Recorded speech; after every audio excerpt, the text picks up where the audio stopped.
Hello everybody and welcome to Barber Motorsports Park as round 2 of the IVRA Clubsport Series for 2024-25 is set to get underway. After the opening round at Road America at the end of October, we're set up perfectly for round number 2 here at Barber as we begin our 2024 part of our season with 3 great American racetracks. Myself, Ian Leary and Lorenzo Bonda will take you through the action here today, and there's going to be a lot of it, Lorenzo. High expectations for this one because of the circuit, because of the 4 classes, and what we know of the IVRA Clubsport Series as well.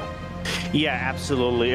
When we went over here in April last year, basically it was a very interesting race because we only had 3 classes. We didn't have the LMP3s on this one, and the win went to Vistro on the overall standings, the Aztec Vistro Cup, and we only had 2 yellow flags on this race. I wonder how many we will have, knowing there are 4 different car mates in this track now. Exactly, prototypes involved as well. That day there were 183 laps, of course, in a 700-kilometre race. Today it's 4 hours, as you can see at the bottom. Before that, though, is a 15-minute qualifying session. We've already seen the TCR qualifying. We'll get to that in a moment. The sport cars, the GT4s, are currently making their way out.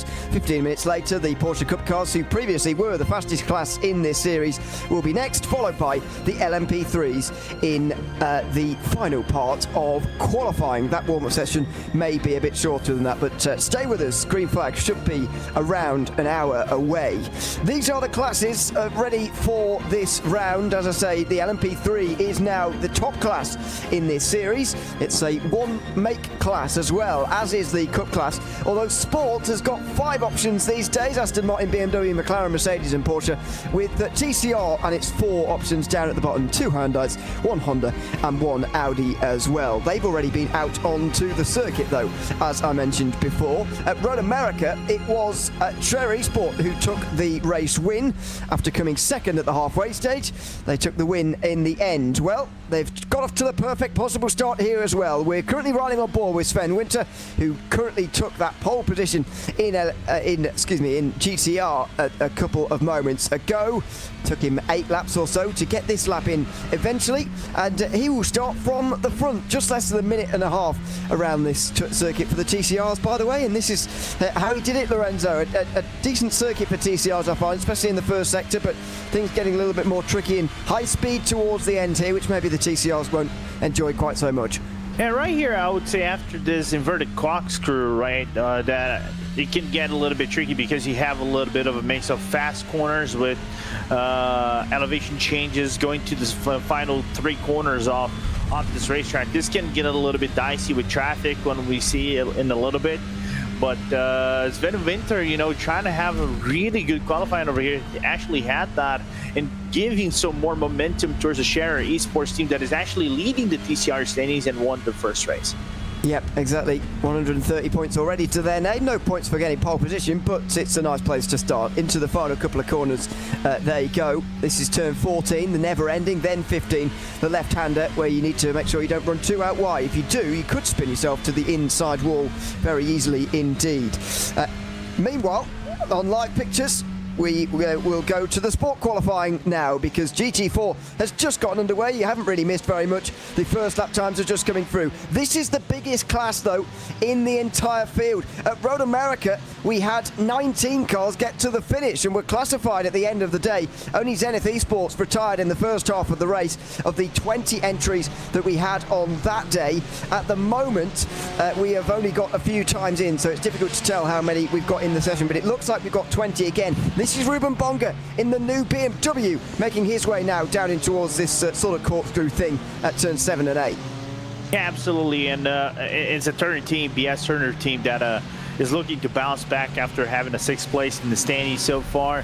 The best placed BMW in the standings, actually not the best placed BMW, is Hugh Jackson's the best placed BMW so far, being 1 place ahead in the standings. So let's see how Bonga and the rest of the team will bounce back in the track that I think will flow quite nicely for this BMW M4 GT4 Evo.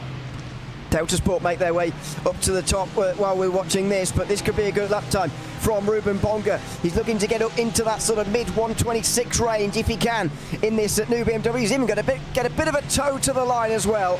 Over the line he goes, and that is right on the money.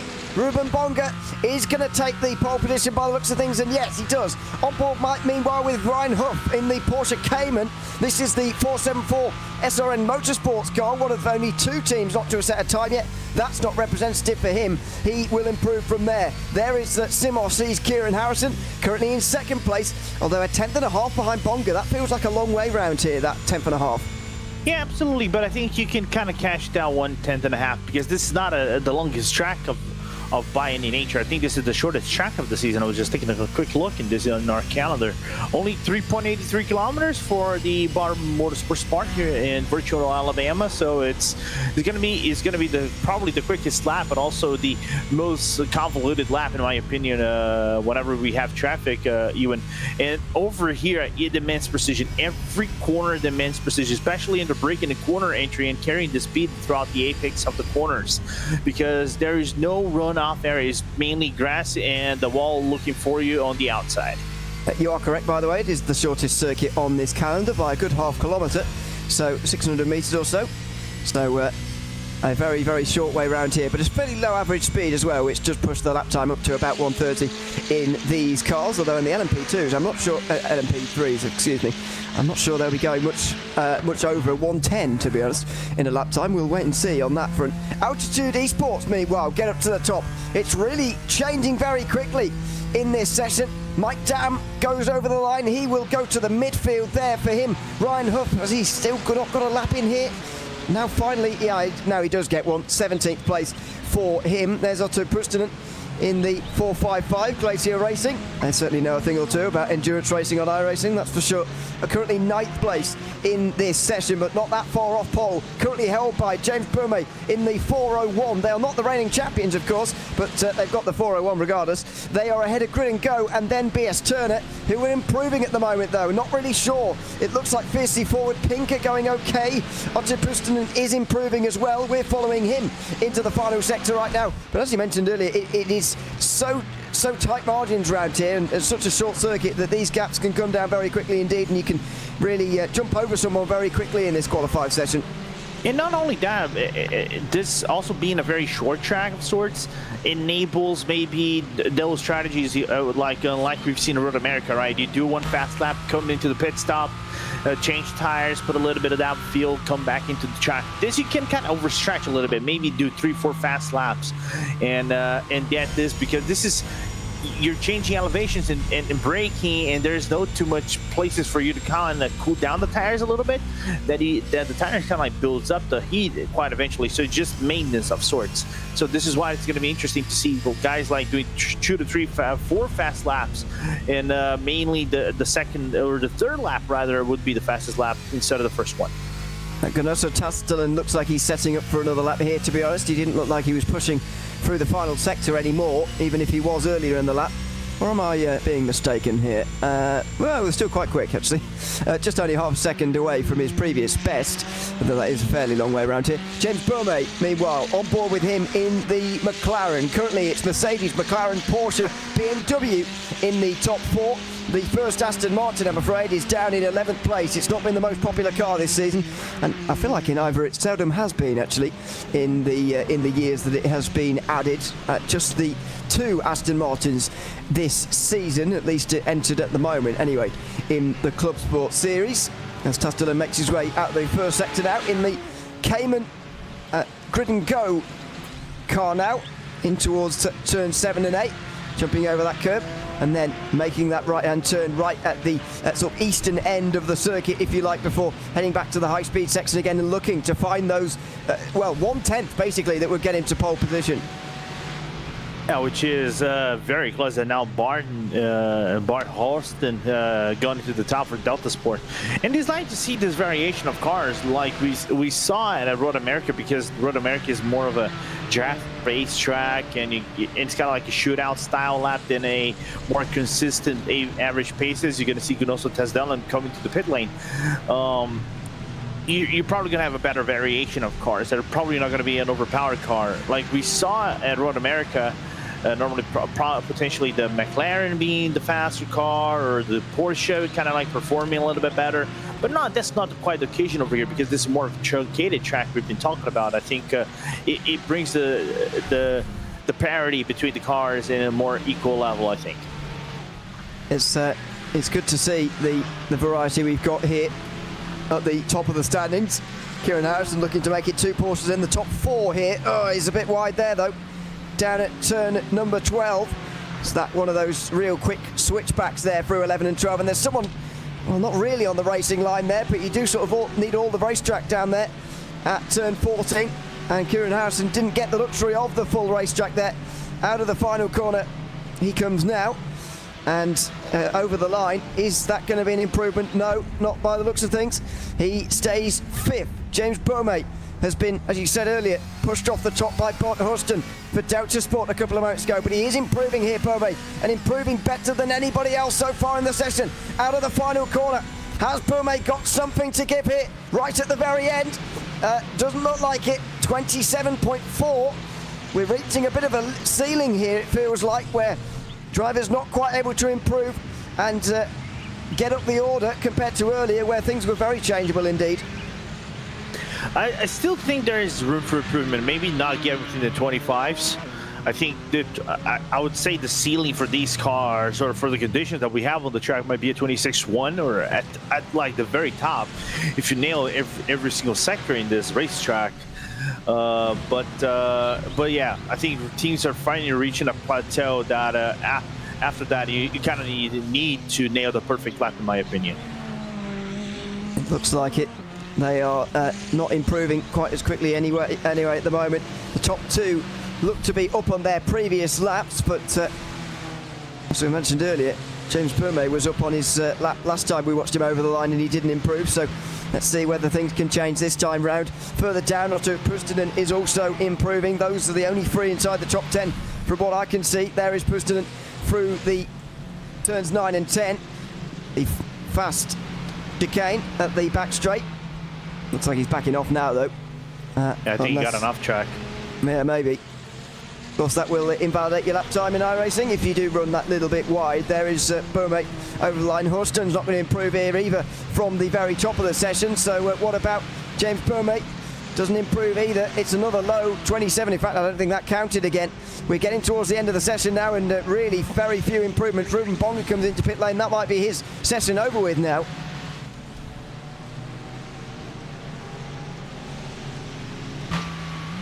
On board with Gunnoso Tastelen in the grid and go. Cayman clipping the apex nicely there through the right-hander of turn 12. And now the very long right-hander of 14. Eventually you get to here and you turn in for the corner, opening up the final corner as much as possible before the front straight itself. He needs to find a 10th if he wants to get pole here. And it's proving difficult at the moment, and Tastelen can't do it either. He's staying 3rd for the moment, doesn't even improve on his own lap time there. Yeah, you know what's interesting for me, as we're looking into a few cars that I think Beaumay just got a little bit of an off track coming out of the fast chicane of 10 and 11, is how aggressive these teams are actually attacking that roller coaster of turn number 12, 13, and 14. And that curbing on the inside of turn number 12, right? It's so odd looking to see GT4 cars kind of clipping that. A C75 Bernhard goes into the top of the semis. Wow, that is Kieran Harrison who's gone to the top there. James Beaumay's trying to improve again but can't do it. That time in it on its own would have been good enough for 5th place. He's already 3rd, so he's going to stay there. Tastelen looks like he's on another lap at the moment, trying to improve again. So does Otto Pustinen. It's plenty of attempts at the moment. Bart Huston as well. They're all looking to try and improve. Is Ruben Bonga going to get anywhere here as he makes his way out of the final corner now? Just less than 41 minutes overall, of course. These guys won't get all of that 41 minutes. They will be off the circuit pretty shortly. Bonga not going anywhere there by the looks of things. So Kieran Harrison is on to the top of the standings, but can he be displaced by anyone? His fellow Porsche Cayman driver Gunnoso Tastelen is going to try to over the line, and no, again, no improvement for Gun Go either. Yeah, absolutely. And I was actually looking at the standings right here, which is for me kind of interesting, right? As we're going to see Bart Horston now wrap up his lap for Delta Sport. A good clipping of the apex right there, using the curb to the most of his capability. This might actually be an improvement. Let's see. Oh, it's close. Close. Not quite, though. Just 300ths away for an improvement there for Delta Sport. Yeah. But I was going to mention, as now Hydro Race and Geodesic, the 462 is improving. They are the leaders of the category, and they're relegated to 8th place. Of course, I don't think they're qualifying. I think Road America was actually that good as well compared to the other teams. It was just like maintaining the race pace that it came up to their car. Looking forward to see how that is going to improve, as Otto is going to wrap up his lap. Over the line for Pustonen. And he does improve. 6th place for Glacier Racing now is Zenith, with Jaime Damaso Torres in the McLaren, currently 9th place in this session. As I mentioned, the only retirements from Road America a few weeks ago. They will move up though. That's 6th place now for Zenith. As you mentioned, the standings, we didn't really touch on them at the start. Geodesic are at the top, despite the fact they didn't win at Road America. They came 3rd behind Team 75 Bernard by SimRC and Impulse Racing, but because their halfway points were not very good, they're actually behind Geodesic in the points, because Geodesic finished 2nd at halfway. So that's one of the slight nuances with the IVRA Clubsport series, and indeed the Endurance series as well, to be fair.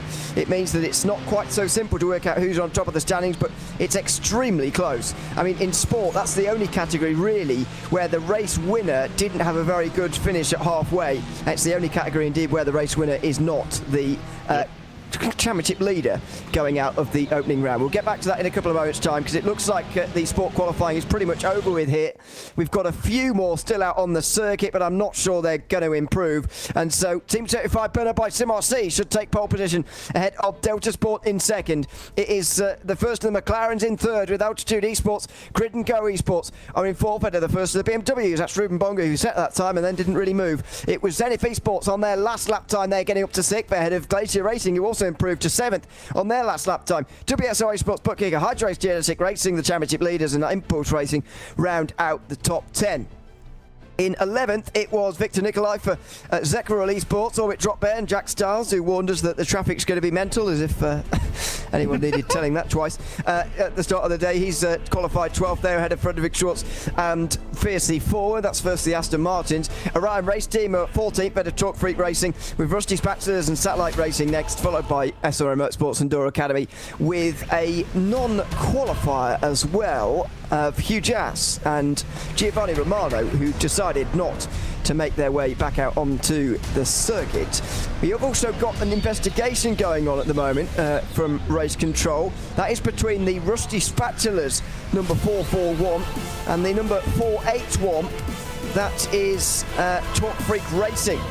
They both qualified 15th and 16th. They'll be starting on the 8th row together. But for some reason there is a protest ongoing there. It's one of those circuits that is quite difficult to get out of the way. So I wonder whether there has been some traffic interference there. Yeah, because this is so clustered that sometimes you might go into a line and you might consider this as blocking. So it's rough. It's really rough for you to find a clear spot in a track like this, even if it is like 9 cars driving around or even more, as we're gonna get Cup qualifying underway. The top class last time we were here at Barber Motorsports Park. Wonder whether we'll get to the 183 laps we completed back in that race. I don't know, to be honest. It was a 700-kilometer race back then, and so obviously we knew how many laps it was going to be. I'm not sure how far we're going to get here. I mean, a lot of the speculation before this race is going to be about how many cautions we're going to get. And, you know, you mentioned there the cautions last time we were here at Barber Motorsports Park. It feels like, or felt like, that was a very much a surprise to see it that low last time we were here. Maybe it's going to be like that again this time round. We just don't know. Yeah, I think there's too much variables to kind of like talk about over here, and we can like assume, because now there's 4 makes into this year's championship instead of 3, that it's gonna be more clustered to have like cars going off and probably prompting more yellow flags. But yeah, I think for Barber last year was very surprising for us only to get 2 yellow flags, especially how traffic between, for example, Cup cars and GT4s kind of like went. So it's now, I think, with having more distributed cars and LMP3 now is coming into the fold, this could be the case. But we've seen like surprising outcomes. For example, one of the endurance series that I think we had back in Interlagos, where we expected, okay, we're gonna have like 300,000 yellow flags, that actually went clean. So yeah, people can surprise us. Absolutely, they can. We may well be surprised today. We'll wait and see. So the Cup cars are now out onto the circuit. It's their time now to qualify. Another 15 minutes ahead of us here for this session. And then we'll be into those LMP3s. It looks like Valkyrie XP will be first to set a lap time here. Just in behind them, they have got the Aztec Simsports Visceral car, I think that is, number 997. It is indeed. Of course, got 996 as well, as we mentioned before. They were the winners. Number 96 was, anyway, the winner last time we were here at Barber in the Clubsport Series. Jeremy Lamier will be the first driver to set a lap time for Valkyrie. Not far behind him is Visceral. There he goes over the line, and that's not much quicker than the sport cars, to be honest. We will be going quicker than that, I would imagine, and Jeremy Lamier will be going quicker than that as well. 124.7, a bit more like it from Visceral to set the benchmark. Yeah, I think we're going to probably go about 5 seconds faster in this. I don't think these 24s that we're seeing right now might be the true pace. I want to say maybe faster, but I cannot say 100%. It's just been so rough to keep up with the practices this week. So let's look forward to see how they will go on. But I think for first few laps for these cars, especially with open qualifying, right? And it's kind of long. You don't have to go lap limited like you probably would have in an official series or even the Porsche Esports Super Cup. You can basically build your tires a little bit better without mining too much the tire wear. A little bit of a lift off through the chicane there. The classes on the most part will not be lifting through there, but these Cup cars do have a little bit of a breathe off the throttle there. Olympus Esports currently head the session with a 124.0. Lamier now trying to get a little bit closer with this lap time. As I say, I don't think that lap time is representative from him at all. He will improve from 6th here, I'd imagine. If he doesn't, he'll at the very least improve his time. And there you go, 24.1. That gets him to 3rd for now. This is David Boschke in the number 911.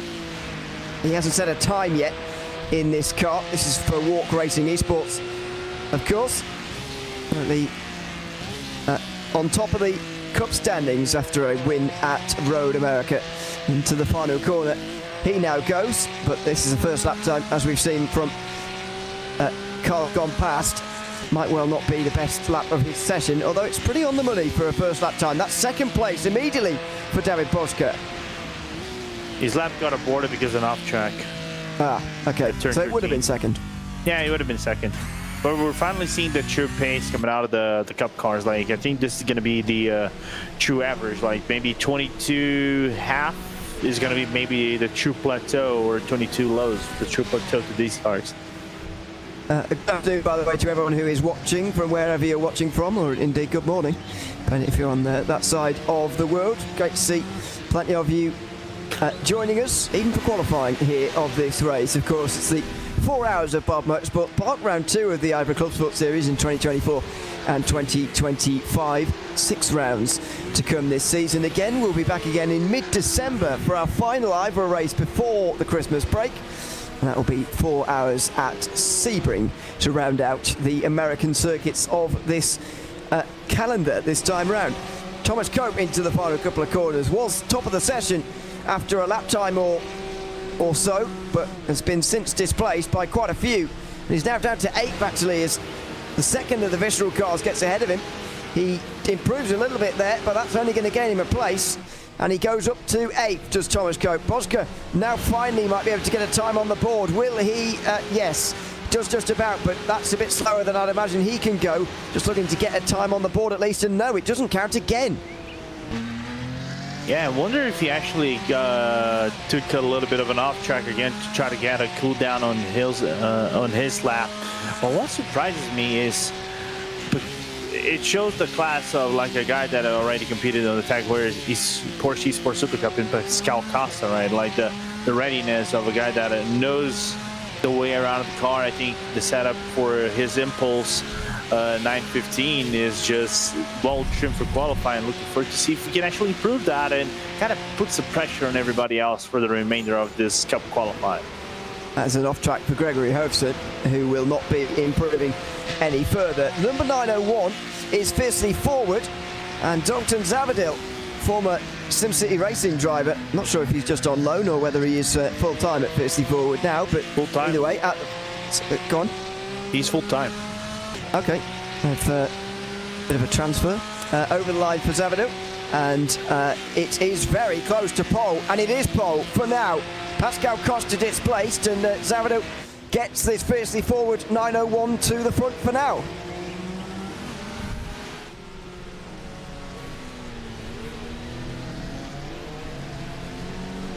This is Jeremy Lamier through the bottom of the circuit. That was turn 5, of course. I say good afternoon to everyone who's watching. Mark Fletcher says he's joining us from a very wet UK. Yeah, I can attest to that very much. And don't say when isn't it.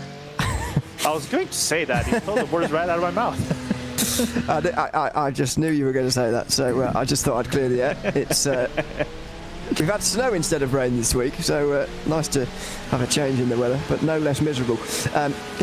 Kieran James and Matt Trent-Loveridge as well, joining us from the very same very wet UK. This is David Boschke again through turn 7 and 8. Can he get a lap time on the board? I mean, so unused to seeing this from David Boschke, to be honest. He's such a strong driver, but this is getting a little bit concerning. We're getting towards the end of the session now for these Cup cars, and he's still not got a time left. Yeah, I think it's a little bit of that pressure thing, right? And especially given the fact that Walk is your leading Cup car in the standings, so it's somewhat concerning. But I think this might be the lap. Hope so. Oh, it was close there at the final corner. Wow. He'll do well to have avoided an off-track there, but it's right on the money. He is quick, that much is not worried, but now he's got a time on the board to show for it as well. Third place for David Boschke, that's a lot more like it. We know the speed, to be honest. I mean, that bit's not much of a surprise. It's the fact it's taken him so long to actually get a time on the board, but there you go. 3 cars within a tenth of a second. Zavadil, Costa and Boschke, the top 3 at the moment. Yeah, but you know what surprised me a little bit? I think that lap would have been pole if he didn't have the wiggle coming out of the final corner, because I think he lost about, I would say, a few hundredths of a second just coming out of the corner by correcting the car. But, well, still third place is a good thing, I guess. Into the fast end of the circuit for Jeremy Lamier, up on 2 wheels through the left-hand curb, then over the rise and through the very, very long right-hander indeed, down at turn 13 and 14. Finally, you get to the apex of the final part, and once you've completely destroyed your front left tyre, then lean on the other side as you go through turn 15. Out on towards the line now for Lamier. Can he get anywhere near? He does go to 4th there.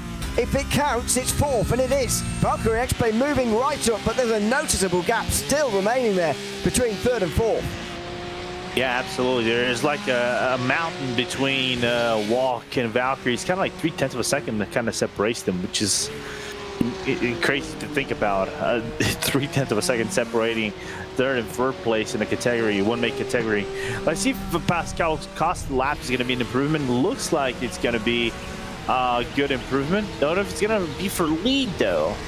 I think he was improving to the start of the lap, but then backed off at the end. We saw him weaving around on the back straight. So we'll go on board with him now and get a bit of a view as to how this circuit is done properly in one of these Porsche Cup cars, through the very long turns 2 and 3, and then over the rise at 4, where it was actually that very corner where Impulse's run for the championship in 2022 and 23, the last time we were here, of course, came to an end.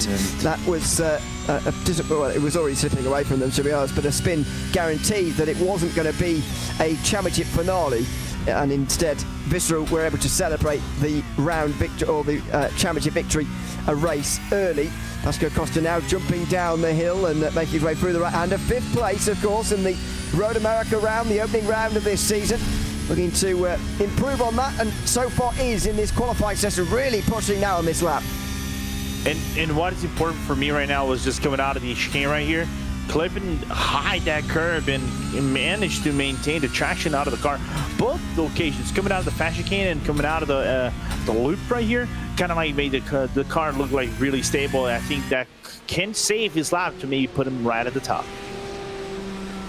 Through the final corner, is this going to be the small improvement that he needed for Pascal Costa? It looks like it is. If it counts, it's pole.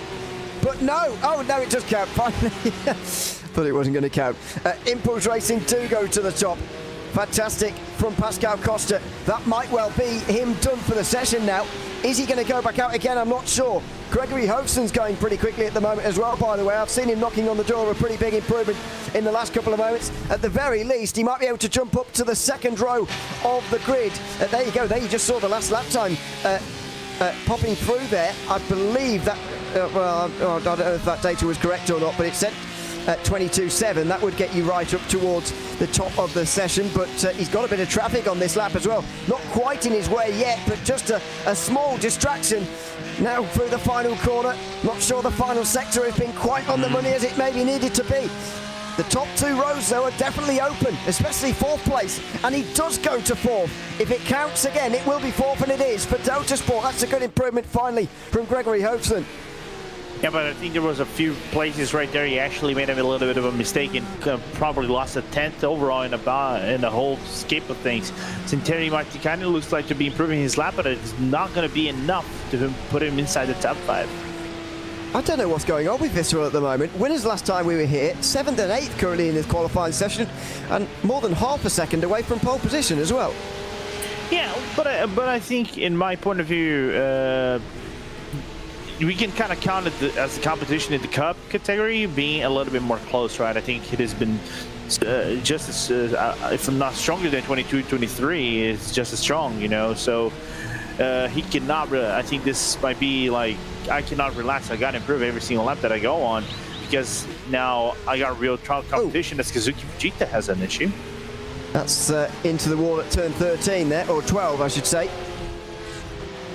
And he makes his way back on again without any damage. It looks like he's even got away without hitting the wall. We'll have a look back at that in a moment once the session's over, I think, because there's going to be quite a lot going on in the final part of qualifying. Henrik Augustin is the biggest improver so far, and he does need it as well from 10th at the moment. He will want to start a little bit higher up than that as things stand. The entire field covered by less than a second, which is good to see, but if you are in and around that 1 second off of the pace, you're going to find yourself quite a long way down. Augustin looking to rectify that, though, as he makes his way over the line now. Is it going to be good enough? Yes, he does improve and moves up to 8th place, so a decent little improvement there for Carlo, and he splits the 2 Visceral cars now, who were 7th and 9th. By the way, Holveston actually did an improvement on his other lap. I think those little mistakes that he had, he managed to make it up, put him into 3rd place. Well, yeah, he certainly did. This is Fujita. Oh, gets up that curve initially and then too quick into 12, and he avoided the wall. Well done. Just about avoided the wall, but bounced over that curve on the inside a little bit too fiercely at turn 11. It is a curve you need to take, to be honest, to go quickly around there, but as you can see, even these Cup cars can be unsettled by that curve there. Yeah, because it isn't like a soft curve like you probably would have in a modern racetrack of sorts. This is like a hard concrete curve that you kind of have to take on. It's interesting. If we kind of make some comparisons, for example, like we've gone to Road America, or even where we're going to Sebring next month, where you kind of have those more curves that you can kind of take on, and it's a different material. Over here, because they're concrete, they're hard, because you're trouncing them. It's hard for you to maintain the traction out of the car, especially when coming off the bounce. So you need commitment, but you need a commitment to a setup that also holds that impact on the ground that you're going to get. Oh, someone actually crashed something. Oh, or am I going crazy? I thought that was some music in the background, some sort of drum. Maybe it was someone hitting the wall. I thought someone actually hit the wall or like blew up the engine or something like that. Yeah, maybe. It is not uncommon for people to blow their engine in pit lane just on accident, so yeah. We will see whether that was the case. Although nobody's smoking, so not entirely sure. Anyway, let's have a look at the standings and the results from the Cup Class qualifying. And with a relatively late lap time, Pascal Costa did indeed improve and get impulse to pole ahead of Fiercely Forward, who held that position for a little while. Gregory Houghton's late lap time got him to third, ahead of David Boschke, who, when he eventually got a lap time in, was very quick indeed. Fourth place for him, ahead of Thomas Cope and Olympus Esports. It's Jeremy Lamy and Valkyrie XP, who is in sixth place, ahead of the first of the Visceral cars, Santeri Martikainen, seventh, ahead of Carlar Esports, then the other Visceral car in ninth. Racing Lab Esports round out the top 10. 11th place was SimCity Racing, with Sim Racing School in 12th. Chris Lewis, by the way, not a driver I've seen for SimCity Racing before, but there you go. He is going to be starting their car, you would imagine, as the LMP3s look to make their way out onto the circuit now. The winners from Road America, Team Huisingveld, will look to improve and do it again here at Barber Motorsports Park. Watch out for them in the number 48, and watch out for Jan Sikowski, who will be driving that car, but it will be Geodesic, by the looks of things, who lead them out as we go on board with Prestana Nomad. There are Huisingveld. They can't actually get into the queue at the moment because everyone's already in the fast lane. And now the session reaches 19 minutes, and we are ready to go, although Sikowski's having to wait. There we go. He can now make his way out onto the circuit, and the LMP3s will be led out by Miguel Vigo. I just wonder how this class is going to change this race, because that's the big change here from when we were here last April. As you were saying, it was 3 classes at the time there. We've still got those 3 classes, but how do prototypes race around Barber? They don't go around here very often, and how do they interact with the other classes? This is the real interesting thing coming into this race.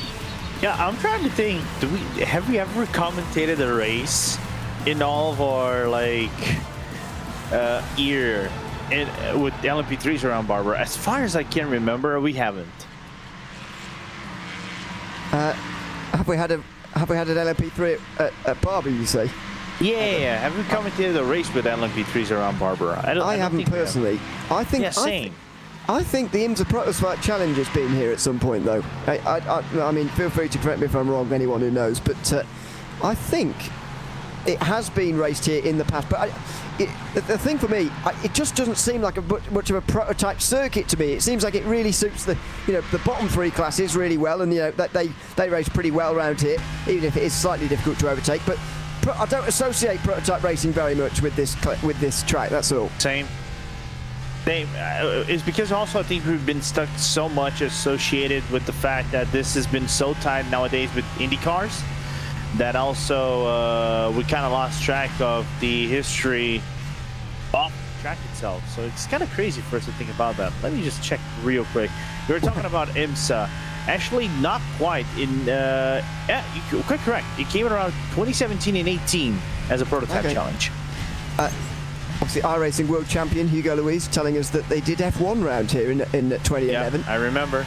That is some memory, by the way. Well done for that. Well, he won in 2011, so it has to be engraved in his memory. Could he name the calendar from top to bottom? Very, very maybe. Oh, don't challenge him. He might. We might get him to do that later on. See if we can. Obviously, no googling at home, but we'll see if we can get there a little bit later. This is Alessandro Romanelli. We'll focus on qualifying for the moment. WSR looking to make some strides here in the qualifying session and get themselves off to the best possible start. What's the benchmark going to be from Vigo up ahead? As Christophe Herbigno there pulls out the way, he could find himself in a bit of trouble if he didn't do that quickly enough, but there goes Vigo with the lap time to set the benchmark. It's a 1:16.6 from him, just ahead of Romanelli early on, but nobody really getting a representative lap time in here at all. Yeah, because we saw like Delta Sport and the Dallas Trans Automotive, right, taking a little bit of a slower approach, kind of giving a little bit of a space between each other, and try to go for a launch lap. I think this is going to be another interesting thing, right? We're probably going to see improvements coming marginally, maybe into a second or third lap in here in this championship. So this is going to be quite interesting to take a look at in a little bit. Certainly is. Long way to go in this session. This is Trek making their way through the bottom of the circuit. Number 33. I don't believe they have selected the correct number. Unless they are a new entrant for this round. I don't know. Maybe they are a new entrant for this round, because I don't actually see them in the current standings at the moment. I'm not entirely sure. You say you think they're partnering with Echelon? I haven't heard anything about that. Yeah, because we saw Echelon at the Road America race, right? But this is the first, and if it is who I think it is, if it is Zach in that car, Zach Herbert took over for Echelon last round, this could be actually a true partnership between Trek and them as well. Very, very good. Thank you very much. Yes, we didn't have Trek last round. As far as I can see, we've got 12 in this session, though. So who are we missing? Oh, replacement entry. They are a replacement entry. Oh, I see. Okay. Well, that's what I mean. Who are we missing here? That'll be the question. Let me get that answer for you. We'll work that out as we watch Jan Sikowski, the winner, of course, part of the winning team anyway, from Road America, Team Hoisingveld, who will be looking to improve on this lap time at the moment. 1:18.0 is their current best. Ghost car, yes, they are a little bit. So there we go. Yeah, so back to 12 again for LMP3 this time around. But what that means, Lorenzo, I've finally been able to do the maths on this. 55 cars overall. It's the IVRA Clubsport series, so popular these days, but so busy around this circuit, which is only about 3.5 kilometers long. Yeah, it feels like things of watching, for example, I'm not going to say the first thing that came to my mind was Moon Car, but it's not a Moon Car. I was thinking about Le Mans, like the Le Mans 24, where you have like the different makes, and it's just like you can have like different categories or something like that, and it is very grounded. So it's kind of cool to see 4 cars in a track like this in racing. Of course, we win a little bit different from the format that we had back in the old season, where it kind of mimicked what the 24-hour esports series kind of like did, because this was the second the Axis series to it. So it's good to see now these LMP3s coming to the fold and see how they're going to mix with the current cars that we have on the grid today. This car, number 60 for Sole Purposes Racing, has got a warning from qualifying for leaving its pit box before the 1 minute message in the preceding session, so during cup qualifying, and proceeded to the front of pit lane through the working lane and not the fast lane. So they've got a warning for that. And the number 441 has got a warning as well for slowing off the racing line and misjudging the distance to a car on a fast lap. It moved towards the racing line while the 481 was approaching and impeded the 441, but they have got a warning, not a penalty for that. That's Rusty Spatulas with a warning. They'll be starting from 16th in the in the sport category.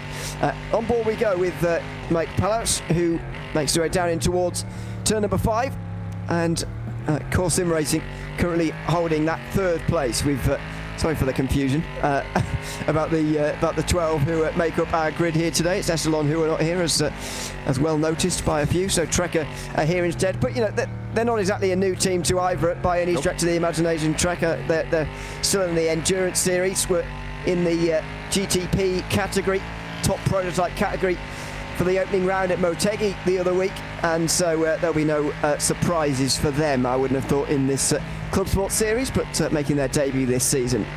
Absolutely. And Echelon was a replacement for round number 1. It's going to be interesting to see so far. We're doing a very strong impression. As now I think the sister or the one of the two, or the tri-sisters of the Hydro Race Geodesic car, the 66, goes well on the board. And improvement for Core, but it's not going to be enough to put him inside the top 3. Just to see Core still going in strong with some of the Core lineup they had back in the old days. Romanelli, yeah, absolutely, yeah. They're also a team who've been around for a long time. Romanelli goes up to, where does he improve to? 7th place. I think he's still 7th, actually, but he did improve his lap time, which is worth pointing out. This is Hakonet Lindmo in the Prestanda Nomad car, or one of them, I should say. They've got 2 entries this season, the number 56 and 57. They finished 6th and 12th at the opening round of the season in Road America, so that's where they begin this race from. Although it looks like this qualifying will be down towards the back. Interesting that they're trying to draft with each other. I mean, I don't see how much that would actually help them around here, to be honest with you, but anyway, they're giving it a go. Geodesic are very much leaving their teammates to themselves here, and it may be working out better for them. Over the line, and it's going to be a 1-2. Geodesic currently holding the front row alone in this session. They needed to do something to put the pressure on Team Hoisingveld. At least this time they did, and now again into the front row. And but we saw like Jan Santowski did a magic lap and get to the front of the road in Road America. This could be the case again. There's still time left in the board for Team Hoisingveld and the other teams to do an improvement. It's kind of like see also Moranis M Squad being relegated to 5th place is a little bit strange, despite what we saw Alec Bergstrom doing a mistake coming out of turn number 13. Yep. Meanwhile, Limbo into the final corners again. Oh dear! Over the inside curb at turn 11, and then spins around at turn 12 in a very similar way to what we saw from Visceral in the Cup qualifying, actually. Meanwhile, Austin Young improves to 3rd place. While we were watching that, that's Geodesic Racing holding number 1, 2 and 3 in this race. Of course, they finished 4th, 8th and 11th in the first round of the season after having some really good spells at times at Road America. They are 1, 2, 3 at the moment. This is a dreamy qualifying session so far for them.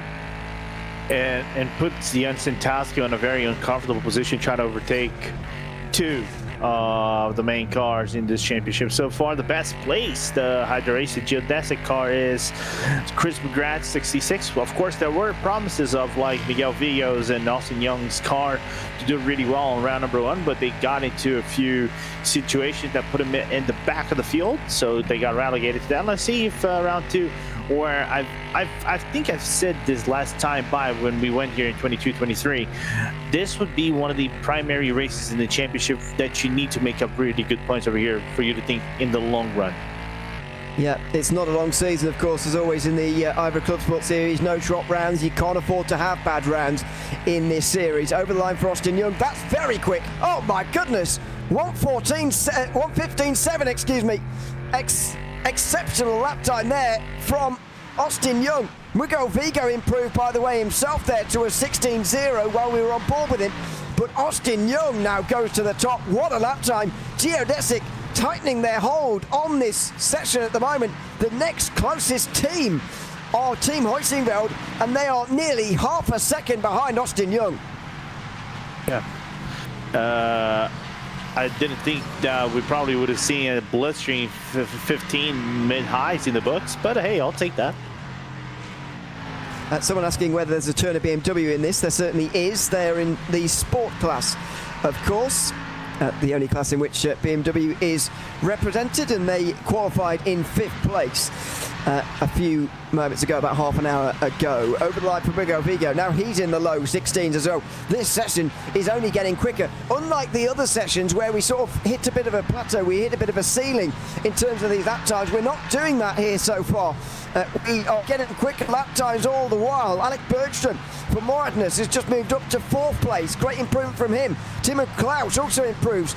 He goes up to the top 10 for the first time for Trek Esports, who are the regular entry, of course, in the LMP3 series. Back again for Barber Motorsports Park. It is Christophe Herbigno now into the top 5 as well. Lots of improvements here in this session, and very unlike the other classes throughout qualifying. I wonder if the track conditions might have cooled off a little bit. That would that kind of would prompt the lap times to be a little bit faster, but that's a guess than anything else. We're going to see now Vigo's lap. Oh, that's going to be abortive 100% after going on the grass outside of the corner. A little bit wide from Vigo there at the final penultimate corner, I should say. Is that going to cost him a place? He's going to need a big improvement if he wants the front row here. But let's see if he can find it. Well, he does find improvement by the looks of that. But it's 1,000th of a second, and actually it doesn't count anyway, so he won't improve. But Madness do. They get into the 15s as well. Alec Bergstrom's having a very good end to this session. 2 faster lap times in a row, and he's now third.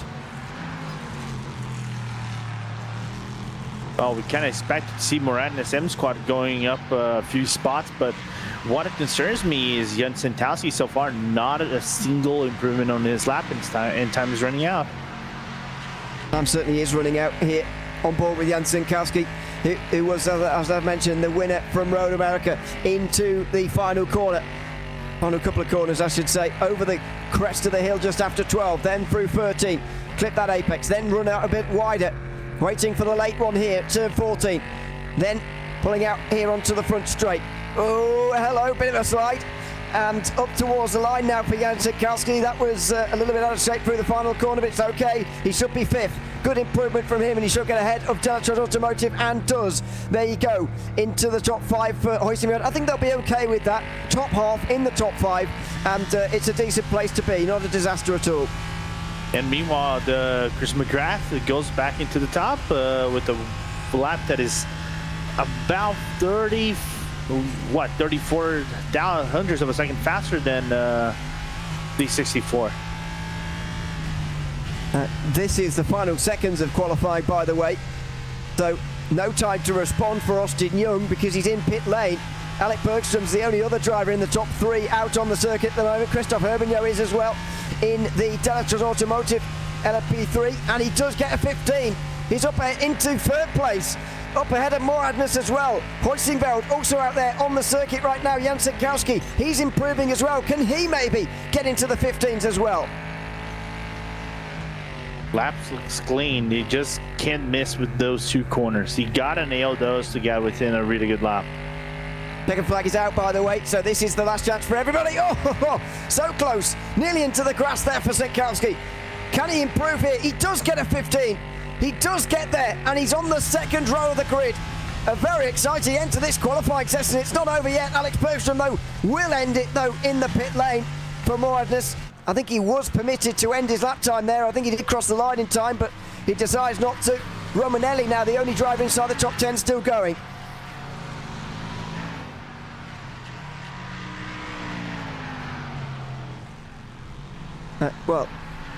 Also still going actually is Trek, but they're not inside the top 10. Timo Klaus is at the back of the field at the moment. Can he improve and get up near the others? Not really, I'm afraid. In the background though, Romanelli over the line. He does improve, but not by enough. He stays 7th, and that will be that for qualifying in the IVRA Clubsport Series here at Barber Motorsports Park. The session draws to a close, and it's Geodesic Racing, Hydrace Geodesic Racing, who will be sharing the front row. Chris McGrath and Austin Young take the 2 fastest times from this session. Christoph Herbigno's relatively late lap for Deltros Automotive gets him up to 3rd, ahead of Jan Sikowski, who is 4th. Moradness round out the top 5, with Miko Vigo sliding to 6th place at the end there. Tobias Oisports Booking finished 7th, ahead of Sopek, Core and Prestana Nomad, the first of their 2 cars, qualified in 10th place. 11th place for Kevin Roland in the other, and Timo Klaus in Trek. In the Trek car was there as well. The top 7, Lorenzo, covered by less than 0.4 of a second. That is very, very impressive indeed. As we have a look at the schedule, by the way, for the rest of the season, we'll be back with you again in a few weeks' time on the 13th of December. That will be, that's a Friday, I think that's supposed to say 14th. We will be back on the Sebring round. That's round number 3 of this season. Live, of course, again here on RaceSpotTV. But a very promising start to this one here, Lorenzo, at Barber Motorsports Park. Very close in LMP3 qualifying indeed. Yeah, absolutely close. This was a banger with times coming up on the final or 2 or second to last laps of qualifying. This was really good to watch and kind of gives a little bit of an overview how the race is going to pan out. Of course, now because we have 4 cars in the standings, it's going to be really cool to see how traffic is going to play out, especially for, I would say, the Cup and sport cars, where they're probably going to be, you know, the clustered ones like we saw in the 22-23 season. And now having to not just be concerned with the TCRs, but also more importantly, the LMP3s hanging around in the track. We've told you a little bit about the point standings, but let's actually show you them for the first time today because they are rather important. It's Team Huizenga who are leading in LMP3 by 15 points ahead of Moranis. Then Solpec, the first, I should say, the geodetic cars, in 4th place after Road America with Core Sim Racing around the top 5. First of 2 Prestana Nomad cars is 6th ahead of WSRE Sports Bookkicker. Then the second of the geodesics is in 8th ahead of Delchas, and then Echelon, who stood in for Trek in the Road America round. Walk Racing Esports won at halfway and the end of the Racing Cup, so they're leading by a long way by this time in the season standard anyway. Visceral are 2nd and 4th. In between them is Racing Lab Esports. Running at the top 5 is Impulse Racing in the 9:15. Carlar Esports round 6th place with Valkyrie XP, Olympus Esports, Delta Sports Sim Shop and Fiercely Forward rounding up the top 10 here. In the sport category, this is the only class where the race winner didn't take the championship lead. Geodesic were 2nd at halfway and 3rd at the end. They lead by just 4 points ahead of Team Certified, Bernard by SimRC, who were quite a long way back at halfway, but they did win the race ahead of Impulse Racing, who were just behind them in the standings. Then it's Delta Sport, who were 4th. They're 4th in the standings too. He just finished 6th, they're 5th, vice versa for BS Turner. Then Zekaru, Satellite, Door Academy and Glacier Racing round out the top 10. In the TCRs, of course, a few less in this class, but still we have a top 10, and it's Sherry Sport who took the race winner and indeed the points lead as well. Semper Racing 2nd, WSRE Sports Booking, Impulse and G-Force Racing rounding out the top 5. Grow Racing are in 6th ahead of RD Simsport with Carlar Esports, Sim Motion and Geodesic rounding out the TCR field. It looks to me like qualifying is still in this session actually, so the warm-up hasn't yet begun. I believe we can bring in Thomas Cope now for a bit of a chat. One of the Olympus Esports drivers, of course, who's just put their car onto 5th place in the Cup Sport qualifying, or Cup Class qualifying, I should say. Welcome in, Thomas. Good to have you with us so soon before the race. Thanks very much for coming to have a chat with us. 5th place in qualifying. How do you feel that session went? Oh, I think it went all right. I mean, I'm a little rusty still. I've been a bit out of the practice in the Porsche Cup, but yeah, I'm finding my feet again. And I mean, 5th's not a bad position to start racing, really, is it? No, certainly not. Olympus Esports, last time we were here at Barber Motorsports Park, didn't even finish the race, unfortunately, on that occasion. And we've got one more class than we did back then as well. I'm not sure if you were driving that day or not, but because it was a year and a half ago and I can't remember. But how do you think this race is going to be different to that one in any ways because of the presence, of course, of the LMP3 class? It's definitely a step harder, obviously. Instead of us looking just in our front, looking at what we're overtaking, we're now looking behind us as well. But yeah, no, it's the LMP3s are really quick around here, and the spots for overtaking come thick and fast. So it's going to be an interesting long 4 hours. And everyone's talking, of course, about the heavy traffic, but what's the key to staying safe, do you think, over the course of 4 hours? I don't think there's a key for it. It's keep your nose clean and do whatever you can do to avoid an incident and keep us as clean as possible, really. Yeah, absolutely. We'll see who can manage that today. Thanks very much for coming to have a chat with us, Thomas, so soon before the race. Good luck for the race, starting from 5th place, and we'll see how you get on. Thanks very much for chatting to us. Thank you very much, Ian. Thanks very much. Thomas Cope there, the Olympus Esports driver, chatting to us briefly in warm-up. Didn't want to keep him too long because I'm sure it's a bit of an inconvenience. But great of him to come to chat to us nevertheless. The warm-up session is underway, Lorenzo, and often I say, well, it doesn't really matter. But actually, on such a busy circuit, with so many cars present, and all 4 classes back out there again for the first time, for an hour and a half or so now, I reckon this could be a bit of an important session to take a look at for all these drivers. Yeah, absolutely. As we look into the track conditions, not the warmest track is about 20 in terms of ambience and 26 on the track, and the humidity and the winds are kind of like mild of sorts. But talking about this session, it kind of gives you a little bit of an idea of, how car placement could actually work on the track if you haven't done any proper practice in the free practice sessions that IVRA normally provides to the race drivers, or the unofficial sessions that some of the teams kind of like show up, and you can have a little bit of an idea moving forward. to see how car placement and dealing with traffic is going to look like. This might be your only and golden opportunity to do so. And like I said before, I think of all rounds of the championship, we're going to Sebring, we're going to Algarve, we're going to Imola, which is just as clustered as this, and then Jerez.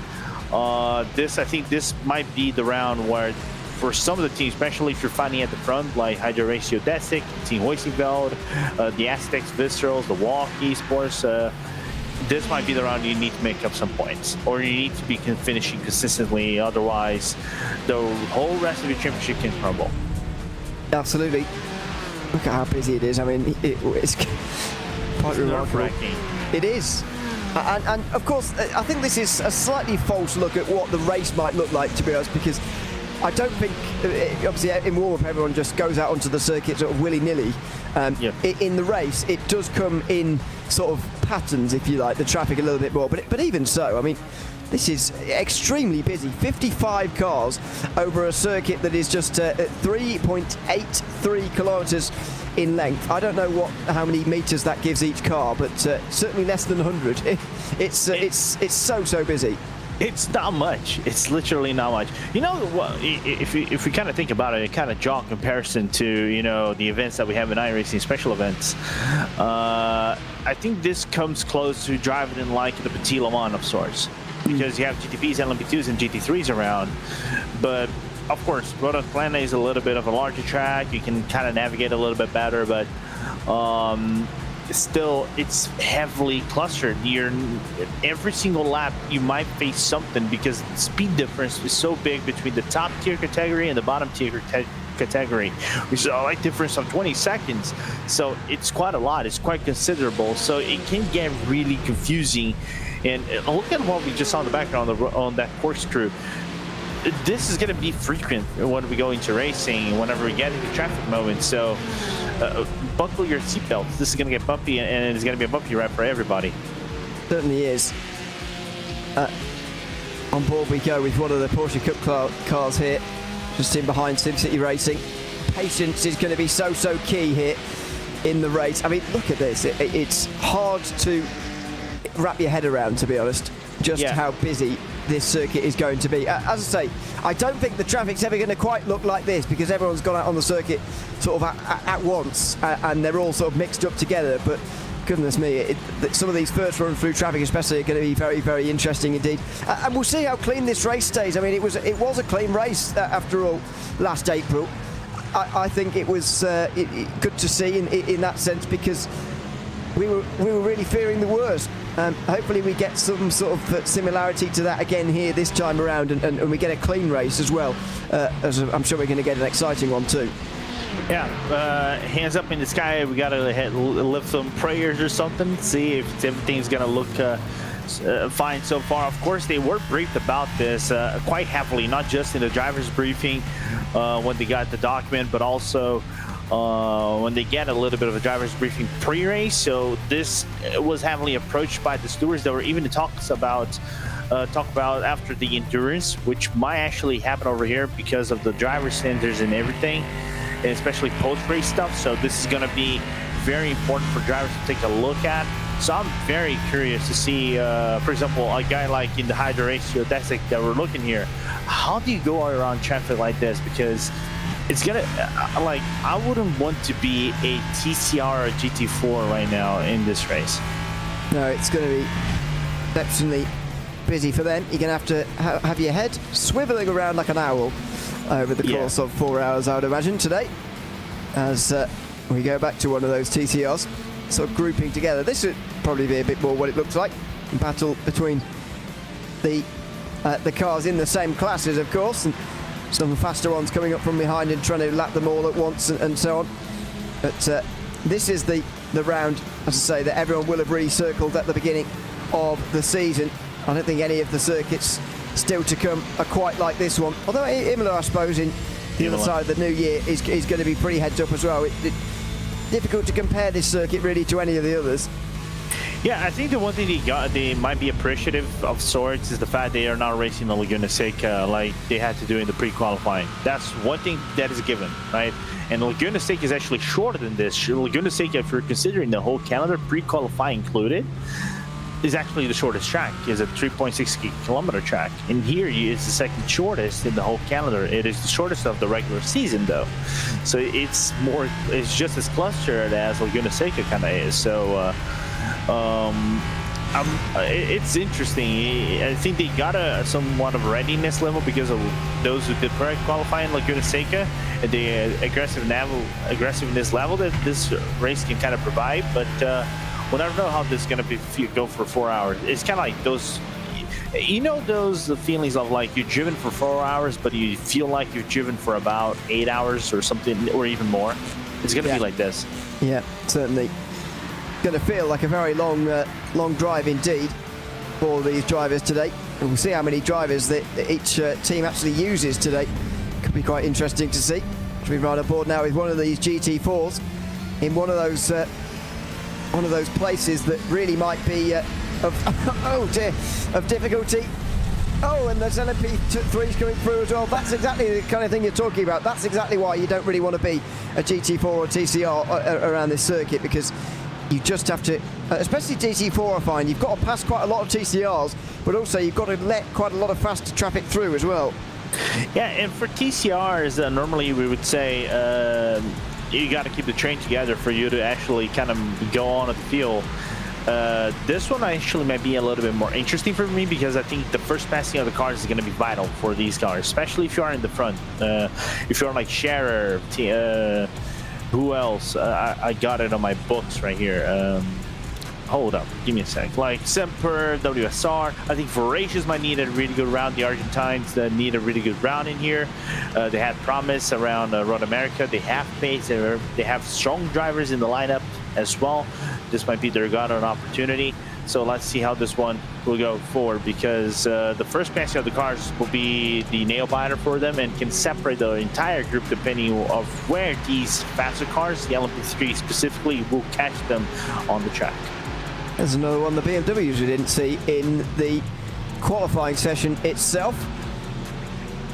We obviously saw the PS Turner car during the session, but we've also got Door Academy, who were in one of the BMWs. I think that's pretty much it, though, for cars in that class. Oh, excuse me, Orion Race Team, of course, the one we're looking at the moment, is also at BMW. Only 3 of them in the session this time round. Of course, an updated BMW from the one that we had initially when GT4 started coming flooding into our racing at one stage.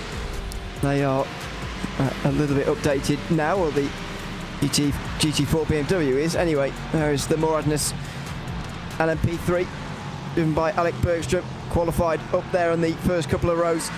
First few rows for the qualifying session. He'll be starting relatively from the front. We'll be certainly pleased with that.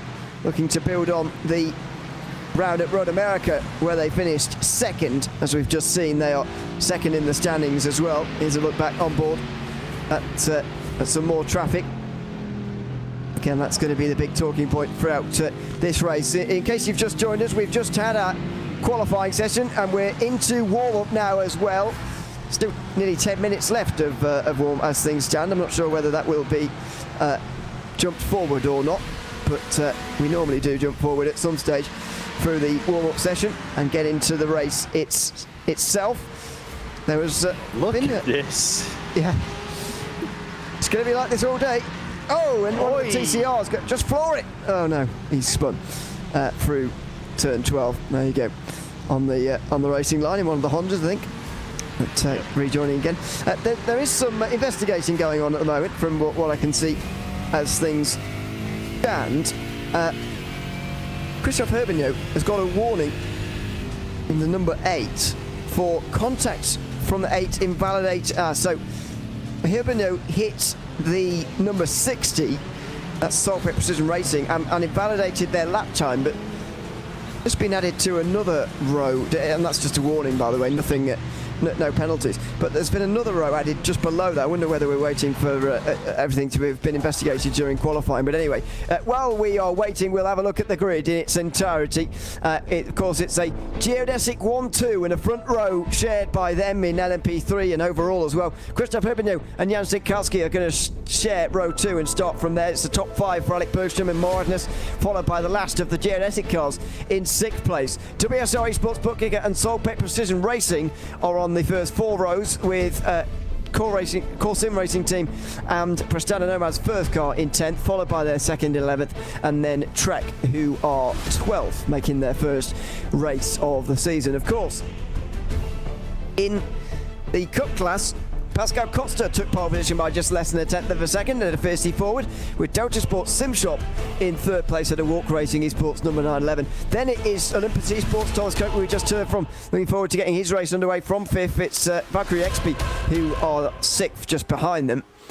First of the Visceral cars. In fact, the Visceral cars are both lining up on the inside line together, 7th and 9th place. Carlisle Esports and Racing Lab Esports are on the other side of the grid, with SimCity Racing and Sim Racing School rounding out the first 6 rows, and indeed the grid in the Cup class. Then the biggest of the classes, the Sports GT4 class. Kieran Harrison took pole position here with a 1:26.3. Delta Sports Sim Shop finishing second at Altitude Esports. Then the second of the Porsches and Ganosa Tastelen in 4th. It's the BS Turner and Zenith Esports on row 3. Glacier Racing and WSR Esports Bookkicker are on row 4 ahead of Geodesic and Impulse. Rounding out the top 10, it's Zekor Esports and Orbit Trot Bear who share row 6. Fiercely Forward and Orion Race Team will be 13th and 14th at a Chalk Creek Racing, and Rusty Spatzlers, who came together during qualifying. Warning was given out to Rusty Spatzlers for impeding the 481. It's Satellite Racing and SRM Motorsports on row 9, followed by Door Academy and Hugh Jass 19th and 20th. Then finally, TCR, which is headed by Share Esport, G-Force Racing alongside them, with RD Simsport and Impulse Racing on row 2. Semper Racing, the winners from Road America, are 5th ahead of Carlisle Esports, who are halfway down the TCR field. It is Gonzalo Fabi for Veracious Racing Team finishing 7th ahead of WSR Esports Bookkicker. Crow Racing Team and Sim Motion sharing the rounding out the top 10, and Sam believes them for Geodesic in 11th. The ones I didn't read out down there or the only one I didn't read out, was Hugh Jass in the GT4 class, because they didn't qualify. We'll see if Giovanni Romano does indeed get into the race. Well, Lorenzo, they're getting onto the grid now, and we are pretty much ready to go here for 4 hours of racing here at Barber Motorsports Park, and a breathless 4 hours to come, I'm sure, as well. Yeah, this is going to be quite interesting. Thankfully, because now we have a time race, I think a lot of the strategies might actually come into play. I feel bad for the strategists and engineers for those teams that have it, and in case we get some caution flags and things like that. So good luck for everybody. Let's see if everybody's going to finish towards the end. We had a really good number of cars finishing in Road America. Can't wait to see how the Alabama virtual track is going to actually pan out for them. Out of the start-finish line they go, and onto the formation lap. 2 geodesic cars starting on the front row together, of course, but I honestly think, you know, generally qualifying not super important here, although you do want to be kind of up towards the front, because otherwise you could get yourself into trouble early on. However, especially important, I think, for Geodesic, whose best car finished in 4th place in the opening round. For a team of that quality in a class like this, to not have anyone on the podium, I think, would have been a real disappointment for them in the first round, and they've started on the road to rectifying that here quite well, of course, taking the front row. Yeah, and I think, and talking about front row, I think those inside top 5, right? If you are like until, let's say, Daltraz or maybe even the Moradness M squad, we were talking about maybe top 5 is being a really good thing. You know, it kind of takes off a little of the pressure from you. I think this is going to be vital for you to actually have a really good race. Of course, they're going to separate a little bit in terms of grids, but this is going to be vital for everybody to, you know, being at the front, try to navigate yourself towards the front as fast as possible. This might prompt a little bit of aggression. Of course, you have to think about 4 hours of racing. It's an endurance race with the mind of a sprint race of sorts. So you kind of have to be aggressive early on, especially if you're in the sport in LMP3 category. So Looking forward to see how they're going to do that, because you have to have a little bit of advantage when you reach traffic, and you got to take every advantage you can get, because the track is clustered. You can lose up to a second and a half just by being caught off in the wrong spots. Of course, it is the end of November, and so mid-20s Celsius on the track temperature as things stand. And for those of you using Fahrenheit, that's high 60s or low 70s. Pretty cool temperatures, to be honest, and I think the tyres will be very pleased about that on what can be a bit of a wearing circuit. Yeah, I don't think it's going to be quite a lot of wear. I think this is going to be more like in terms of feel, but they're going to go over the hour for the majority of the cars, bar the LMP3s. It's just tire wear. I don't think it's going to have a lot of wear itself. I'm wondering how the left sides are actually going to take a little bit of punishment coming out into some of the brakies, but too many variables right now for us to take a look at. So many things to look at going into this round of the championship. It's the IVRA Clubsport Series second round in 2024-25, and it's a front row lockout for Hydrace Geodesic Racing as they make their way out to the final corner now, and we wait for the green flag to wave. In the background, the Porsche Cup cars, of course, and now we go.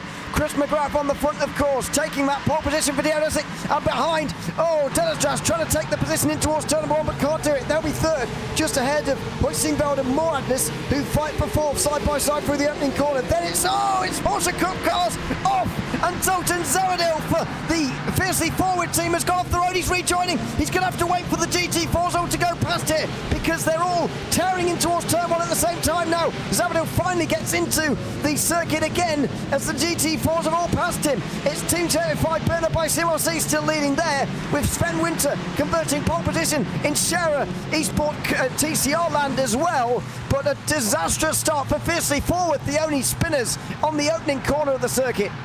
Yeah, that was a like you said, disaster moment for Zap, for the young American right there. He has to recompose himself, basically rotate the entirety of the field. He might need some sort of a yellow flag or a different situation. We're looking 3 wide as Walk and Delta Sport kind of like was sandwiched the young American of the Fiercely Forward right there. But good awareness for him to leave the GT4's cars or go around and maybe lose about 10 seconds in the whole process of this thing.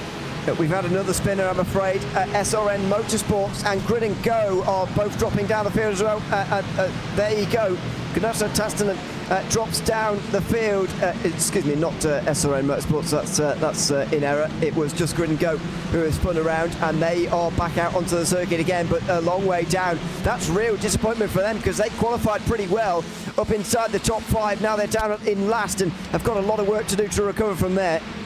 Yeah, not only that, but as we just saw, Scherer was leading. They made a mistake somewhere in the track, allowed RD and G-Force to go through, and this might actually just make things more interesting in the whole scope of things, as Logan McKeezy is leading the whole TCR pack right now, 0.8 of a second between him and RD Simsport.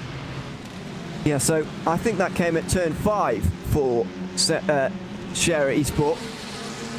Can't tell you for sure at the moment, but I think it was anyway. This is Kieran Harrison still leading in sport, and in fact all of the pole sitters apart from Scherer Esport still lead at the end of the opening lap here at Barber.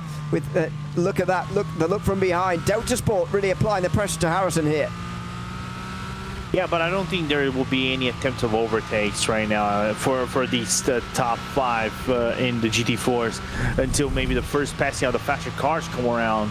I think right now might be the game of saving fuel, trying to conserve a little bit of the tire wear as well. So looking forward to see. I'm only going to see an attempt for overtake if the door actually finds itself open as near contact. Ooh, goodness me. Bart Austin there taking a very different approach to the penultimate corner and very nearly running over Kieran Harrison as a result. That was not ideal at all, but they get away with it at the end of lap number 2. This is the closest battle for the lead anywhere on the circuit, by the way, because out front Chris McGrath has got just over 0.6 of a second over Austin Young. Gregory Hofson is into second and is chasing Pascal Costa, but he's nearly 2 seconds behind him as things stand. This is by far the closest battle for the lead, and as you say, I'm not expecting any overtakes for the lead either at the moment, but Horston's getting exceptionally close. Yeah, he kind of did. He kind of had to do a little bit of a checkup behind Kieran right there, and but somehow, someway, they kind of managed to keep the gap for him to blow me in the altitude. McLaren is still quite considerate, so the McLaren has to do a little bit of work to get closer to these guys in the top two, but still good marking of the placement in the track for everybody as it stands right now. End of the third lap for the overall leaders, just about to be upon us, and as a result, we're into traffic pretty much. Lap 4 is where we should see traffic for the first time, and we're just onto it now with Geodesic 1 and 2. By the end of this lap, I think they will be right there, and they'll certainly be able to see the back end of the TCR traffic very, very shortly indeed. There they are coming through turn 5. Geodesic are going to be there by the end of the lap. Yeah, if not by the end of the lap, I think coming out of outside of turn number 14, you're just going to see those LMP3s coming down the corkscrew right there, 7, 8, 9. So this is, I would say, maybe a lap and a half. Consider this lap as a full lap, then half a lap. They're probably going to catch the TCR traffic as a full. This is going to be very interesting indeed. Just under 5 minutes gone, and already these LMP3s will have traffic to negotiate. Don't forget, they're about 15 seconds or so quicker than the TCRs. Maybe I've got a bit early by them being at there by the end of lap 4, but you can see that it is getting a lot closer. And there they are. There you go. The front straight is all the advantage that they've got at the moment. As Sim Motion go a little bit wide through turn 1, and he would have caught a brief glimpse there actually of Ganesha Tastelen working his way through the TCR traffic. Of course, that spin for the Grid and Go Porsche, meaning that he is actually behind some of these guys at the front. Yeah, and then to have to kind of like relegate yourself to kind of do the whole work takes a little bit of an emotional toll, and it can frustrate the driver a little bit, because you gotta be as fast as possible to go navigate yourself to traffic. But let's see how this is gonna go, because now, well, all I'm gonna say, Aaron, bite your nails, let the fun start. This is it. This is where the real race begins. Just 6 minutes of clean air, and it's over. Traffic starts, and already Sim Motion moving to try and keep on to one certain side of the road or the other. Herbino gets a better run for here. Look at McGrath, he's not had a very good run here. And here goes Austin Young for the lead, side by side in towards turn 11 and 12. They're absolutely locked together. Oh, and the teammates nearly make contact. 3 wide down the inside of turn 13, they do make contact. The teammates collide in the opening minutes of this race. Round the outside goes Austin Young. Finally does get through, but the teammates at Geodesic playing a dangerous game. Yeah, they nearly broke rule number 1 and number 2 of teammate racing. So that got a little bit feisty. Look at what's happening right behind. Yeah, Bergstrom has been overtaken here in the last couple of moments by quite a few drivers, and they're going to have to get single file here at a certain stage here. The LMP3s round the outside, they go through 2 and 3 where they prefer to be. Now they'll dive down the inside, some more TCRs. Oh, Impulse turning in for the apex there, right in front of the Hoisingveld LMP3 now. So much to look at here through the opening run through traffic, and this is only 2 of the classes together on the circuit. Look at McGrath and Young again. Goodness me, that was close. Austin Young having to defend again there, as finally there's going to be a bit of a gap. The second place TCR, I think that, the first place TCR, that's Logan McKenzie, has just separated them out by 1 second. Yeah, but I think he's going to get caught himself by the Scherer TCR right down behind, because he's going to get himself caught up by the other TCRs around the traffic. So things shifting pretty quickly with just a term of 1 lap and a half. Dive down the inside of Ganesha Tastelen as well. That's the first of the GT4s, but don't forget he's a bit detached from the rest of them at the moment. So he's going to have to catch them all back up again, of course, and he's going to be halted in that by the LMP3's lapping him here for the first time round. That was just the TCRs. There's, don't forget, 8 more sport class, or 7 more I should say, sport class GT4s still to come here for the LMP3s to negotiate, I believe, at the end of this lap, maybe a little bit later than that. We're not even 10 minutes in, and the biggest class, and indeed, here we go, it is going to be this lap. The biggest class is now about to be negotiated by those leaders. But you know what surprises me a little bit is There had a really big separation in the TCRs. Of course, bar P1 and P2, I think Sharon has a little bit of a separation to third place in the category of TCRs, but on that, it's kind of like cars close to one another. RD, Semper, Impulse, Voracious, and everybody else kind of like the whole field kind of close together in the TCR bunch. Yeah, certainly. Here we go. Chris McGrath is under pressure again here. This time from Christophe Herbigno, who looks down the inside but can't quite do it. Will he go for the cutback? Maybe through 12 and 13. He will! Oh, that's not quite far enough alongside in towards 13. And he doesn't quite go for it. But he's looking good here early on, is Christophe Herbigno. And he wants to make sure that Austin Young doesn't get too far out in front. Yeah, but with all that battling, kind of allowed Team Hoysenfeld to come a little bit closer as they're going to go around the Rusty Spatulas over here for the start of the 7th lap. Is just making things complicated. You see how we were wondering how convoluted this could get with the LMP3s going around. This is how convoluted it is as now they reach basically the main pack of the GT4s. Through they go, up over the rise and now down in towards turn 5. McGrath just up ahead of us here as we're on a ball with Herbigno. Gets cut up by one of the Mercedes. Of course, entitled to their line, entitled to their own race. And they will absolutely take the racing line if they are able to. These slower cars in towards the downhill run they go at turns 7 and 8. One long line created pretty much by Glacier Racing, and look at that. Austin Young slides through traffic. He's had a great run here through traffic first time round. Partly, of course, down to his own skill of slicing and dicing, but you've got to have a little bit of luck on your side as well. 1.2 seconds, that's only going to grow now into this final sector. You know what? I'm looking at these camera angles and I'm getting antsy. I'm not gonna lie. It is a really nervy watch early on for sure. And I mean, just imagine what it's like actually having a car in this race at part of your team. If you're a driver supposed to get in later on in the race, this must be really sort of watching from behind the sofa kind of stuff. Yeah, I'd feel bad if I was actually racing my GT4 around this track. I tried to race on the pre-qualifying. It was nerve-wracking. Imagine going on a track like this. I think this would be just as nerve-wracking as off as you were going to Laguna Seca. Kieran Harrison still leading in the sport class, by the way. And further down, they're being passed on one side, then the other. Oh, and the car into the grass and just about saving it there in the background. One of the Mercedes just about holding it onto the road, though, through the 4th corner of the racetrack. We stay incident-free for now. We're only, of course, 11 minutes or so into the race, but nevertheless, still the 12 LMP3s making their way through. And as you can see, it's a huge class. It is spreading this field apart, though. There is Herbigno, suddenly 2 seconds behind Chris McGrath. But I have no complaints so far. The first passing of the LMP3 car is looking really clean. So sure, dicey maybe a few spots because you're swerving every single time, as now Bart Horston has to deal with the WSR Esports butt kicker LMP3 around the inside. Same for Kieran Harrison right now, dealing with them.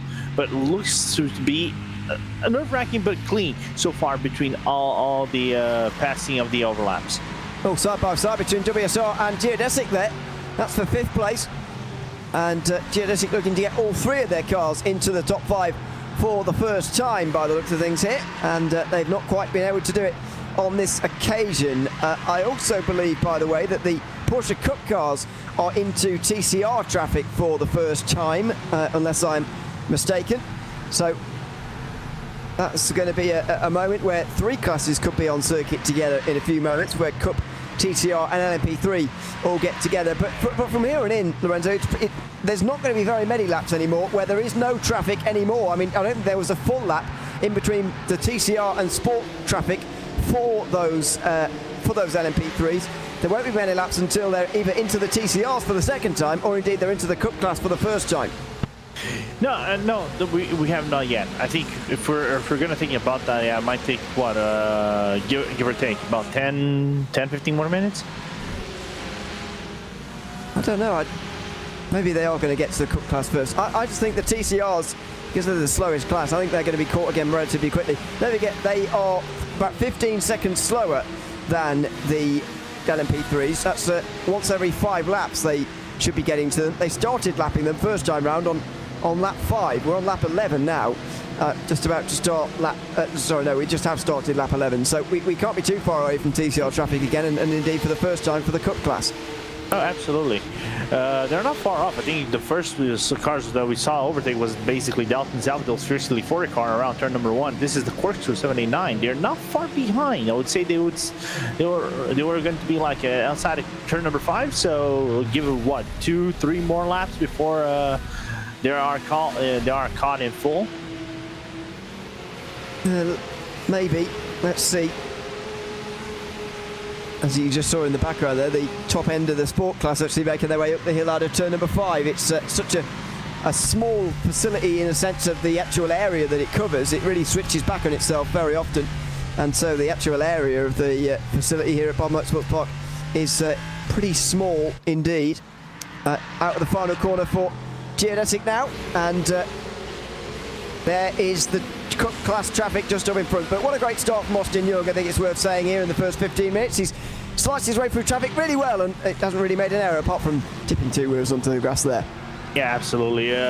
Making usage of his experience in the GTPs and also in the Endurance Series to get around these traffic so far, as we have battling between Olympus Esports as Thomas Cope overtakes, I think that was Centennial Mexican in the Aztec Visceral 996 car, from what it looks like. Yeah, that was it. And they go around the TCR as well, just like you said, Ewan.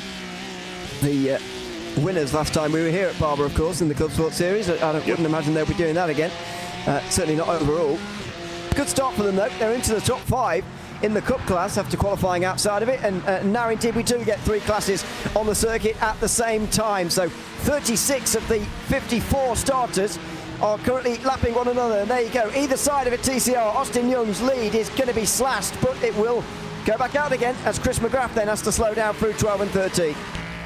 Yeah, gap coming down a little bit between the 64 and the 66, but still a considerable gap for you to work on between everybody. And still a good pass at the cars now, despite being now, instead of a 2-make, it is now 3-make. And we're approaching basically the time where we actually had our first yellow flag in Road America. Road America, we had our first yellow flag 23 minutes in. Okay, keep an eye on that. Of course, early on, through the traffic and the Porsche Cup class, it is Thomas Cope currently 4th. That's 1 place gain for him so far today, ahead of Visceral, who have also gained a couple of places so far. Valkyrie stayed where they are, and losing out, of course, Fiercely Forward, which has helped everybody to gain at least 1 place here, pretty much. Look at this, queuing up down the inside through turns 7 and 8. On board we go with SimCity Racing. You see the other Visceral car just up ahead. It's a traffic jam here, a queue through turns 7 and 8. It is just like going around in the rush hour. It's insane, man. Another 3 wide moment towards turn 11. And another moment where Austin Young's been caught initially, but then he should extend the margin again a little bit later. A couple of Carlar machines going nearly side by side there in different classes. That was a late dive down the inside from the last of the GNSX, and there's a late dive from Sinkowski there as well, as one of the Cup cars get down the inside of a TCR. Oh my goodness. WSR's trying to get involved as well. They don't know where to go. Round the outside instead. These LMP3s have to remember they've got more grip, and Sinkowski's off into the grass. WSR moved to the other side of the road to avoid them, and Sinkowski's going to lose out here. He's still on the outside line, and he does lose 1 place. He's down to 5th. Try to push the issue a little bit farther, and like I said before, there's only grass over here. There's barely any sand. There are only a few spots in the track there. You're going to have a little bit of a sand trap.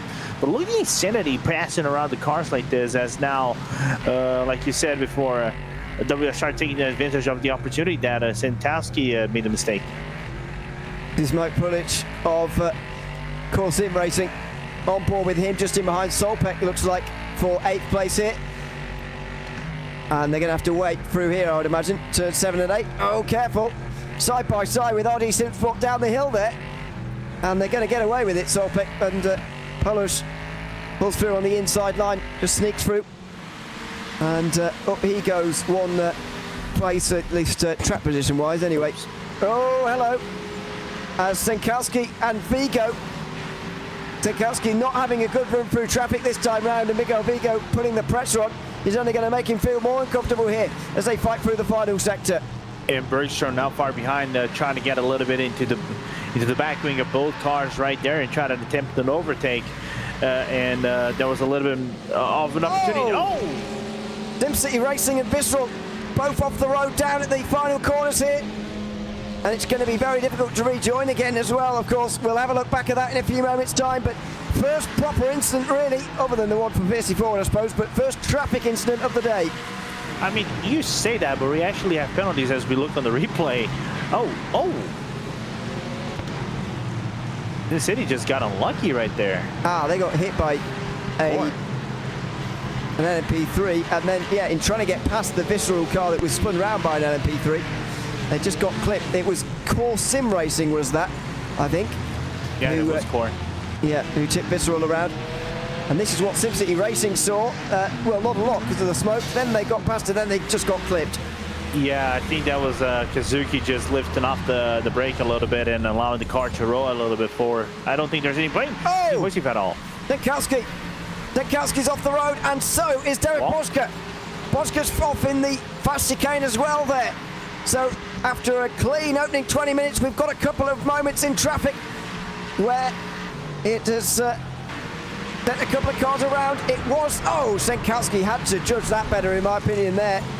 You've got to know that these cars, LMP3s, are a lot faster than the Cup cars through these fast corners. Just run over David Boschke there.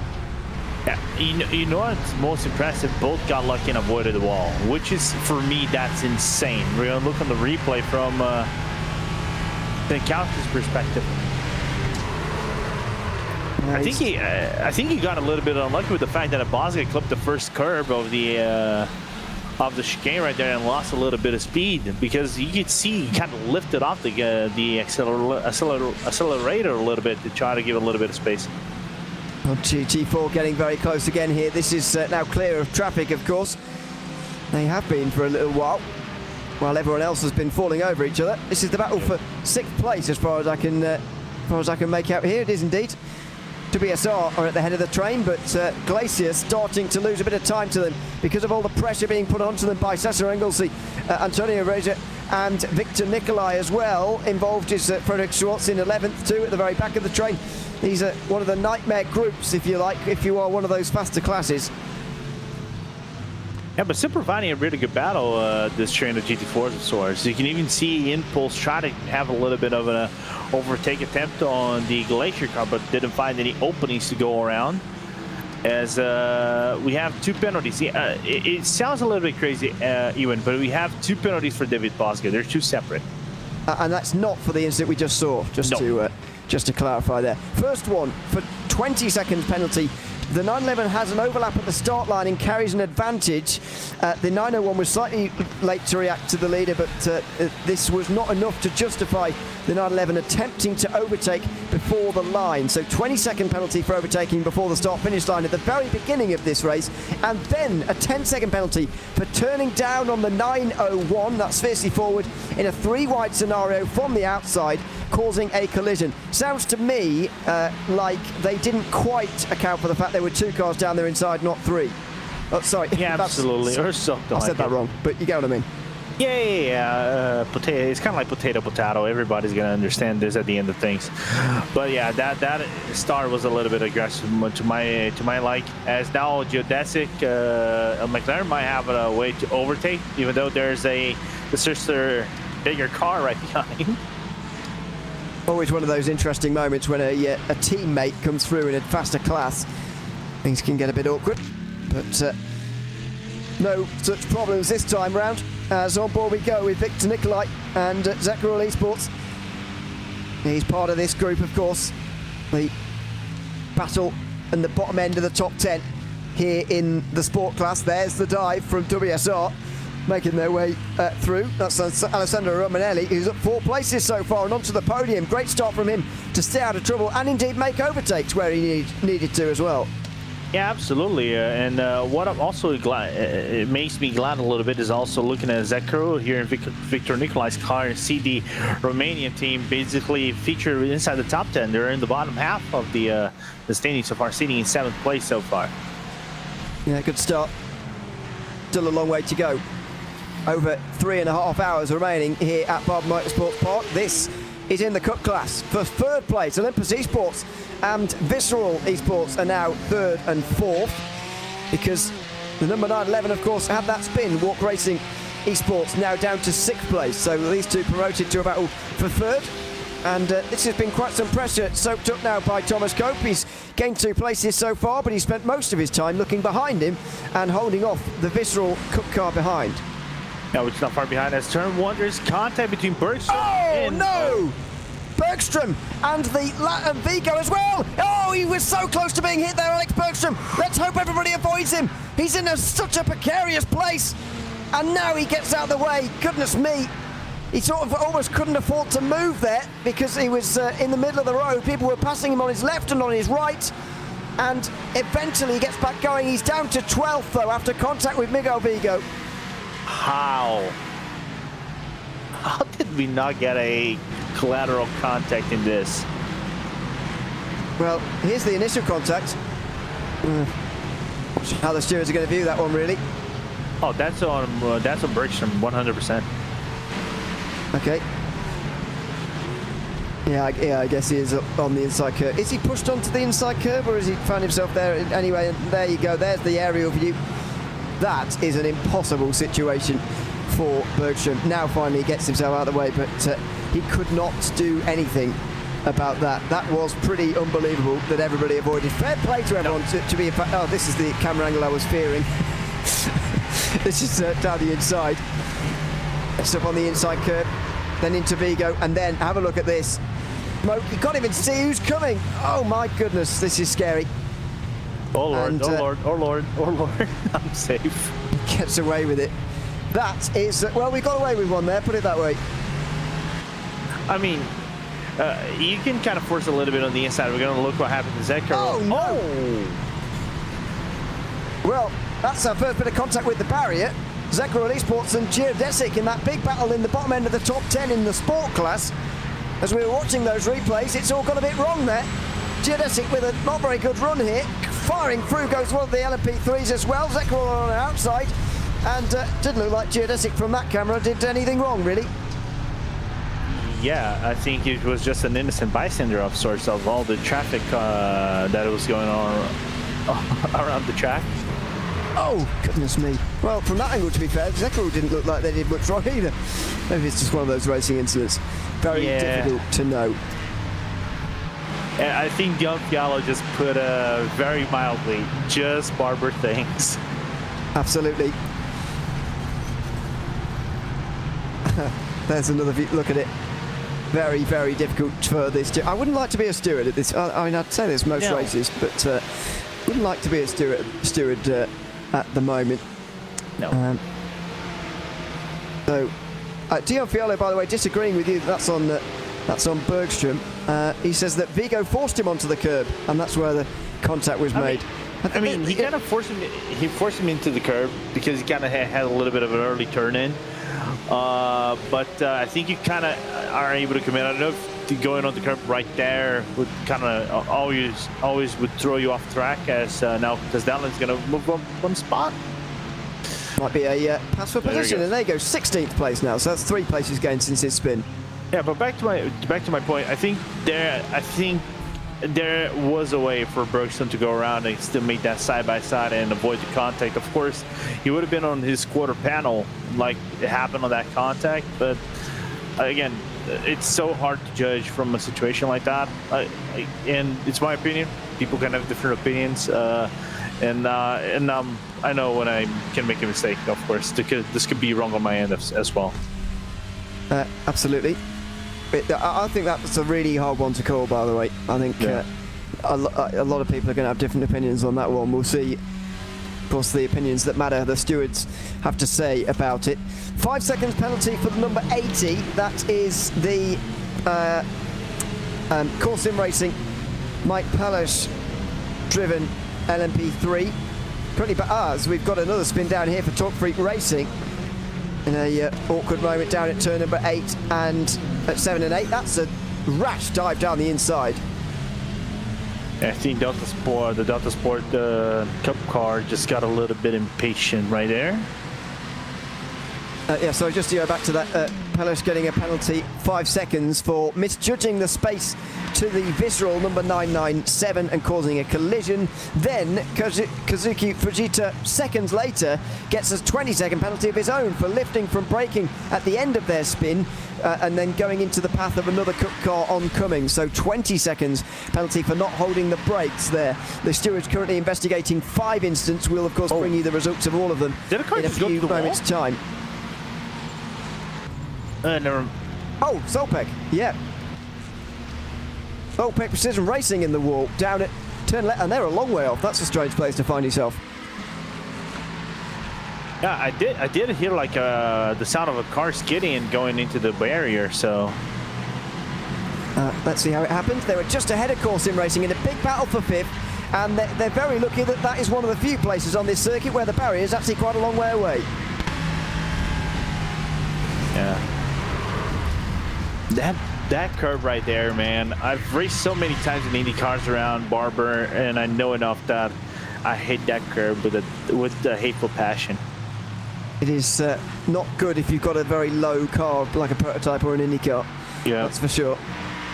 Just about half an hour gone here at Barber. It's absolutely flown by, I've got to say, but we're still green and we're still surviving as well, which is a good thing too. Nobody in pit lane for long stops yet either. In fact, nobody has come down pit lane at all. What a great compliment to all 54 drivers on this racetrack to have not done it without incident, of course, because that would be near impossible unless everybody drove around at about 2 miles an hour. But to avoid getting any major damage around this circuit, that's a compliment to every single one of these drivers.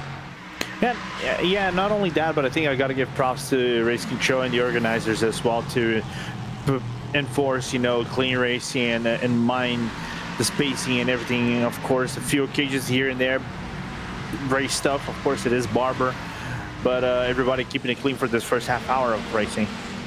Jan Sinkowski with a 30-second time penalty for misjudging space and speed of the number 911 of David Boschke through turns 10 and 11. Well, they've clearly got a different track map to me. I've been calling that 9 and 10, but anyway, that doesn't matter. There's very different views around the internet as to what colour numbers they are. Anyway, they've got a 30-second time penalty for that, and to be honest, I can't disagree too much at all with that. Logan McKenzie, meanwhile, has been overtaken by RaceSport, who have completed their run back to the front of the field after making a mistake on the opening lap, or was it the second lap of this race? They are now back in the lead, though, half an hour later. Yeah, Zen doing a really good first stint right there. I've had moments where we initially thought, oh, he's going to be kind of relegated into P2, P3 right behind RD Simsport and G-Force. But just use pure smartness of, you know, using the traffic, pace, and a little bit of skill to get closer to Logan McKenzie and make an overtake. Of course, Logan, I don't think he's the fastest TCR in the field so far, but he's kind of like matching the same pace as the other guys in the front are. Walk again, more issues for David Boschke. He's not having a good first stint of this race at all, is David Boschke, I'm afraid. Oh, and he bounces over the curb. Careful doing that. Getting back onto the road again, but there we go. He's back on again as through, meanwhile, goes Delta Sport and one of the TCRs. We've got Sport and TCR traffic together for the first time, and I can't imagine the Cup cars are too far behind either here. In fact, I think I just saw the leader of the Cup class not too far behind, but these are, of course, the leaders in GT4 as well. So yeah, it's matching up quite nicely. Yeah, that is Impulse in the background, isn't it? So three classes on track together again here. It's pretty much constant, as I mentioned earlier. At this stage, it is pretty much constant.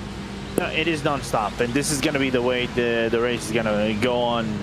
Maybe the only opportunity they might have a little bit of a breathing room. Oh my goodness. That's a big crash. How did we not go yellow on this one? And I think the LMP3. Oh, never mind. We have gone yellow. It's the number 66. Oh, and up and over. Oh, goodness me. That is Chris McGrath from second in this race, up and over, and that's why we've gone yellow. We've got a car upside down here at Barber Motorsport Park, and we've got our first yellow flag of the day as well. Well, 33 minutes in.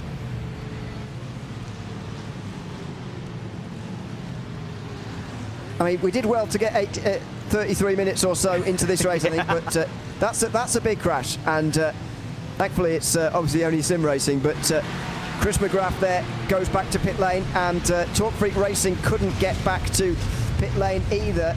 They are in pit lane. Neither could Rusty Spatulas. Their car very damaged on the right-hand side. So that's what they broken Rusty Spatula looks like. And oh my goodness, nothing Chris McGrath could do right there. Well, I mean, where are we going to apportion blame for that as well? I mean, that's difficult to call. I don't know. I really don't know. Like you said, I really don't want to be a steward in this situation right now. So it's rough, man. But I think this is kind of big for the championship because the leading car, the Hydro Race Geodesic, it was Chris McGrath's car. He was 3 points away from the Sopac one, and about 41 points-ish to Team Hoistingfeld. So this is going to be damaging for them on the long run. Yeah, we certainly will have a setback for Geodesic after that. I mean, 20 points better off than any of the other cars. The 64 is next best off, and they are currently leading the race, so that's okay, I suppose. But you're right, that is the best placed car of their entries. I don't know, man. I really don't know. Yeah. It's like there's so much. We've talked about this, right? We often talk about the speed difference coming in the corner like that, and there's a little bit of an overlap when he was coming in out of the corner of sorts. Hard to judge, in my opinion. I would have no issues deeming this a race incident. I have no issues kind of like deeming this on maybe Rusty Spatulas, for as crazy as it seems, right? Or even at the other cars, or even at the 66 of sorts. So it's rough to make this assumption, as the yellow flag is going to be extended. And I think this might be the perfect opportunity to. Everybody's going to do the pit stop, but this will be the big pit party for everybody, especially for those who can go over the hour, like the GT4s, the Cup cars, the TCRs, to maybe make this your pit stop. Do you think this still means it's a three-stop race for those cars that can go about an hour, though? Can they do...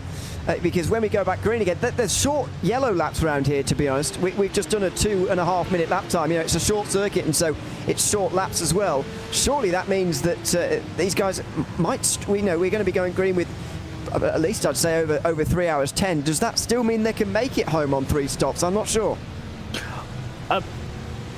For the LMP3s, I don't think they will. I think this is a 4-stop, No. 3-stop, maybe 3-stop, 3-4-stop, 5-stop race at top.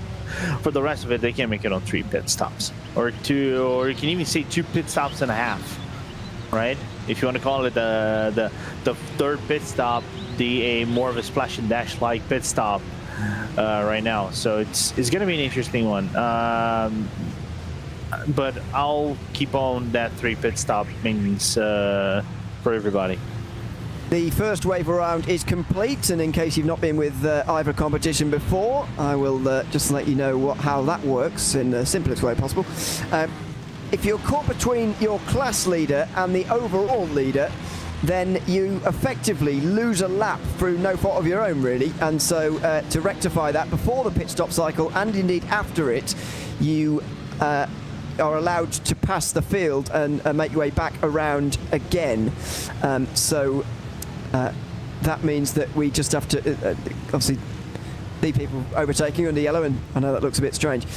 Still lots of things under review, by the way, for race control. 5 more incidents currently being reviewed. We'll just see whether pit lane is open this time round here, Lorenzo. I'm not entirely sure if it is going to be, or whether we have to wait one more lap around. But as I say, the wave around has been complete for the first time. So we may well see the chance, because I agree with you. I think we're going to see everybody in here when indeed the pit lane opens. Certainly in LMP3 we are, but it doesn't look like it is just for the moment. So there we go.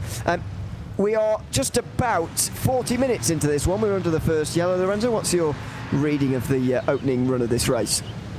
It's been quite aggressive of sorts, but then again, it's just the nature of the track that kind of bring the aggressiveness out of the drivers of sorts, right? But it's been kind of clean. Of course, bar this incident, which we know could be deemed a racing incident, was a little bit of a miscalculation from drivers and things like that, has been okay.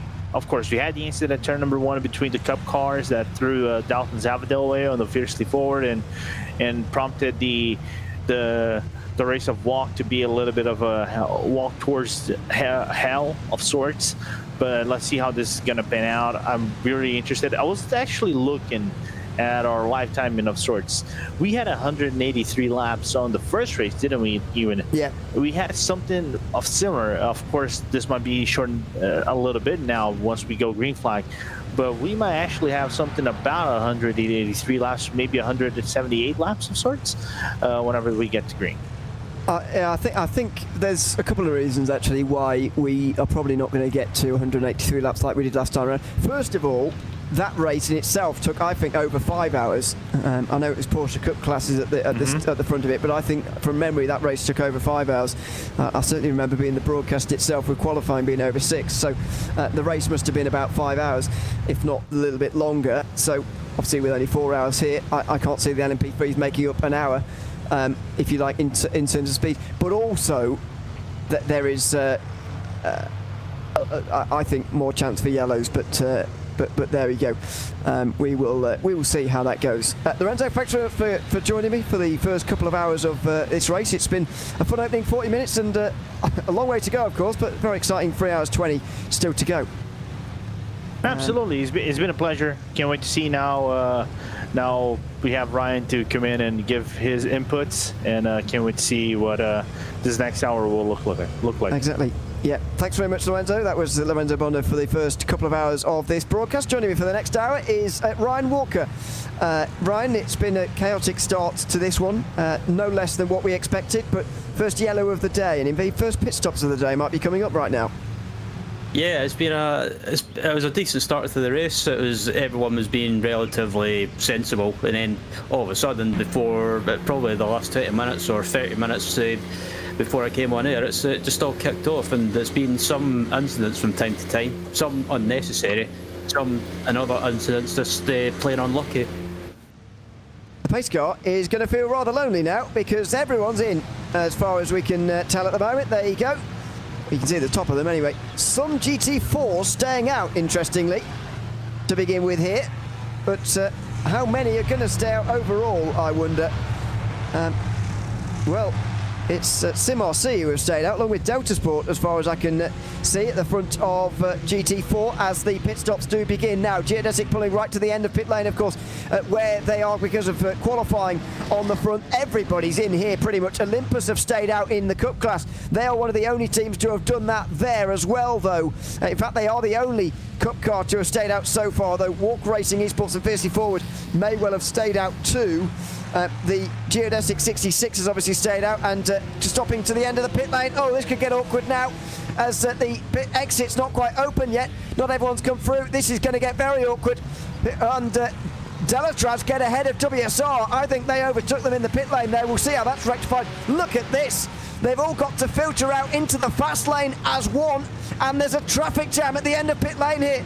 They've all got to be careful not to hit each other, of course, as well. We'll give you a rundown in a few moments' time as to how they've come out here, but such a busy pit lane, you don't often see it quite as busy as that. Yeah, and that's the thing as well. If you've just finished your pit stop and you're just about to go, you've got to wait, because you can't just pull out into the fast lane when there's oncoming traffic. Otherwise, you risk getting a penalty by race control. So it's one of those things. It can be frustrating, but it's just the nature of the series. You've got to stay where you are in your pit box until it's safe to go. And yeah, you lose positions, you lose time, but it's just the nature of multi-class racing, especially in the IVRA League. So, now the prototypes will be put to the front, of course. I'll give you a rundown of the top 10 in all 4 classes. Austin Young has retained the lead in the Hydrace Geodesic 64, with Dallas Automotive up to second, ahead of WSR. Although I think Herbigno was slightly behind the WSR car in the pit lane, and I think he overtook him, but we'll see what the stewards have to say about that. Corsim Racing and Team Hoisingveld round out the top 5. Good recovery for Sinkowski to be back there again, actually, ahead of the other Geodesic car. It's Miguel Vigo. Solpec Precision Racing are 7th, then of Trek, then the 2 Prestana Nomads at 9th and 10th, and Hydrace Geodesic Racing are back on the lead lap again because of an extremely short pit stop. They are going to get the wave around, and they should be back on the lead lap again. So I did more than the top 10 there. There you go. That's all 12. Olympus Esports lead in the Cup class. One of 3 teams not to have stopped. Walk Racing Esports and Fiercely Forward also decided not to stop. Impulse Racing are the first of those who did, ahead of Delta Sport with Carlisle Esports in 6th, ahead of Visceral's 2 entries, 7th and 8th, Valkyrie Competition 9th, and Sim Racing School in 10th. Kieran Harrison still leads in GT4, although he didn't stop. Neither did the top 7 here. So Delta Sport, as I say, still second. Then it's Zenith, WSR, Glacier, Fiercely Forward and Door Academy in the top 7. Talk Freak, the first of those who did stop, although they pitted before the pit lane was open due to damage, I believe, but nevertheless it may well see them at the back of the queue by the time we begin again. Altitude Esports, the first of them who've done a proper stop, ahead of BS Turner in 10th. Then in TCR, RD Simsport have got themselves ahead of the field after a good stop rather than missing a stop. Oh, sorry, they're second ahead of Scherer, who I missed in the overall. Scherer still leading. RD Simsport, though, did get themselves ahead of G-Force Racing with a good stop. Then Impulse Racing, who are 4th ahead of Verasius, who've gained 2 places so far. They're in the top 5 ahead of Carlisle. Semper Racing are down in 7th. They pitted a lap early, from what I could see. I didn't see why they pitted, though. And it was only for 6 seconds as well. I don't know what was going on there. WSR Esports booking a 8th ahead of Crow Racing Team, then Sim Motion, and the Geodesic Racing car is still in pit lane and pitted for a second time. Actually, they're down in last. Rusty Spatulars, you won't be surprised to learn, in the sport class are still down in pit lane after 12 minutes. So that's the complete rundown.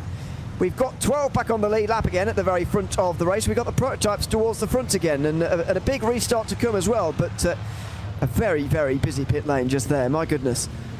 Yeah, it was very congested to say the least, and you talk about the LMP3 cars being put back to the front under this course, and I think, especially around this track, I think that'll make it much easier when it comes to getting back underway after the restart, just because there's no other cars in between, there's no mixture, so I think it'll make it easier and not as congested, I think. But yeah, it's been an interesting race so far, plenty of good racing throughout the field, but yeah, I think with about 3 hours and, well, pretty much 3 hours 14 remaining, I think there's plenty more action guaranteed, that's for sure. Yeah. Though, as is slightly different to this last season, the LMP3s get to the front of the group, then the Cup cars go through, then the sport cars go through. So we will sort the field out properly. I mean, I somewhat wonder how much like the start of the race this is actually going to feel, because, as you say, it's single file. However, there will be LMP3, then Cup, then Sport, then TCR in a similar way to what we had at the start of the race. So I wonder whether we're going to have a very similar feel to this next part of the race from what we just had from the start here, with no mixing of the classes on the restart.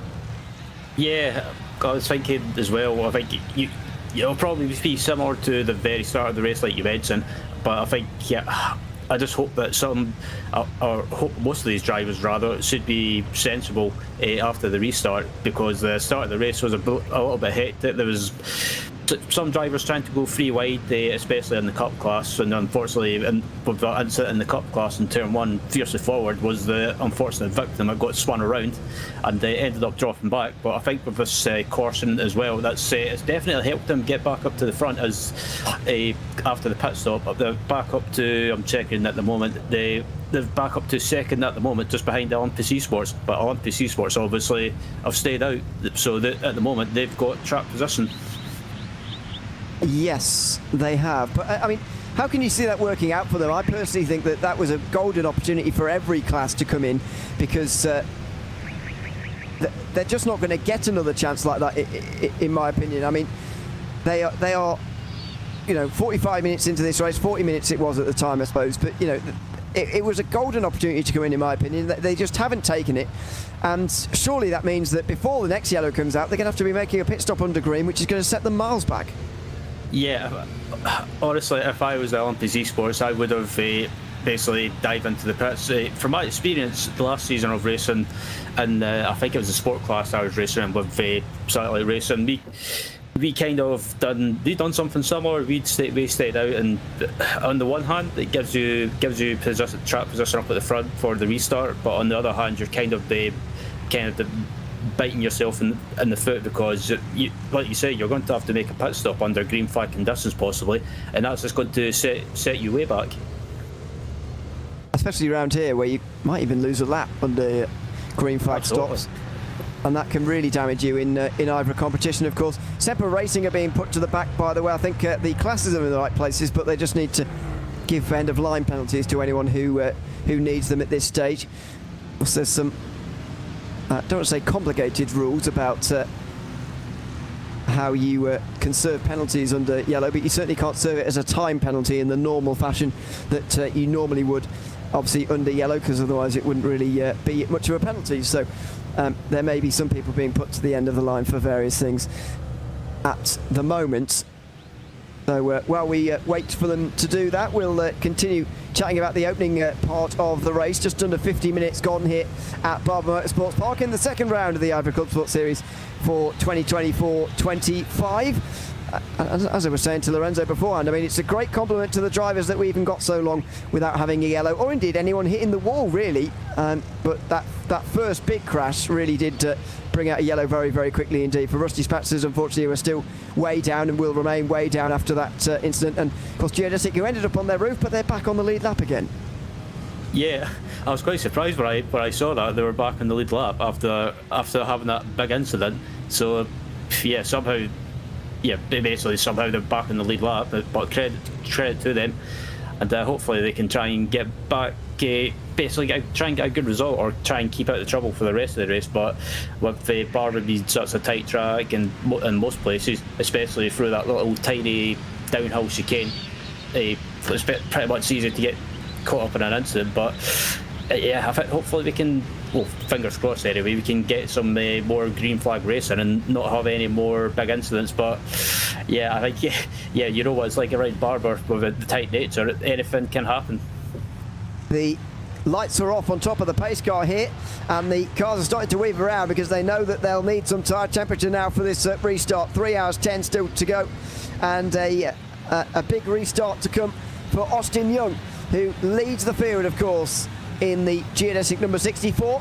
No longer is it the number 66 right behind, but just to explain that, they, of course, rolled up onto their roof, had to tow back to pit lane again, but that was okay because we were under caution at the time. They lost a lap, but of course they didn't need to actually stop for the under the caution, and so they were able to take the wave around and get back onto the lead lap again, which is a big positive for Geodesic, who are now back in the game as far as that is concerned. As we always talk about in IVRA, it is about staying on the lead lap more than anything else that you really need to worry about, and they have managed that even despite their big incident. One caution down. Let's see how many we get throughout this race, and indeed how long we can go now without seeing another one. Out of the final corner comes Austin Young, and we're underway again. Green flag waited at Barber Motorsports Park, just under 3 hours and 10 minutes still to go, and it's a single file restart, of course. Hopefully a less chaotic start than the actual start, as nobody begins side by side. Austin Young gets a good launch and indeed leads the field through the opening sector for the first time. Yep, and yeah, it's pretty much been a clean start as well in the cup classes. Not been any incidents from what I see so far. It's been relatively clean, but yeah, Austin Young got a great start at the restart as well, and Romanelli got a great start as well, and they managed to keep with him as they come down through the downhill chicane, and not too far behind you've got the Delatraz Automotive car as well. So it's been a relatively clean start, no issues, and which is good to see. Fantastic to see. Side by side, Sikowski gets ahead of the Core Sim Racing LMP3, and that's Miguel Vigo in the background in the geodesic car going over the grass as well through the fast chicane. There's Thomas Cope leading the way ahead of Dalton Zavadil, of course, hasn't stopped yet, and so we'd expect to see them in the next 20 minutes or so. We'll see how far they can go, though, in these Porsche Cup cars, because, of course, they've had a caution now, and they can go quite a long way anyway, these Porsches, so let's see just how far they can go this time round. Oh, there's someone off in the background as they battle for the lead goes on. Austin Young versus Alessandro Romanelli. Round the outside through turn 2 and 3 would be quite spectacular, and he's got a good run here. Romanelli looking on the outside line, absolutely door to door with Austin Young. It's a great run round the outside of turn 2 and 3, and that's given him the inside at turn 5 here. It's side by side between the two of them. Romanelli holds that line and he gets the lead for WSO. Oh, goodness, contact. He tries to get past the Mercedes. Austin Young doesn't want to let it happen, and he gets back to the inside. He gets back to the lead. Goodness me, spectacular battle for the lead. Oh, that was tense just watching that, but I honestly thought that Young and Romanelli were going to end up having contact or a big incident, as it looks like the 66 car ended up having issues and basically just reverses into the wall for good measure. But as you look at a replay of the SRN Motorsports car getting sideways, and done such a good job to keep that out of the wall there, and especially getting sideways at high speed. But back to live pictures, that was I don't know about you, Ewan, but watching Young and Romanelli almost colliding with each other was made me tense. Yes, it was a tense moment, that's for sure. Weaving around in the background, one of the Prestana Nomad cars still trying to get tyre temperature in. The number 66, of course, having its second incident of the day, as you just saw on replay there. That was unfortunate for them and not a good start at all. The GT4, by the way, they've all just passed, is the Rusty Spatulas cars back out onto the circuit again as SimCity Racing now make their way back onto the circuit again, and Valkyrie XP have absolutely power drive them there into a spin. Yep, and I wouldn't be surprised if Valkyrie maybe get a warning or even a penalty for, or maybe a time penalty, but we'll wait and see. Side by side in GT4, two Mercedes down in towards turn number 1. A dive to the inside for Zekral. You get past Orbit Drop Bear for the last spot outside of the top 10. I think that was 11th place there, and a good pass. Side by side, meanwhile, a bit further back as Geodesic look to make their way back through the field, back past one of the BMWs. Looks like a Ryan, that does. And Geodesic looking for a second position in 2 corners. Oh, that's a tight line. Down in towards turn 5, and they've got it. Down the inside of Orbit Drop Bear, who lose 2 places in one sector, and here comes the BMW down the inside of them as well. Yep, look who's joined this battle as well now. It's the Satellite Racing GT4 Aston Martin of Ayrton Williams at the wheel at the moment. And from my experience, Ayrton's a very quick driver, so and he's not afraid to make any moves. So if he sees an opportunity to make any moves and gain positions, he will not hesitate. Romanelli has just taken the lead, by the way, off of Austin Young at the front of this race. WSR Esports Bookkeeper look like they lead now with just over 3 hours to go at Barber Motorsport Park, and there they go just in the background of the shot, actually just on the other side of turn number 5. WSR Esports Bookkeeper have got to the lead. We'll have a replay of that pass in a few moments time, but there is confirmation. Romanelli in front, and to be fair, in the opening couple of laps he was looking very threatening. Now he's got the pass turn, and here it was in towards turn number 1, past a bit of cup class traffic. Outside line of turn 1 gives you the inside at 2 and 3, of course, but he gone for the cutback. Austin Young went a little bit wide, and Romanelli takes the place. That was a great overtake. Yeah, Romanelli he kind of done a dummy move into turn 1. He went to the inside. He made Young go to the inside, and then went back to the normal racing line. And that was a fantastic move. As the Team Huskenbell, the LMP3 car, dives into the pit lane with Jan Senkowski behind the wheel. Slightly strange, given that there's only 5 minutes gone since the restart here. Of course, they've got a penalty to serve, but that's not about to expire, as far as I'm aware. So, well, they pull into the pit lane regardless and drop down the field. This is Olympus Esports still leading the way, ahead of Fiercely Forward. Then Delta Sport, then Impulse, who are in 4th place. Feels like these guys are very much just riding around with one another and saving what fuel they can here, and it's going to take some LMP3 or indeed some TCR traffic to split them apart, because right now they're very much just slipstreaming each other. Yep, absolutely. And there is some places that you can do a bit of fuel saving around here, especially lifting and coasting. But also being behind the other car, as it looks like Senkowski and Huskenveld have had to serve a penalty by the looks of it as they leave the pit lane. But yeah, being behind another car around this place can definitely save you a lot of fuel. And I think this big pack of cars at the moment behind the Olympus esports car is definitely, they're pretty much fuel saving behind one another. So, and also Olympus esports as well, they have to dive into the pit lane, which will probably not be too far away, and that'll probably put them slightly out of sequence as they fierce forward, looking a bit racy at the moment. Eric Newman asking how Fiercely Forward are back in second. They haven't stopped either, have Fiercely Forward. That's why they are suddenly at the front again. Probably did that to get that track position back again after suffering in traffic and spinning around at turn number 1, of course, and the opening lap of the race. That's Rusty Spatchers, who I mentioned earlier on, getting back onto the circuit again. Fair play to them for rejoining so many laps down after nearly a quarter of an hour in pit lane, but they're just trying to stay out of everybody's way now. Here comes the pack. Delta Sport looking to the inside, and Zavadil feeling the need to defend. There goes Pascal Costa to the inside as well, in towards turn number 1 for Impulse Racing. And he makes his way through by the looks of things, but that was a nervy moment there as they get through the traffic, or a car of traffic for the first time anyway. Yep, and it looks like Fiercely Forward trying to make a move, going stretching from the racing line to the inside, and can they get the move done? It's a bit tight between all three cars, and it looks like Fiercely Forward might be losing another position. But actually, as I say that, they managed to hold on to second position for at the moment. Right into the side of Thomas Cope though there, and Delta Sport and Impulse trying to take advantage from third and fourth as well. Collard round out the top 5. Good exit from Tottenham's Avenue. Looks like, by the way, that Fiercely Forward have been smashed up the rear by someone. I'm not sure whether it's just the lighting or the livery, but they look like they've got a real dent in that rear end. Yeah, I was thinking, I wonder if that was from the incident on the lap 1 and turn 1, or if it was a completely separate incident, because I was about to bring it up as well. I just noticed that they've got a slight dent on the rear bumper.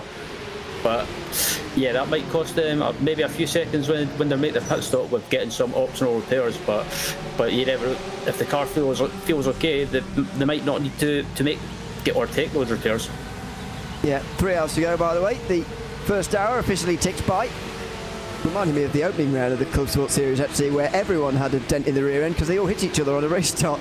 That hasn't happened this time round, thankfully, but Davido has been hit by someone. I don't think he was hit in the rear in that lap 1 incident, unless he backed it into the wall, and I don't remember in that incident, but I don't think he hit anything with the rear. So yeah, the mystery will go on for the meantime in that one. Austin Young still second, and he's getting away from these three who are currently fighting for third. Delicious Automotive ahead of Geodesic, then Core Sim Racing as the LMP3 split apart. They've already gone through the TCRs. They're now coming through the Sport Class for the first time since the restart. And this is one of those things as an LMP3 driver as well. You don't want to do anything too silly in traffic, but on the other hand, if you're stuck in a battle, you don't want to lose too much time. So it's kind of what damned if you do, damned if you don't. But at the moment, Delicious Automotive and Geodesic currently battling at the moment. As we look back at the Cup classes, still Olympus Esports leading with Fiercely Forward right behind them. But I think it's not too long before Fiercely Forward possibly lose another position. But on the other hand, these three cars rather, they could be just fuel saving at the moment, like you mentioned, Ewan. So as again the MP3 traffic coming through with the team Huskenveld. It's a group that very much needs splitting apart by some traffic here, and their team Heutenveld are to maybe provide that, but it's just the one LMP3, of course. After serving that penalty, they are 56 seconds behind Romanelli. They've got to be careful not to lose too much time in this next few moments until the next caution anyway, otherwise they might be off the lead lap. Cope defends from Zavadil on the way towards turn number 5, and it's a good defence. It's enough for now to hold on to the lead, but this is now getting awkward for everybody. The top 6 are absolutely locked together in this group.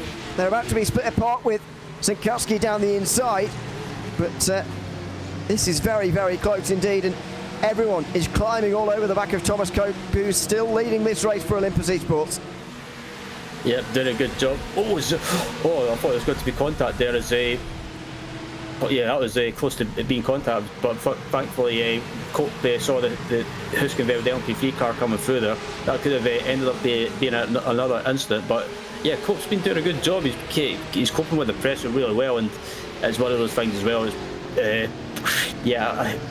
I don't know if maybe Cope was maybe questioning the decision to stay out as well on track and while everyone else pitted, because in my mind, or in my view, it's pretty much put them on the back foot in a way, unless you get a course in when they make a pit stop. I think they've kind of just they've went the wrong way with the strategy. Commentator's dream when Thomas Cope is at the front of the group and he's dealing with pressure, and we can say those words every round. Here he goes again, defending from Dalton Zavadil in towards turn 5. Very similar to last lap, actually. And Zavadil stays, keeps the overlap this time round, and here comes Sport trying to take both of them now, maybe on the inside line. Zavadil there just gets a bad run on the way towards turn 7 now, and they're going to get through on the inside line. Sport lift off and took back into third again, but this is the risk when you're in this group. Trying to make a move is all well and good, but you could get passed by the driver immediately behind you, and Zavadil's going to go again. Looks up the inside, he's going to back off though before the high-speed chicane. And this is the thing as well, I can understand that Zavadil wants to try and get by as quickly as possible, because as you see right there, there is a big pack of cars behind him. But on the other hand, you don't want to do anything too risky. So I think it's one of those things. I think Cope as well is maybe struggling with tyres, because from my experience of racing the Cup car, if you overdrive or push too much, you can the front tyres can go off. So you've kind of got to discipline yourself in a way to look after the tyres and not overdrive or push too much. Thanks very much to Eric Newman and Gordon Marshall and so on for letting us know that Fiercely Forward did indeed have contact in the rear at their lap 1 incident, because I didn't recall them, even though I do obviously remember the incident. I didn't recall them hitting anything with the rear, but there you go. Thanks very much for that. Miguel Vigo is in from the top 5 in LMP3 now. Don't know why. He's got a 20-second time penalty for contact with the number 70 in towards turn 1. And more madness, Alec Bergstrom there. Now, that was a pretty 50-50. I don't know if you saw that incident, Brian. That was a pretty 50. Oh, of course you did. I know you did, because you were messaging me about Alec Bergstrom's miracle that he was not hit, actually. But quite apart from that, Vigo's got the penalty for that one. It was a pretty 50-50 split as to who everyone thought was at fault at the time. What is your view on that? Yeah, I don't know. It's one of the. I don't like to apportion blame to anyone, but I think it was kind of 50-50. Vigo maybe could have left slightly more room, but there's an incident behind in the Cup class. Tried to find out who it was. As I say that, Thomas Cope and Zavadil dive into the pit lane. Oh, and there is a spin in the background for Jeremy Lamier. Didn't see through turn 12 any incident, but there certainly was at turn 14 that time round. And well, this group has been blown apart by pit stops and incidents in the Porsche Cup class. Thomas Cope and Dalton Zavadil both make their way in. Olympus Esports and Fiercely Forward, of course, they have to do their tyres and fuel differently, but this is going to cost them almost a lap, especially if they're taking tyres. Sport then get to the lead ahead of Impulse Racing and Pascal Costa. A great stop from Gregory Hogson's Sport team. They managed to get out into the lead. It was Carlar, actually, who was spun around by the race leaders. Romanelli there, spinning round Carlar Esports. Yep, is it the Valkyrie 977 Valkyrie Excite car had an issue as well. I wonder if it was self-contact or I don't know. I think that was maybe trying to go for a move that was. Yeah, went to go for a move, got sideways, and then basically, as soon as he got sideways, got clipped. They did, yeah. So, well, that was quite a moment of excitement there. Penalty, meanwhile, coming in for the number 462. That was turning into and causing a collision with the number 410. So, that is Geodesic Racing getting a penalty for contact with Zekerel. and it's been a 60-second time penalty for Rusty Spatulas, who were already 12 laps down anyway, and 9 laps down now on their class leader. They have got a 1-minute penalty for towing without permission from race control. Of course, you've always got to get permission from race control to tow in IVRA, and they did not get that. They will receive a 60-second penalty as a result. So that's not going to set them back too much further, given how far back they are anyway. But either way, something to worth noting. But it will not help Geodesic here in GT4. They've had a pretty turbulent start to the race. They're down a few places from where they started here in GT4. They're down to 12th, and that penalty is only going to set them further back now. Yep, absolutely. And as one of the Geodesic LMP3 cars comes through the field to lap the fiercest forward, and Geodesic Sport class car heading into turn 2.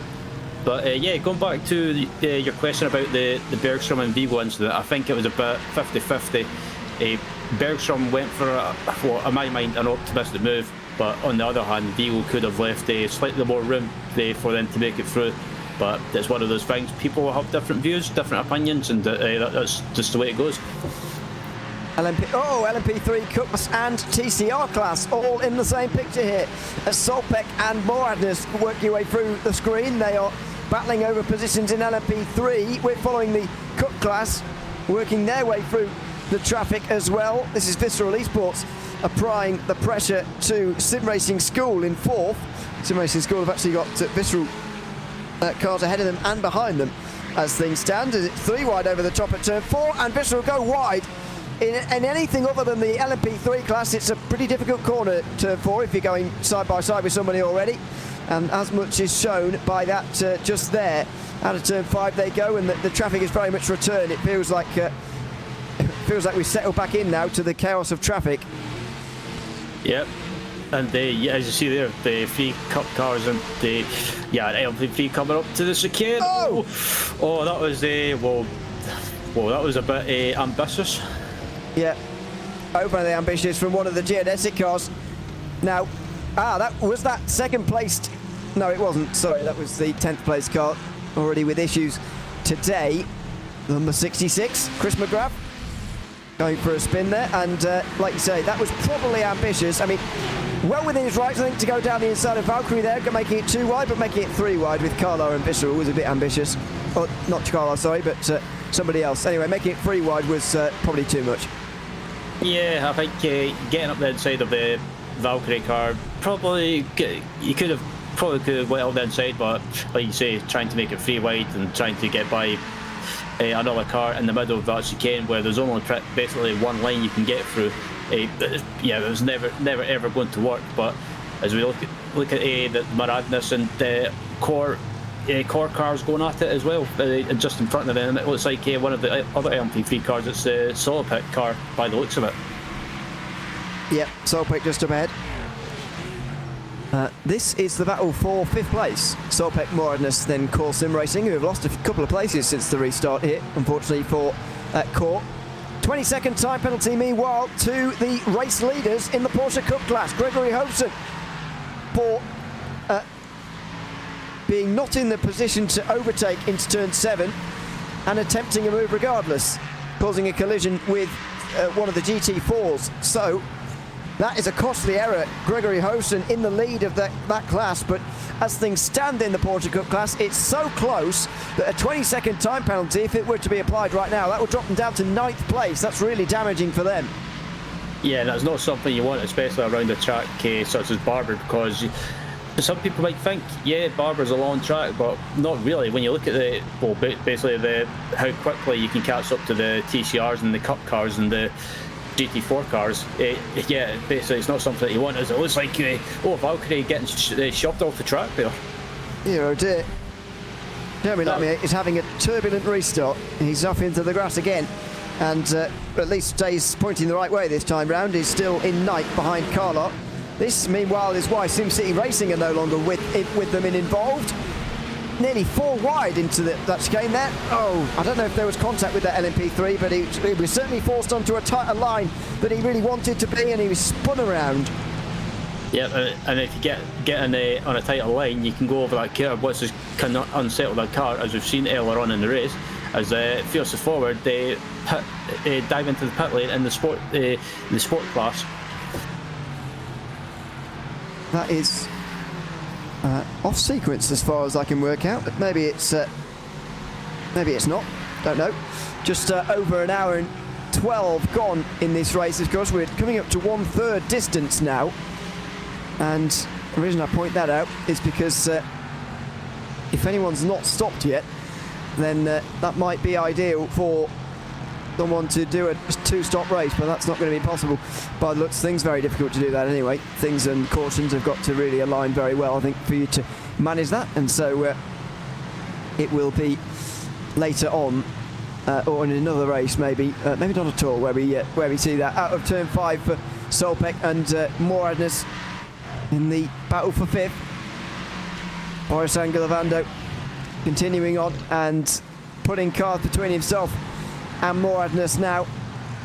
Fantastically done, and he just extends that margin. Speaking of which, actually, Alessandro Romanelli's got 8 seconds over Austin Young. That is a really big gap now for WSR Esports booking it, and he's driving very, very well indeed in the lead now. Austin Young, after leading earlier on, has been shown up by Alessandro Romanelli in this restart. Just about 20 minutes gone now in this run. Yeah, Romanelli's been absolutely on it since the restart, and once he took the lead, he's just basically pulled away. And it's one of those things as well as a driver, basically once you get into that sort of mindset, into a rhythm and into a groove, it's basically you just get in that zone and you start hitting the consistent lap times and just being quick all the time. It's always a good feeling, and I think Romanelli is feeling comfortable with the car at the moment as well as it comes through the traffic and not really being held up just by a TCR in the sport class car.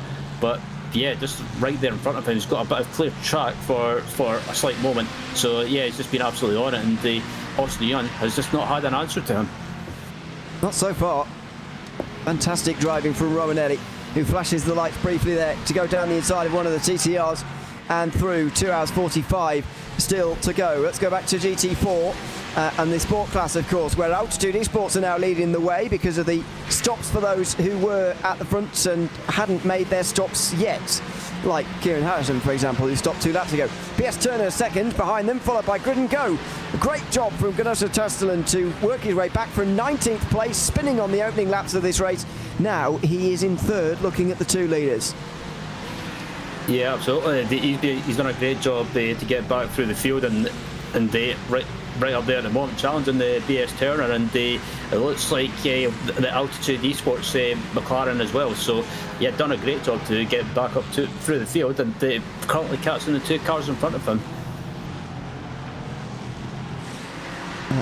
Traffic to negotiate them, I should say. Tastelen has let a couple through here, and then the 2 leaders will have to do the same as well. Solpek and Walk Racing Esports looking down the inside, and Ruben Bonga's got a great chance as a result. James Bome was pushed out so wide there through no fault of his own, and Ruben Bonga makes one of the easiest passes for the lead I think he'll ever make. Here comes Bome back on the way towards turns 7 and 8. He can't rectify the situation though when Ruben Bonga leads. Yep, and that slight mistake, or basically, not mistake, I guess, Boomy just got basically, he kind of had his line into the hairpin compromise because there was a Cup car and an LMP3 car up the inside at the same time, so he couldn't really turn in, and that basically compromised his exit. And there's a car off, it's Rusty Spatzler's. Rusty Spatzler's off for the 2nd time in today's race. Now will they bring out a 2nd yellow of the race? They're down in last by some distance at the moment.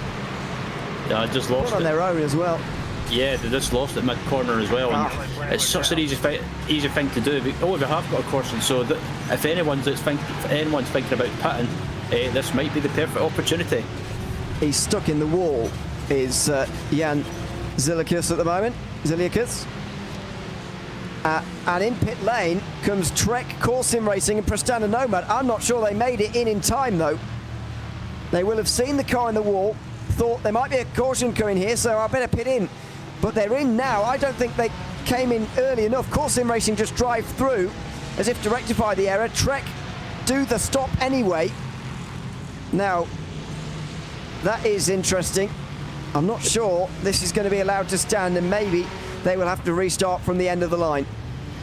Yeah, the question is, did they make it into the pit lane before the caution came out? If they did, they might just get away with that. I think they did not. But I think I was about to say, I don't think they did. Actually, I think they did get away with that. Just so I wonder if because they might have made. I'm not saying they did, but if they did enter the pits before the caution came out, I wonder if race control has given them permission to come back out. Well, the green light was on at the end of pit lane, clearly, because they've left unless they've broken the rules. Of course, WSR Sports Bookkicker are doing the thing that the leaders do once the yellow comes out, which is slow down to pit speed, and pretty much pit speed, and let everybody catch up. And then the pace car will pop out in front of them in a few moments' time. We still have all 12 LMP3s on the lead lap. We will have about 4 or so of the Cup class to let by the pace car, and about 5 GT4s, and most of the TCR class as well, apart from Share Esport, who are the only car not to be lapped by the overall leader. There goes the pace car out onto the circuit as the WSR car is on its way. There it is. And so we're under caution for the second time with 2 hours 41 still to go. I mean, not much choice for race control, really. The Rush Dispatcher's car was sort of welded into the wall. Yep, and not been the best of races for Rusty Spatzers, and I think I would not blame him if they decided to call it a day with being so many laps down. I think it's just, but on the other hand, I think if they do keep going, they might be able to. Honestly, I'm not sure if they will. I was going to say if they keep going, they might be able to salvage some points, but if they did, it wouldn't be a lot, and especially in the IVRA Clubsport series, you do not want to have a bad day. Certainly not. 6 rounds, of course, this season. We'll be live with the next of them at Sebring in the middle of December. Make sure you join us here on RaceSpotTV for that one. As you are going to see now the rather bizarre sight of cars passing under yellow. But don't fear, it is absolutely legal for a certain amount of them anyway. You are caught between your class leader and the overall leader. You have to pass through before the pit stops begin, otherwise you'll have a very big disadvantage indeed. So just to rectify that, you have to pass through. And when the pit lane opens, I'm very interested to see how many come in, because we were only racing there for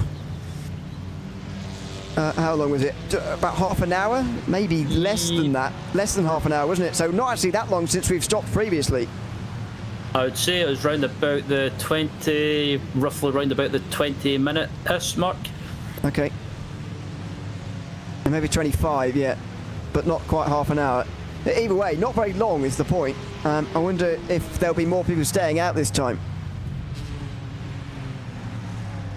Yeah, I'm intrigued to see who dives into the pit lane. I mean, I guess if you're further back in the field in your class, maybe if you're still on the same lap, but you maybe I don't know. It's maybe worth trying something different. Maybe dive into the pit lane, top up the fuel, and then basically maybe try and get yourself further back up the front when other cars in front of you start making their pit stops. Maybe try a different strategy. Because the safety car period will be extended multiple times here as race control sort of do their own procedure. Starting, of course, with that waiver out for those caught out. The TCRs, as I mentioned, pretty much all of them will have been waved around there. And indeed, we haven't quite finished with them yet, actually. And indeed, the Cup cars as well. So, pit lane will open once that has all happened, but there's quite a lot to pass through. There's the BS Turner car. They're leading in sport, so that class is sorted out anyway. The first car in the queue of any class type must be the leader. So you can see GT4, that has been achieved. Olympus working their way back around. I mean, this caution's timed quite well for them, to be fair. Olympus and Fiercely Forward, who were both on that alternate strategy by staying out under the first caution. You can probably stay out under this one now, and safe in the knowledge that their fuel tanks are very full and there's almost no point coming in. Yeah, and I think even though Olympus and Fiercely Forward, they were pretty much out of sequence, I guess, when they made their pit stop. I guess on the other hand as well, this caution has pretty much gave them a lifeline, and it brings them back into it. I'd fear slightly that everyone's going to stay out, and so they'll just end up at the back of the queue, but we'll see about that. I mean, I think the LMP3s will be in this time round again to get some more fuel, but I'm not so sure all of the Clubsport and TCRs are going to come in, because if you think about it, if they come in now, we'll be going back green again with about 2 hours and a half, maybe 2 hours 25 to go, somewhere in there. That doesn't really match up very well to the end of the race. Doesn't give you nice even stints to the end, because obviously you want to be doing an hour. So surely this has come at a bad time for them, really. Yeah, I would agree with that. I think basically, if you're in either of those classes and you dive in now, I think you kind of compromises their strategy in a way. So if I'm them, just stay out on track and just basically depending on if you get another course, and just basically try and run the tag, or stay out as long as possible, basically. That's still not quite sorted yet. The pits I don't think were open that time round. Although you can see someone down pit lane anyway. That is Rusty Spatulas. They have spent another 7 minutes repairing their car, and now they're back out there again. 12 laps down on their class leader. I said it before, but fair play to them for staying out on the circuit and keeping going in this race. Just a shame now that they've been the cause of both cautions now we've had in this race. Yeah, I think it's probably they were probably debating maybe giving up at points in the race after their incident earlier on. But credit to them, it's that they're staying out there and sticking with it. And I think that's why, well, for me anyway, that's why I have a lot of respect for them, because they've always went into, or they're always racing IVRA with the attitude of just going out and having fun. Yeah, they might not have the best of races sometimes, but I think as long as they're having fun, that's the main thing. The cause of the last caution, by the way, has finally been adjudicated as geodesic's fault in LMP3. Race control saying they attempted an overtake with no prior overlap. The Rusty Spatulas GT4 could never have accommodated, and it's caused a major collision. That's 40 seconds of a penalty as well, so a major penalty for the number 66, who will drop a long way back. They might well take an end of line here if they're allowed to. I think that penalty might be too big for it to be served as an end of line. So that is the cause of the last caution. I mean, we always say it's the faster car's responsibility to make these overtakes, especially in lap traffic, and Geodesic didn't take enough care on that particular occasion, causing the first caution of the day, and indeed causing themselves to flip over onto their roof. Yep, and yeah, I think I can't remember from Road America. I can't remember what team it was. It got was it 80 seconds or something? An 80-second time penalty. That is that I don't think we've seen anything in this like that in this race so far. But that penalty at Road America was absolutely ruthless. It was Walk Racing Esports, wasn't it? Who went on to win regardless. Yeah, I believe it was. I was just about to check my notes quickly, but yeah, I believe it was Walk Racing. Yeah, it was Walk Racing. I just double checked the result. Yeah, had a very large penalty indeed that day. Into the pit lane then. We are ready to go, and the LMP3s are in for the most part, but what about other classes? I don't suspect many of the other classes will be in here. The sport class indeed stay out for the most part. And there, Geodesic come in the McLaren, thinking they might as well. One of the BMWs in, Satellite are in the Aston Martin. Seen the Impulse Cup class car, I think that is in the background as well. That's a surprise to me actually, but there you go. They're in. Now nobody going up on the jacks here at the front of LMP3. Watch out for the rejoin here, of course, at the very end of pit lane. It was a real queue last time round. I'd imagine we're going to see something pretty similar here as well. Trek Esports, of course, pitted effectively under the caution already, so they'll be out in the lead, but the green light's not on yet. Geodesic having to come to a stop, then Delachas, then Moradness a third, then it's Solpek. Hoping that the track goes green again rather quickly so that we can get this queue sorted, but it's a lot less hectic than last time. And now we can go. Oh, careful. Pretty nearly running into the back of one another as they get to the end of pit lane. There you go. They're all through. Some TCRs in as well. Actually, all the TCRs seem to be in to the pit lane from here. And out first is going to be G-Force Racing, then Shara Esport, then RD Sim Sport. So actually a pretty busy pit lane that time round.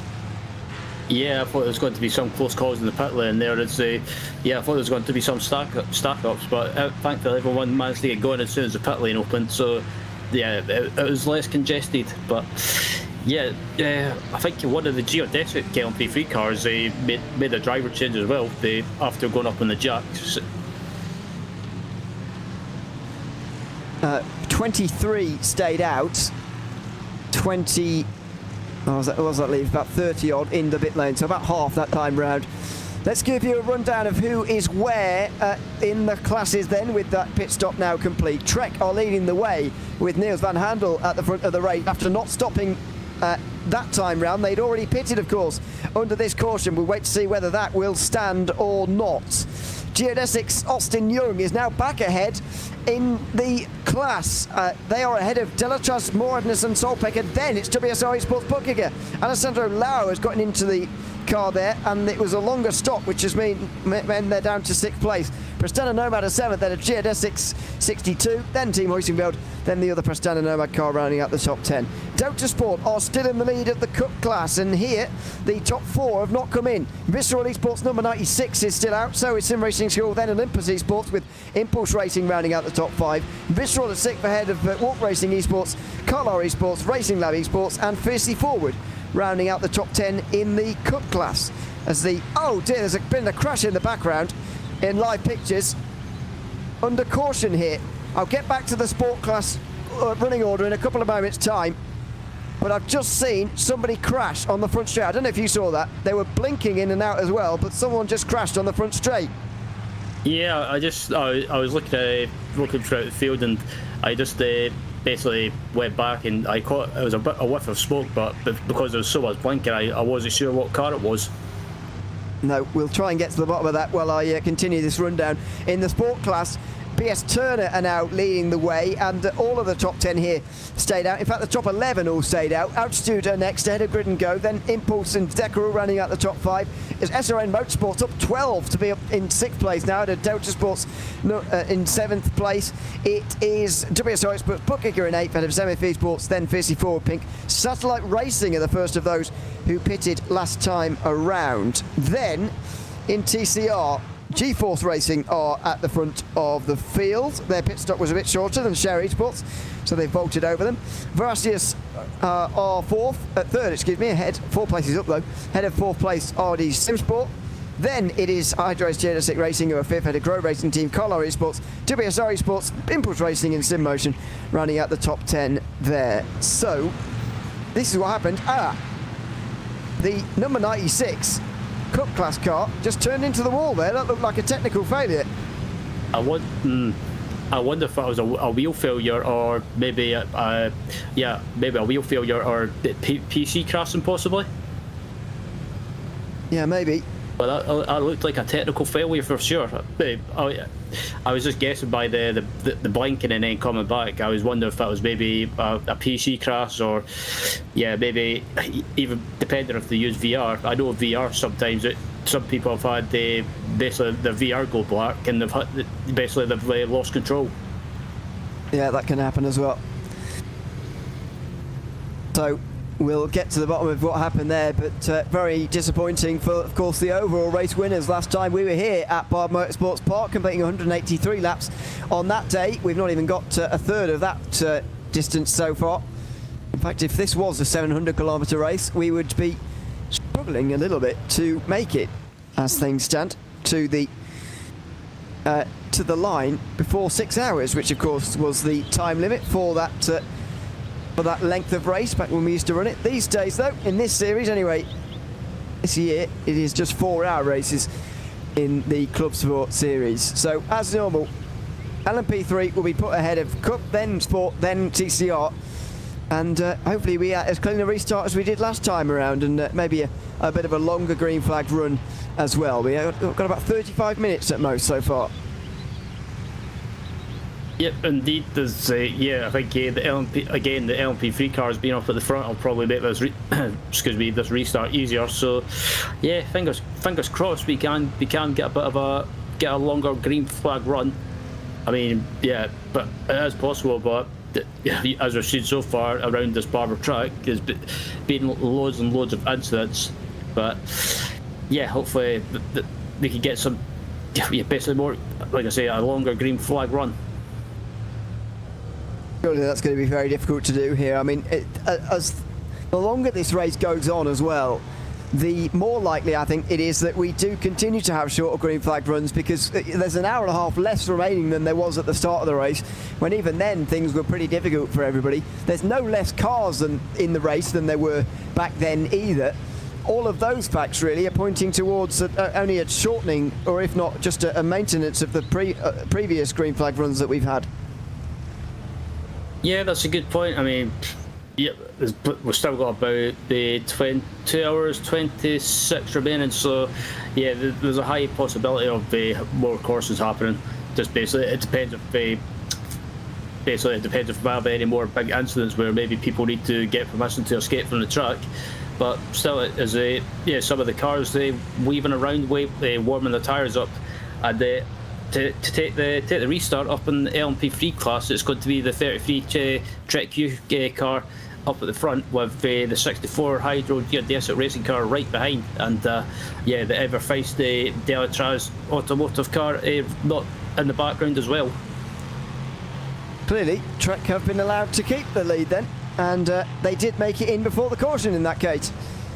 So a great call from them to see that the Rusty Spatzler's car was in the wall. They weren't going to get out, and so they just got in pit lane as quickly as they possibly could.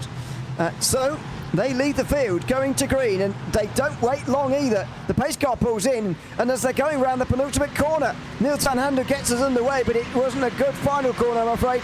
Geodesic will pull right in behind them here, in towards turn number 1. The top three absolutely together here on this restart, as somebody is just making their way around turn 2 and 3 at the moment, right in front of the field as an entirety here. A battle for the lead ensues. Up turn 4 they go. Niels van Handel looking to hold on to the lead here, just down the inside of Austin Young on the way down towards turn 5. It's the visceral Cup car that has got back out onto the circuit again after repairing that damage, right in front of the leaders, but Austin Young makes his way round the outside. He makes his way into the lead of this race. Now will Trek go further back? They do, as Delta's Automotive follow through Austin Young.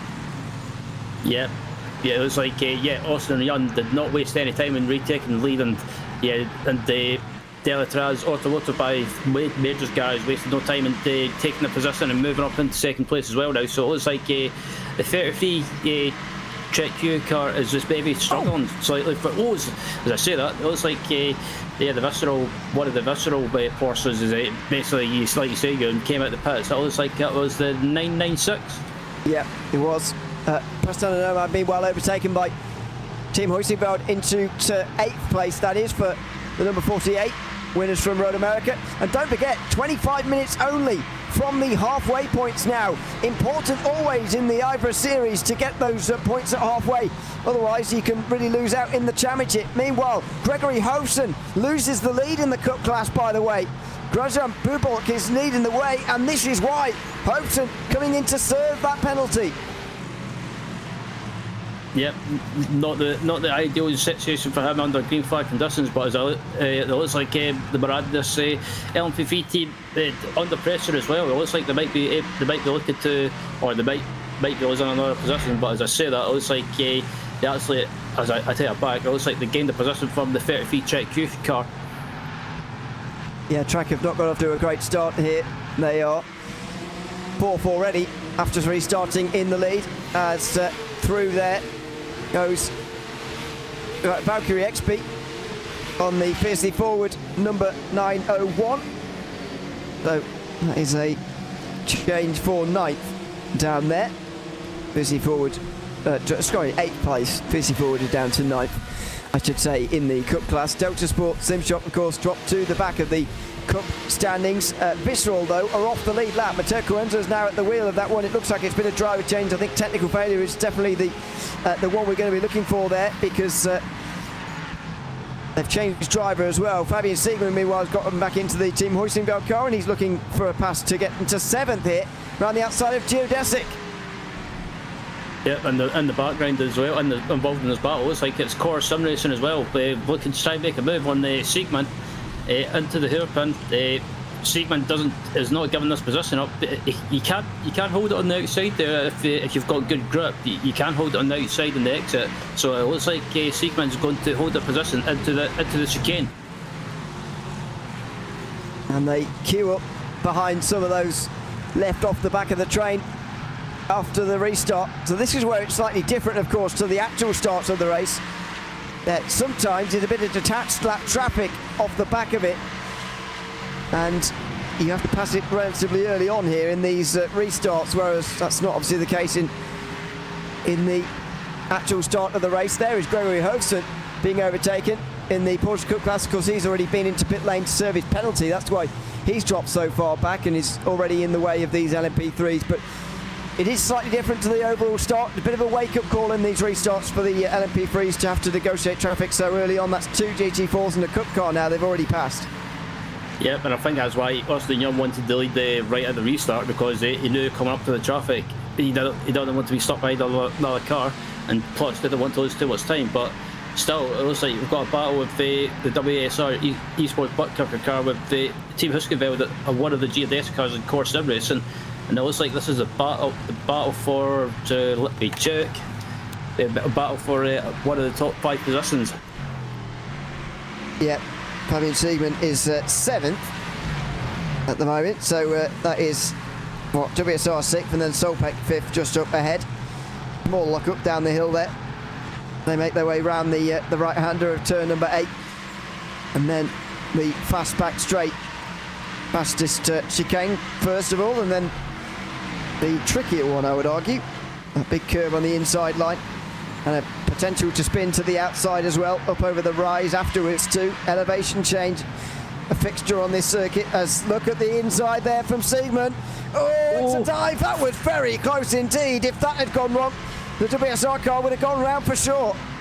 And that's the thing with that last corner you're in as well. It's basically this: you can take a wider line, but you're prone to being attacked, or you can take a tighter line, but sometimes you can compromise your entry and your exit.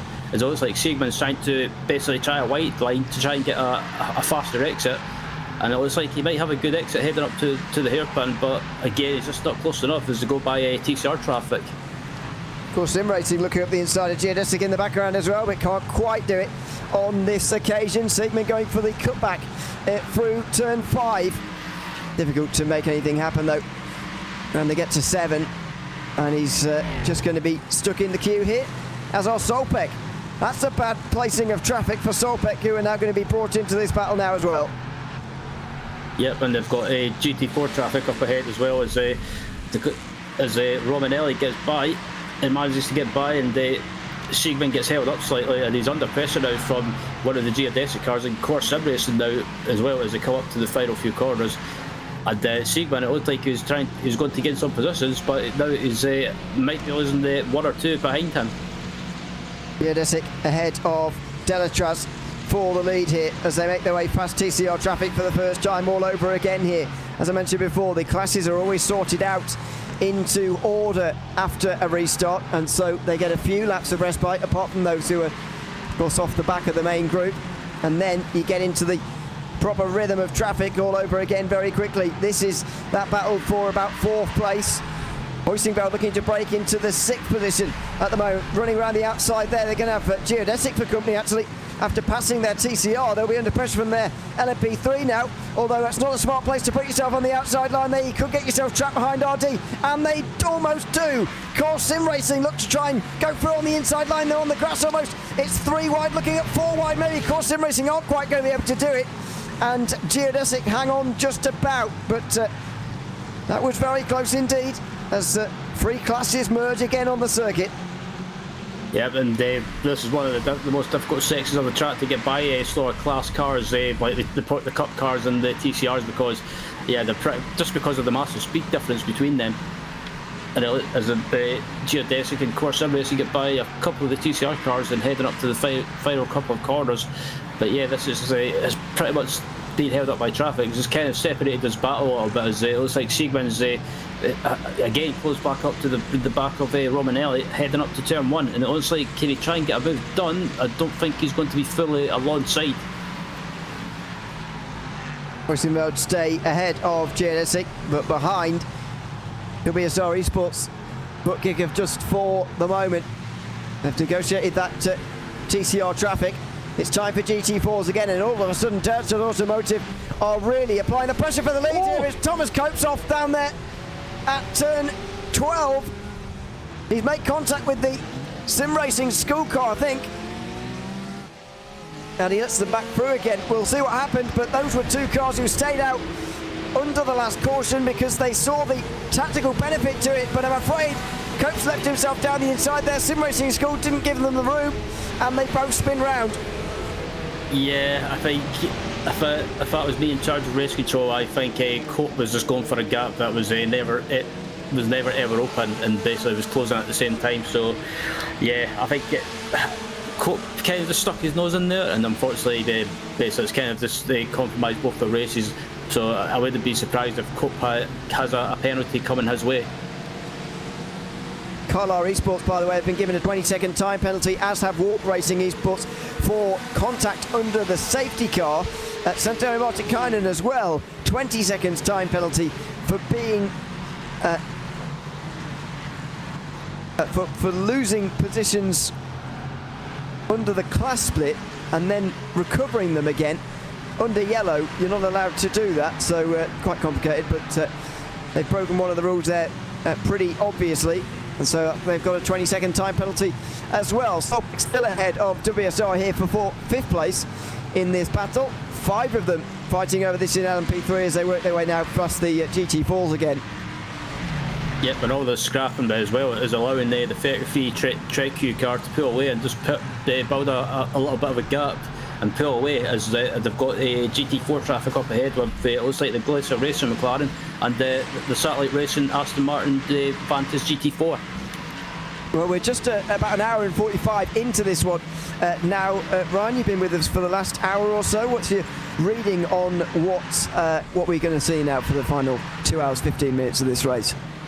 Yeah, it's been pretty hectic this race. I think there's been great racing throughout the field in all the classes, but I think the theme of the race, or the rest of the race, I think it's just going to be a matter of Corson's possibly deciding this race by the looks of it.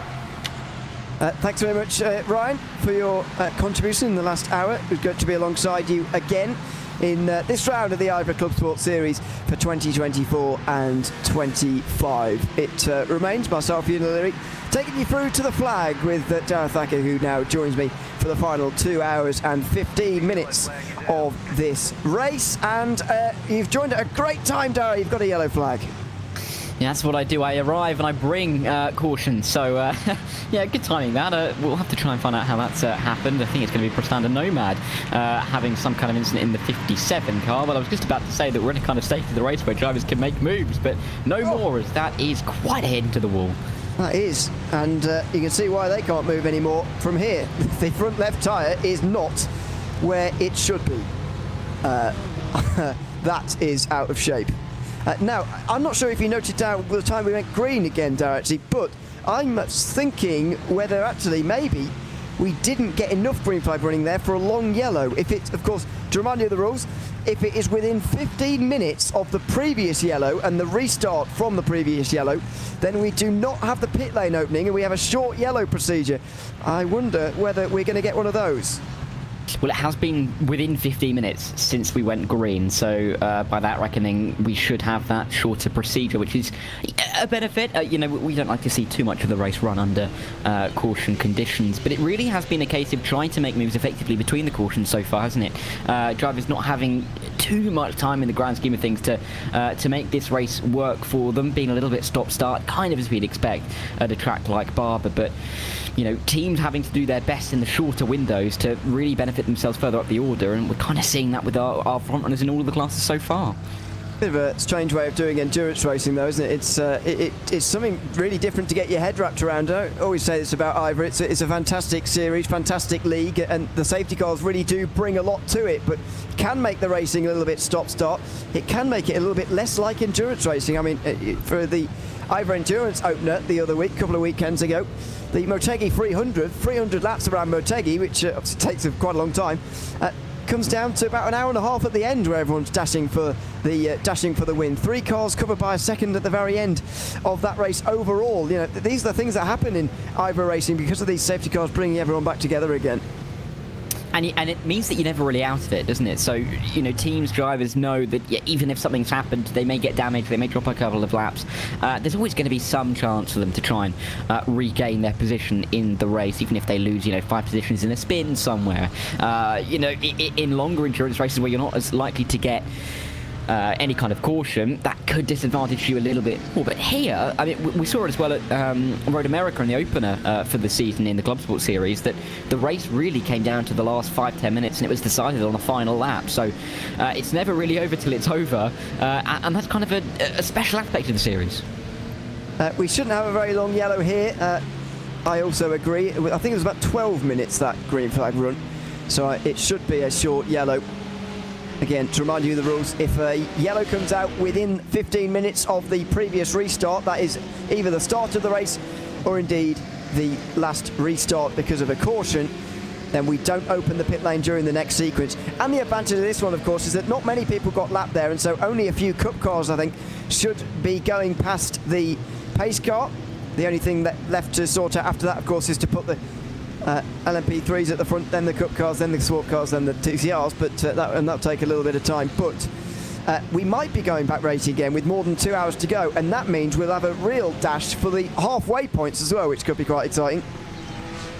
Yeah, it could be close. It depends how quickly we can get this one done. I guess also the short nature of the circuit means that we don't have to wait too much longer once everything has been sorted out among the rest of the field. Couple of cars unlapping themselves now, but smartly getting around the outside of the pace car. I think a few teams will be getting a little bit used to, whether they want to or not, a little bit used to getting past the pace car at this point in the race. But we've got a few laps. I think we probably have about 5 laps or so to try and get this sorted out if we want to get going before the 2-hour mark.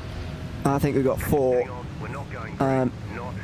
2 hours, 2 minutes and a half was the last lap time for the leaders there. Just over 10 minutes left. If there's going to, obviously the halfway points delivered, the lap after the 2-hour mark is crossed. So I reckon we've only got 4 laps to work this out before we should be going back green again and getting ourselves underway again. Now, can I see the lights still on there? I think I can, but it's quite light.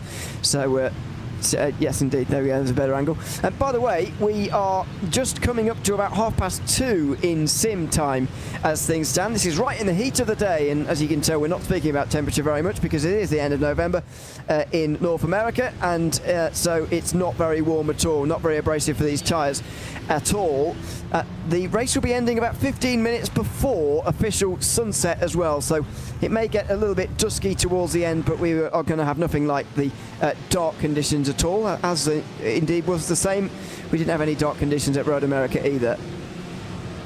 Yeah, but of course it will be slightly warmer in Birmingham, Alabama than it will be in Birmingham, UK, so at least there's that silver lining for us throughout the rest of this race. But it may create a little bit of interesting conditions as the sun starts to set a little bit more, maybe getting into the driver's eyes, which is going to be difficult when you've got this quantity, 54 cars, rotating a circuit which is not the largest. I believe it's the smallest venue that we'll be going to over the course of the season, so it's going to be an interesting one. Misjudgments may happen towards the end of the race, but this really is going to be a case of drivers and teams keeping themselves safe before the final half an hour or so.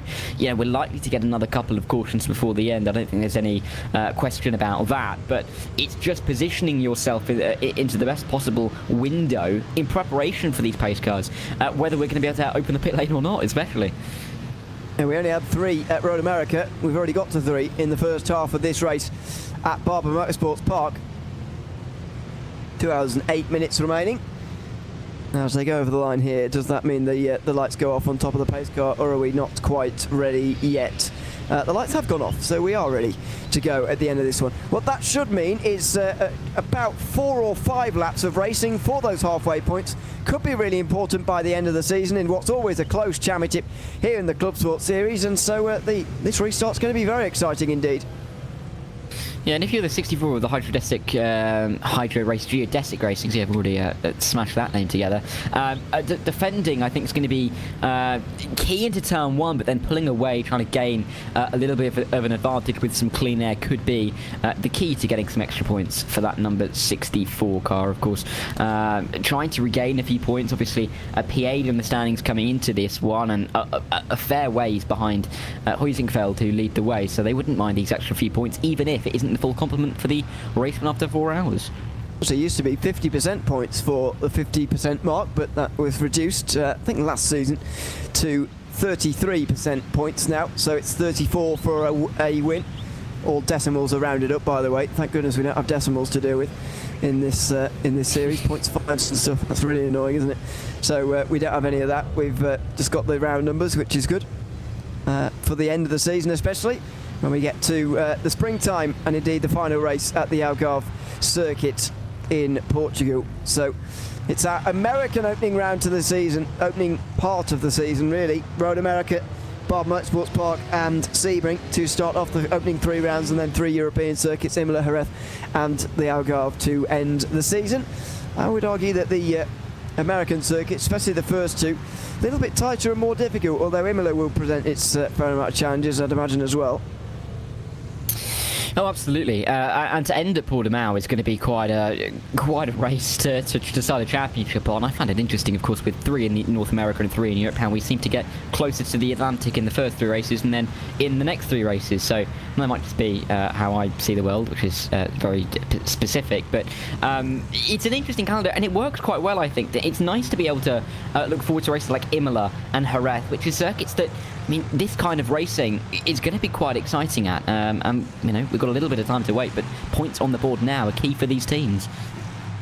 Just less than 6 minutes to get some here in the IVRA Clubsport Series. Halfway points upon us as the Hydro Race Geodesic Racing car waits a bit longer, a lot longer than Trek did to start the last restart. And now, catching Dowders out massively. Martin is having a better start there, I've got to say, on the opening straight of this one. And in the background, there's a real stack up. That's Valkyrie, who get out immediately in the Cup class there to the right-hand side, looking to gain some places down the inside line. There they go, in ahead of Carlar. In the train at the front, though, Impulse Racing lead ahead of Walk Racing Esports, who are back in the game.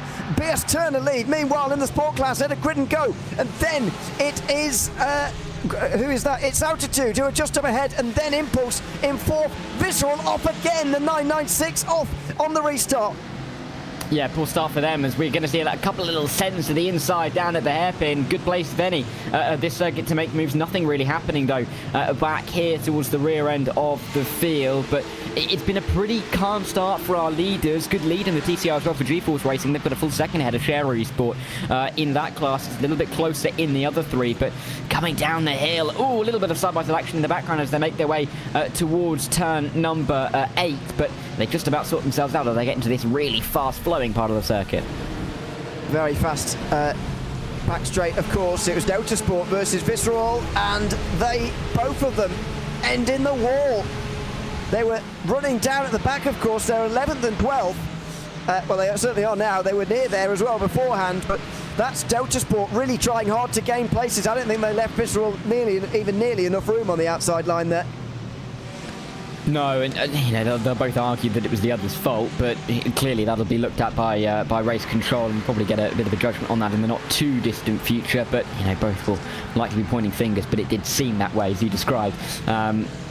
To have a little bit of contact and maybe needing a little bit more room on that outside line, but it's difficult at this circuit, especially when you have that almost 270 degrees worth of rotation from the exit of turn 1 onto that straight, that little straight between turns number 4 and 5. But yeah, on restarts you have to be extra careful. These things can happen, but clearly a couple of cars, maybe a little bit of miscommunication, maybe a little bit too much of a squeeze. Either way, 2 cars off the road.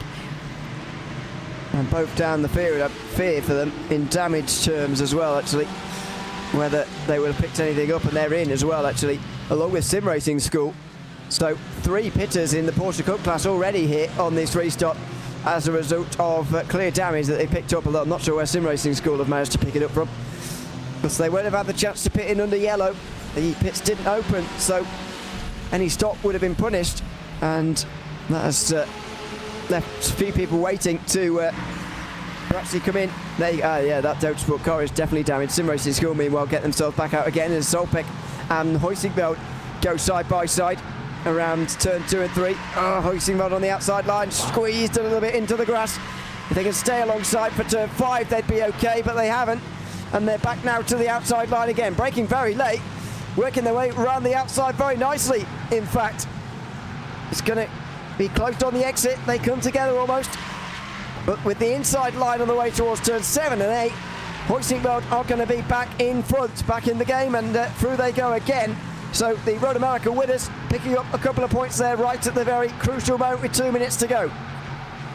And Sancho Lavando is by no means a pushover in this LMP3 category. Very, very fast driver in these cars. Great work to be really hustling their way through from Siegmann all the way around the outside, nearly hanging it in just long enough to get the inside for turn 5. But no matter, if you can steam around the outside, as the Huizinga entry just did, then you don't really need to worry about which line you're picking, because the confidence is clearly running through that team and gaining an extra couple of points up to P5. I think the Trek team in the number 33 car may be looking behind them thinking that they need to be a little bit worried at the moment. That was very wide from one of the Prestanda Nomad cars, but the better placed one in the train is letting others through. Of course, they are already 2 laps down. Oh, sorry, more than that now. They are 5 laps down, but at least they're still in the race, still trying to get those points, and they will do, especially at halfway if they continue on. WSR getting dived now by one of the geodesic cars down in towards turn number 1 here. That is for 7th place. Alessandro Lau versus Graham Sanders on the exit of turn 5, and Sanders is on the outside line for turn 7 and 8, and so he will have to stay behind. And WSR hold on to 7th, but what a fall it is from where they were not so long ago. They were leading the race by some margin with Alessandro Romanelli in the 2nd green flag run of this race. And it shows how quickly things can change in this series. To be going from the lead of the race to right, fighting through the mid-pack is one of the dangers of this series, and it's why that you really have to be on top of your game all the way through the race, attacking, defending, driving on your own. It's all part of the game here. But as they run through the final few corners, almost looking like there was a couple of drivers trying to look for a couple of sneaky moves as they ran their way through turn 14 down into 15. But we really are now approaching that 2-hour mark, and I think if you need to make a move, you're going to have to make it down on a hairpin, otherwise it's pretty much, a couple of points gone for you. This will be the last lap then for the overall leaders before halfway. So, as always in the IVRA competition, if points are always awarded at the 50% mark of the race, just to give everyone something to aim for throughout. And there it goes. The first 2 hours complete. We are officially halfway, but of course you have to wait until we cross the line again at the end of this one. And they're in traffic the last time round as well. This is not helpful at all. Austin Young is going to be under pressure from Herbignon, although these cars have come at the right time pretty much here into the final sector of they. He's now on the outside of his teammate, which is always awkward, but they give him plenty of room. And so Austin Young does, through that bit of traffic, secure the win at halfway, and 34 points for the number 64. Yeah, and just about holding off that Delatraz Automotive by Major's Garage car, who did lead the race in the opening round at the halfway mark. So they picked up full points. They're picking up the amount of points for 2nd place as well. So, you know, they've not had a bad time of it in the halfway marks. The only issue is they fell back in the opening round at Road America, ended up picking up less points at the full distance than they did at half distance. They'll be hoping that doesn't repeat itself here again, because they've clearly shown pace, and they'll be moving their way up the order of the championship a little bit by picking up those points for P2 in the overall the 2nd hour. Impulse Racing look like they're going to have the full points in the Porsche Cup class ahead of Walk Racing Esports. Oh no, it's all gone wrong down here. Solpek were dived, I think, by WSR, who've sort of pushed them back the right way again, if you like. They're all weaving around now past TCR traffic, and Prestanda Nomad and WSR now make contact on the way towards turn 7 and 8, and Prestanda Nomad get back through again. So WSR and Solpek look like they've lost out most from all that. Yeah, it was such a tight moment. We didn't really catch the start of it. Difficult to see exactly how that moment began as they all dove their way in towards the hairpin. But nearly 5 wide on the exit. As the car off the road as they make their way through the fast right, left, emerging back onto the circuit, I think, in a safe manner. And yeah, actually not losing too much time in the LMP3 group. But this really is a challenge for all of these drivers as they get through the TCR. And there's even a move for the lead in the class through the final corner. That was the Core Sim Racing LMP3 off, by the way, but this is GeForce Racing versus Share Esport. Down in towards turn 1 in TCR, side by side. Share Esport have led for a long time today, and they want to get it back again, but they're in the grass. Wide go GeForce Racing to allow them to come back on again, but they come right back to the inside again through turn 2 and 3 to squeeze the Share car as much as possible. And so GeForce Racing hold on to the lead, but this is a very slender lead, and Share Esport applying a lot of pressure here. Yeah, and of course, we're mentioning off the restart how good the advantage was in the TCR class for the leading car compared to the other 3 classes, but with the traffic that we've seen, that has not helped out Share Esport too much. Of course, falling into the clutch with GeForce, and GeForce doing a great job. This was the moment that we all saw, such a concertina effect, and just a bit of I think it was the Solveig Precision car tapping the rear end of the geodesic TCR, which kicked off that entire train of events. Well, that is going to take some working out. That was a big concertina effect in towards the hairpin there.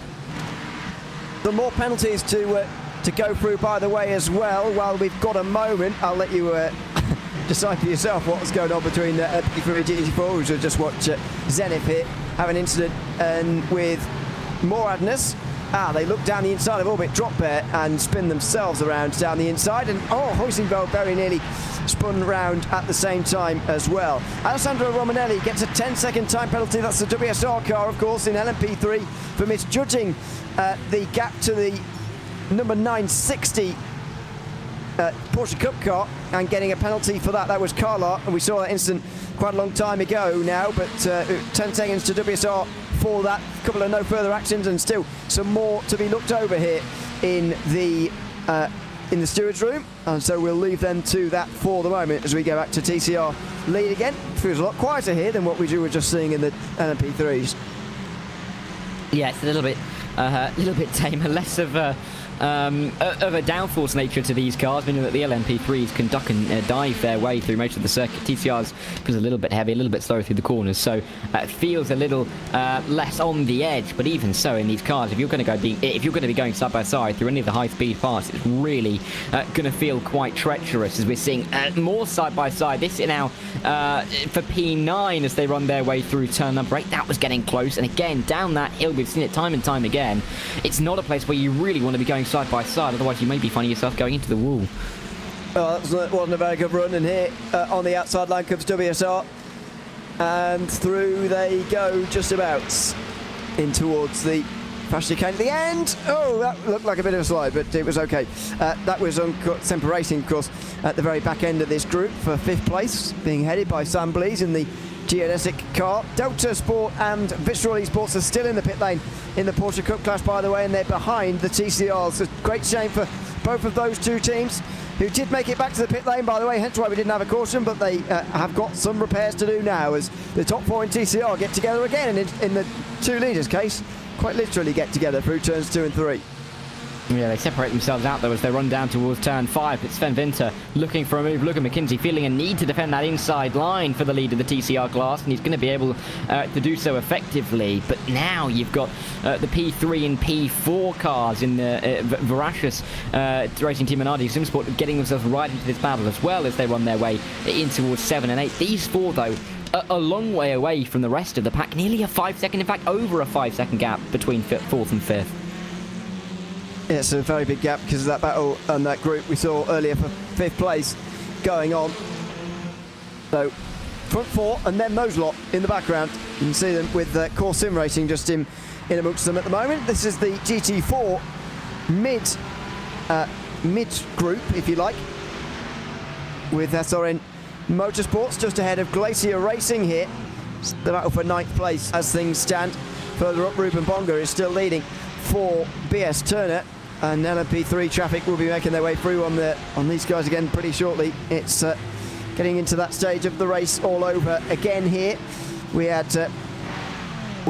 had 13 minutes of this green flag run so far, and there you go. The LMP3s have almost completed their run through the GT4s now on board with Greeners. The leader previously of this car anyway was the leader previously, and the pole sitter, of course, of the sport class, now down in 7th place. Yeah, and we'll see how they can progress through the field, as this is a bit of a look at James Bomey as the Altitude Esports car works their way through, getting very, very close, up close and personal in this battle, though, and on board with Thomas Marks Burgess from the Impulse car, looking at the rear of the 401. It gets very close as the 407 decides to come into the pit lane. That was nearly a little bit of disaster through the penultimate corner, but yeah, managing to avoid it, thankfully enough, and maybe we might see a bit of a theme of some of these cars in the sport category coming down pit road. If you didn't pit in under caution number 2, then you'll be in pretty soon as the... Oh, no! It's gone wrong in the Porsche Cup class.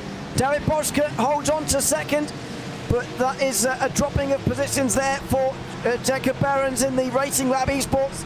985. There was a lot of weaving going on there on the way towards turn 7, and he loses a couple of places as a result.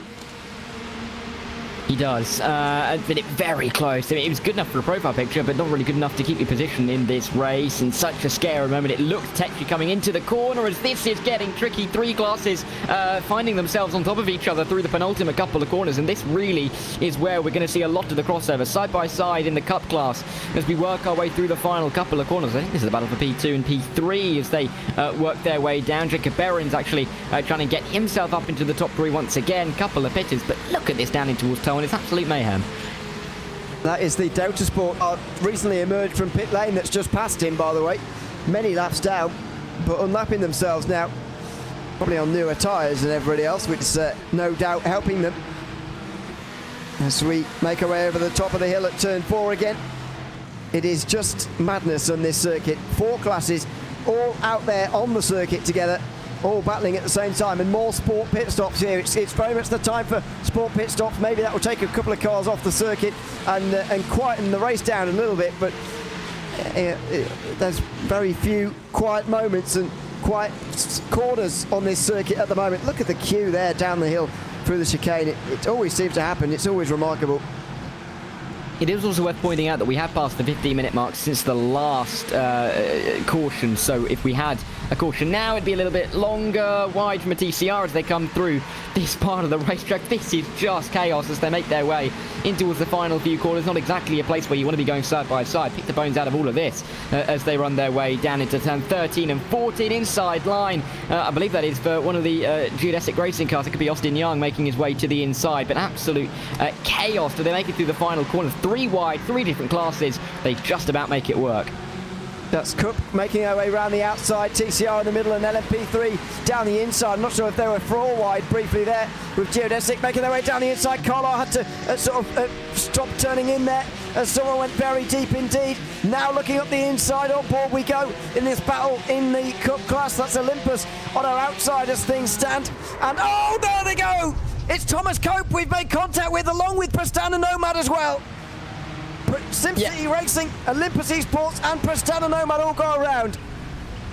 Yeah, and then a horrible spot on the racetrack as well. Nearly just about not off the blind crest, but they all get it righted again. Oh, no. That is not a healthy looking car though, and that is crabbing very, very badly. Lawrence Stad is going to be having a very tough time getting that back to pit road. I think you'd be pleased if you were a fisherman seeing that, but not if you were a driver. That is an awful place to be finding yourself, and especially that far away from the pit lane. That could be some of the biggest suspension damage I've ever seen. That is severe. He's going to stop down towards turn 5. We might have another caution here. That would be a shame to see. It was just a green flag run starting to really take shape, and Teletraz are in. They believe there could be a caution. This is what happened. Seems like a classic 3-wide moment really, when all the drivers just can't quite accommodate for it, and we do indeed go under our 4th yellow of the day. Yeah, and there you can just see around the outside, the LMP3, I mean, going around the outside. I don't think there's much more that they could have done. 2 cars on the inside, though, drifting a little bit wider through the corner, and 3 side by side through there, clearly not going. Olympus Esport then having an even worse time in the 921, nearly getting collected after they were tapped around. But yeah, under caution once again, and we'll have to see how this pans out. But I think it's very interesting that we saw a couple of teams almost try and preempt that by coming into the pit lane just before it was called. Very smart indeed from Delatraz and WSR it was. Now that might mean that WSR can't serve their penalty, but that's the least of their worries. Alexander Delatraz gets into the Delatraz Automotive car and is out. He's still on the lead lap, and as you say, good to point it out, because if you pit while the caution is still out but everyone's not sort of in the train yet, you can stay out when everybody's in, coming down pit lane together, and cycle back to the lead. So I think the number 8 will be in the lead here on this next restart, as I also believe the LMP Freeze for the most part will try and come in pit lane this time round. Yeah, it's a very smart strategy, and teams, you know, they will have their your teammates and others trying to help them around with their engineers to pick out what could be the best strategy for them. And being able to cycle yourself to the front by making a good strategy call like this is what is keeping teams on their toes. You really have to be watching the entirety of the circuit throughout the race, and you have to try and make the best decision for your race. You know, pitting early, it's ended up working, but at the same time, if there is no caution, and that could come back to bite you. But good work from the number 8 team. They saw it exactly right. They called it perfectly, and they're likely to be back in the lead because of it. Well, Geodesic leading at the moment. One of their cars has been leading pretty much all day. WSR, of course, spent some time leading earlier on as well. So 1 hour 46 and a half to go now.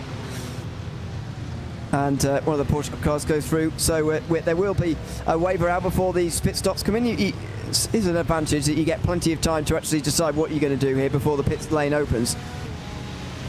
Oh, absolutely, and you can really try and, you know, go through the options, try and judge exactly what would be the best option for the team, what other teams around you are going to do as well. So there really is quite a big decision to make for these teams, and they will have more than enough time to try and choose the right one. Of course, 4 classes as well, all mixed up at this point after the 15-20 minutes worth of racing that we did end up seeing between the 2 cautions. But for the time being, you know, the likes of the number 8 car called it very well at the time. Other teams now have to try and decide what is the best for this moment. The Cup cars have had their waiver rounds now. TCRs have as well. Unsure as to whether there are some more GT4s who need to pass through yet. And I'm also interested in whether they will decide to come in now in those classes. I think this might be a decent time, knowing that a pit stop here means that there will be 1 more to go. But I'm wondering whether this caution now has sort of sealed the fate that everyone, and indeed maybe most of the field, I should say, are not going to end up making a green flag pit stop all day long now. Yeah, it's a bit of the it's just how the cookie's going to crumble in this race. It's been a bit of one where you've got to be watching the status of the track, got to be wary and ready to make those kind of decisions into pit lane. And in the end, if teams don't end up making a green flag pit stop, that's just how this race has gone. Shows how busy the track has been, and shows how treacherous this track can be with 54 cars circulating. Through goes the most of the sport class. They did get through some of them here in the overall lead, but not all, and you can't disadvantage those, of course, who were lapped. So they go back around. Because you'll be able to hear the caution being extended on a couple of occasions over the course of this. And meanwhile, there's a pit stop here in sports for Ashley Finch in the WSR Esports booking car. SimCity Racing already in because of their damage, but this is a very early stop for Sport. I wonder whether this is a sort of emergency service, as they couldn't go any longer.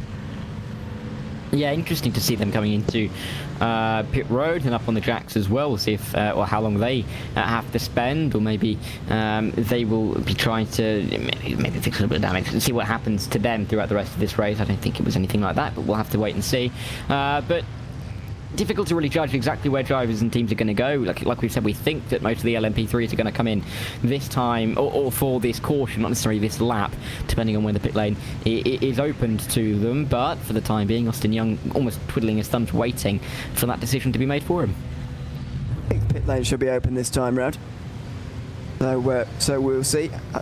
I think we could be seeing one of those very, very busy lanes, though, this time round. I think we could be seeing all classes in. I think it's a quite good time for all the classes, to be honest with you.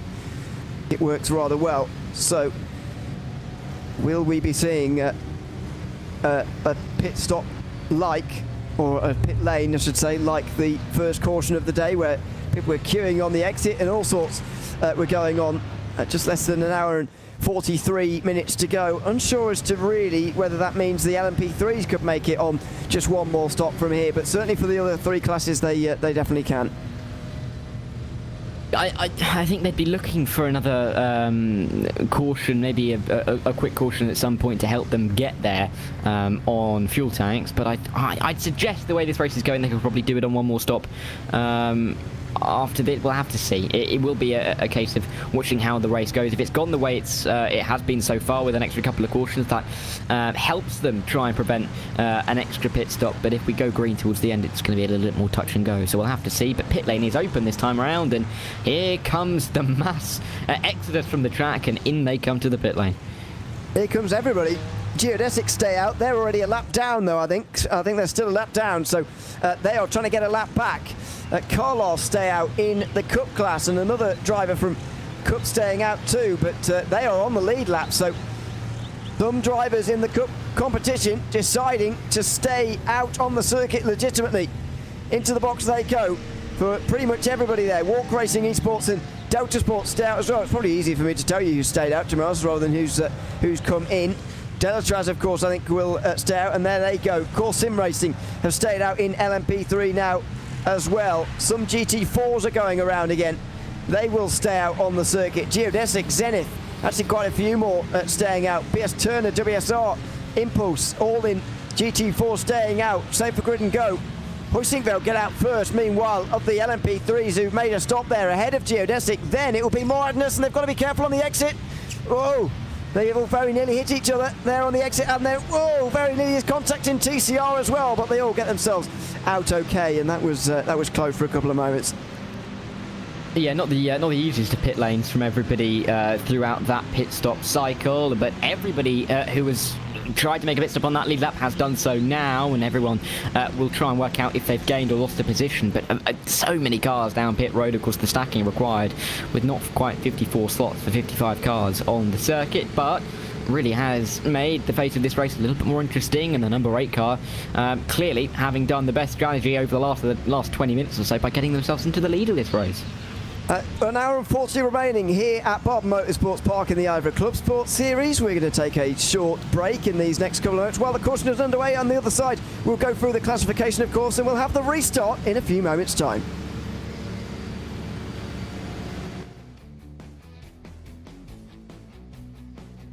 One of the things I really believe as a game director is getting the details right. And this includes everything from the sound of the engines, to the roar of the fans, to the motion behind the scenes. And so when the player is sitting down at home and kind of enjoying it in that experience, that's the emotion and feel I want to bring to the fans when they're playing the game. When we started this company, we made some very, very important decisions. One of those was we really wanted to focus the product on authenticity. And one of the thoughts that we had was, if we are able to build a product that real-world racers feel is an accurate representation of what they do, that the community and the industry will follow.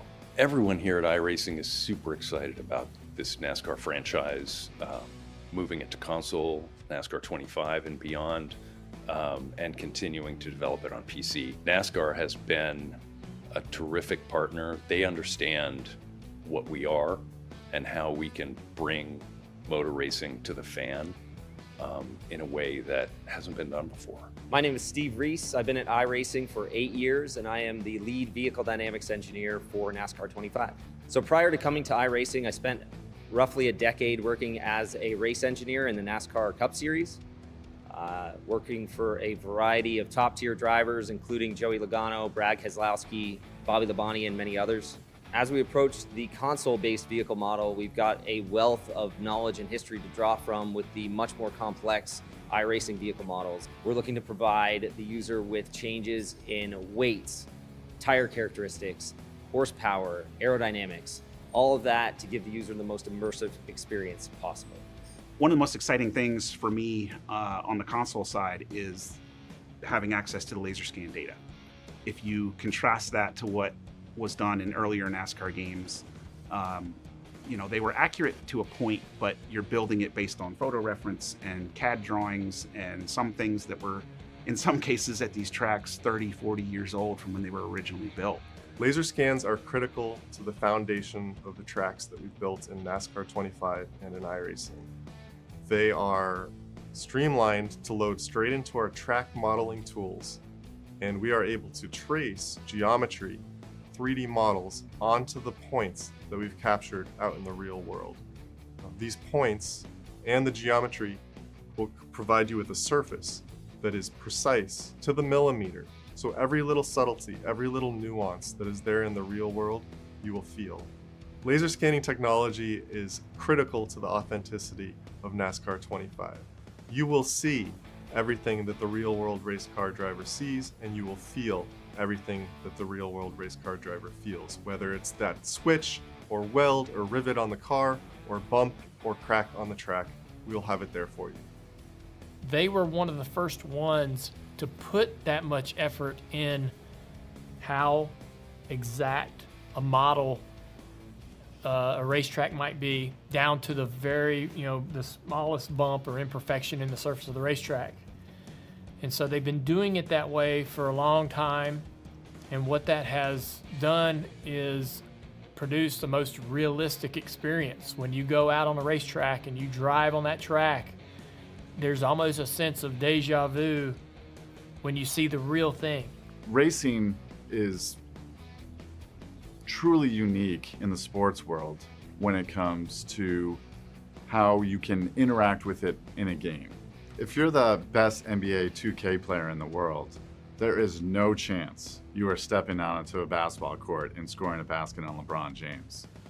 If you're the best iRacer in the world, we have proven time and time again that that skill translates over into the real world, that it is possible. It's not like you can go to your local sporting goods store and buy a go-kart and take it out to a local racetrack and just begin racing. And there are significant barriers to entry. If you want to become a Cup Series driver, there are steps involved. And to be able to have something like iRacing and a platform that exists today where you can drive next-gen cars on any Cup track. I mean, you look at some of our biggest stars in our sport. William Byron, I think, is the best example of it. He began in iRacing and still uses iRacing every day today. And if you look at the progression of him coming up through our series, from the Craftsman Truck Series, Xfinity Series, and Cup Series, he probably accelerated quicker than anyone else to get to Cup. And I would say a big reason for that is his experience on iRacing. I remember my first race, and I knew the sport intellectually from watching it on TV. But the first time I was in the infield at Martinsville, and the cars kind of roll out, and I watched them line up and ready for the flag to go green, and the roar and the sound and the smell and the cheer of the fans really was part of the experience that make NASCAR work as a sport. And I was so thrilled there that I remember thinking that I need to bring this feeling home. So the most important thing is, for me, is to regain the trust of the NASCAR video game fan. To make certain that they believe in what we're doing, and that when they play the game, they think it's authentic and enjoyable. We get all the little details of the sport correct. We've been working really hard to make this the very best NASCAR game it can be. And I'm really excited to share with you our progress as we get closer to the launch of NASCAR 25.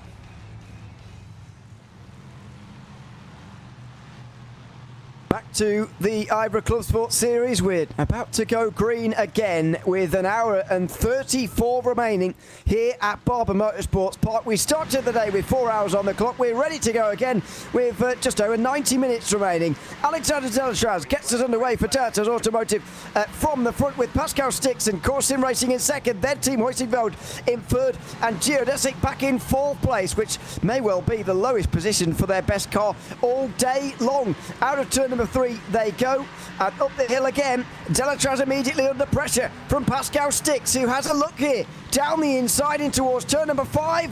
Can't quite do it though on this restart. Yeah, and Geodesic, you were saying worst car placement for their lead car could be 4th, could be down to 5th now as they run their way towards 7. I think they've just got to about hold on to that P4 position, but they've just about kept it through. Difficult to really see where Pascal Stix was making a move into 7 and 8, and he smartly backed out of it as they ran their way down the hill. But a relatively calm restart, I should say, in this LMP3 category, but Pascal Stix is all over the rear end of Alexandre Delatraz, and this could be a change of position within the next lap. Oh, close, but no, not yet. Pascal Stix can't do it. Just for now, and he's off. Oh, he's in the grass, and that is going to really cost him some time. Here comes Team Hoisingveld. They'll start to rub their hands now and think we can get involved in this leading battle. Out of the final corner to the end of the opening lap, and now Pascal Stix is going to have a chance. Both of the two leaders going off in the last few corners, and this time it's costly for Alexander Delatraz. He loses the lead, and Corsin Racing hit the front for the first time tonight. Yeah, let's see how much pace Pascal Stix has in the car. Can he try and pull away? Delatraz went wide as well. Down at turn number 2, Fabian Siegmann looks like he's trying to find a way through. Outside line at turn number 5 is where he's going to find himself with a hairpin. Can he make this one work? We've seen it happen in the LMP3 class so far today. Not going to happen this time around, though, and as we go on board, we'll see him try and apply that throttle as much as he dares towards turn 7 and 8, but he's not got quite enough of a pace advantage to pull alongside the number 8 car. But great restart from Pascal Stix, and a great committed move around the outside as well. Or down the inside, I should say. Yeah, so to give you an update on what's happened here since the restart in the pit lane, Pascal Stix pitted under green not long before the caution. Obviously, probably didn't know it was going to happen at the time, but it's allowed him to stay out this time round. Delatraz Automotive came in right before the caution, as we discussed at the time. That's how they're up there. Everybody else pitted under the caution, or indeed afterwards, in the case of Geodesic and WSR Esports Bookkeeper, who I think both had to take the wave around to get back onto the lead lap. Certainly in the case of Geodesic, who are now side by side, or one of the other cars is anyway, with Prestana Nomad. That's Graham Sanders looking to get up to 6th place, and well, I was about to say has done, it's still ongoing, now has done, into 6th place ahead of Pablo Ortega in the 56 Prestana Nomad LMP3. Then it is Solpec Precision Racing and Oleg Lovkov in the number 60. So lots of battling here early on in LMP3, created of course by all these pit stops. Yeah, let's see if this can really start to accelerate the changes of position in this class. They work their way back through turn 5 once again. Only a 75-second lap for these LMP3s. It does increase a little bit when they reach the back of the TCRs, which really isn't too far away with the shortness of the circuit. But for the time being, this is where Stix can really try and push home this advantage as they run their way through towards the back of the TCRs. Oh, no, that's a Geodesic car coming into contact. That is not a Geodesic car that was with the front train, though. No, they have the wave around, back on the lead lap, which is the big story here for Colin Hopkins, but he's, I'm afraid, backwards at turn 5, and it's Walk Racing Esports who have slammed straight into them there. Yeah, I don't think that the number 6 are going to be too pleased about that one. Getting sent into the hairpin by one of the slower classes isn't something they necessarily expect, and I don't think either team really expected that to happen. So unfortunate scenario, but a lot of recovery work for the number 6 to do. They're already in a tough position, and it's just getting a little bit tougher with each passing lap. We'll continue to watch the Cup on your screen, Cup class on your screen, but let's chat to one of the drivers involved in the bringing out of the last caution, Thomas Cope, joining us again. Welcome it back in, Thomas. At the start of the race, you said one of the keys is going to be staying out of trouble, and unfortunately, you weren't quite able to do that. Tell us about that last incident. Yeah, that was a bit of a weird incident. I mean, I got scared by the car on the inside, the SimCity car, and I completely misjudged the gap to the LMP3 on the outside. And yeah, just moved out, unfortunately. You are, though, still one of 8 cars, I think it is now, on the lead lap in the Porsche Cup class. What's the aspirations, what's the hope for the remaining of the race now that you've recovered from that, seemingly, and the car looks okay to me? Yeah, the car's still good. I think it's just going to be move up where we can, take any freebies. We're not pushing for too many more positions. The cars ahead of us are all got really good pace, so we'll see what we can do. And obviously, still got just over an hour and a half, or just under an hour and a half left to go. So anything can still happen in this race. And are you getting back in the car? I won't be, unfortunately. I need to head out of the house, so I won't see the end of the race.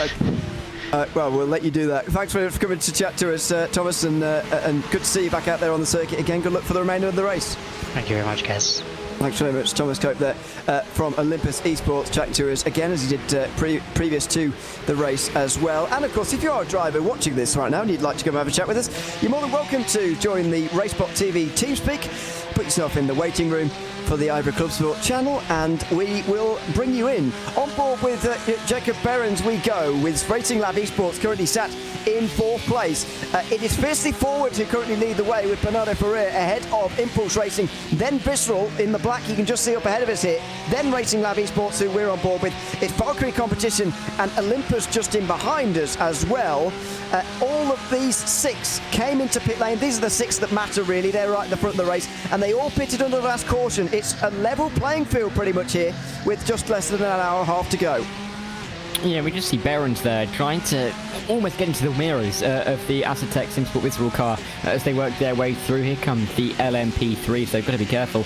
Down in towards 7 and 8, maybe creating an opening, but not at all in the end for Jacob Behrens through 7 and 8. But the compactness of this lead group could really start to lead to quite a bit of action, especially when we start to see a few more of the LMP3s work their way through, albeit that will be in a little while.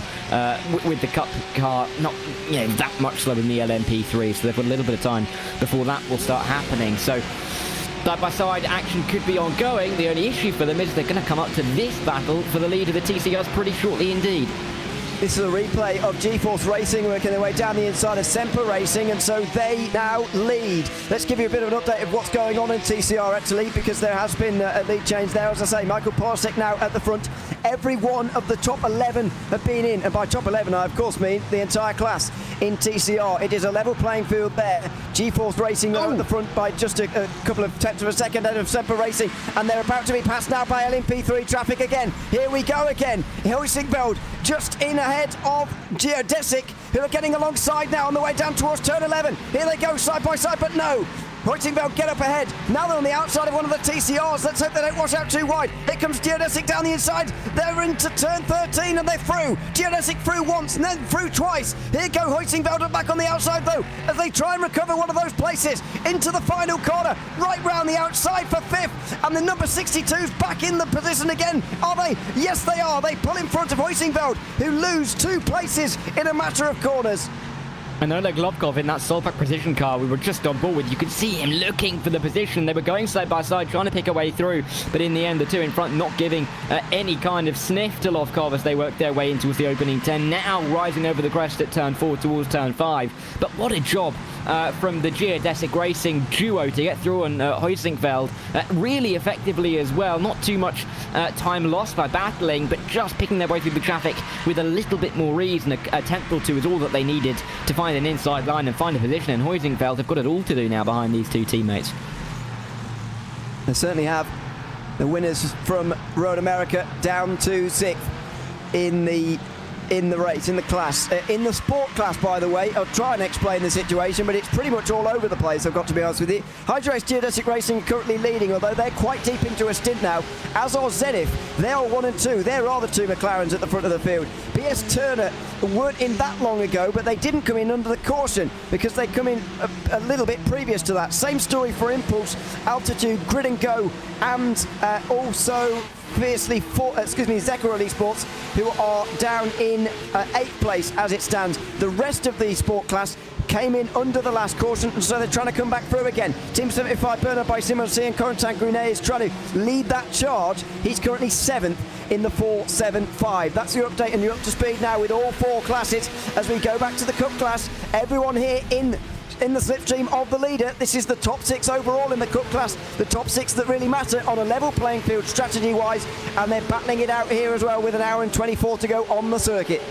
Yeah, nose to tail. They're not giving too much time to anybody in the train, keeping themselves right together as they work their way through the final sector. You know, Bernardo Farah doing a good job of holding them off as we jump to this battle. And this is the Sport and the LMP3 classes finding themselves fighting over the same piece of tarmac as they work their way through the back end of the circuit now. This is getting tricky down into turn 8 as well, and lucky that everybody got themselves through there. Oh, off for Talk Freak. Are they missing a front bonnet there, or is that just the way they painted their car? Down the inside goes Orbit Drop Bet, although Talk Freak go right round the outside and regain that place again. Prestana Nomad working their way through on the inside line as an LMP3 as well. No, it's just the painting of the bonnet. Apologies. They're okay. 16th place for David Barclub at the moment, just behind SRM Motorsports. These two teams have been around in iRacing for a very, very long time now. Indeed, racing one another in the same classes for a very long time now, as well as looking down the inside. We've got Freitas on the RD Simsport car, and that's Impulse Racing up to the top 5.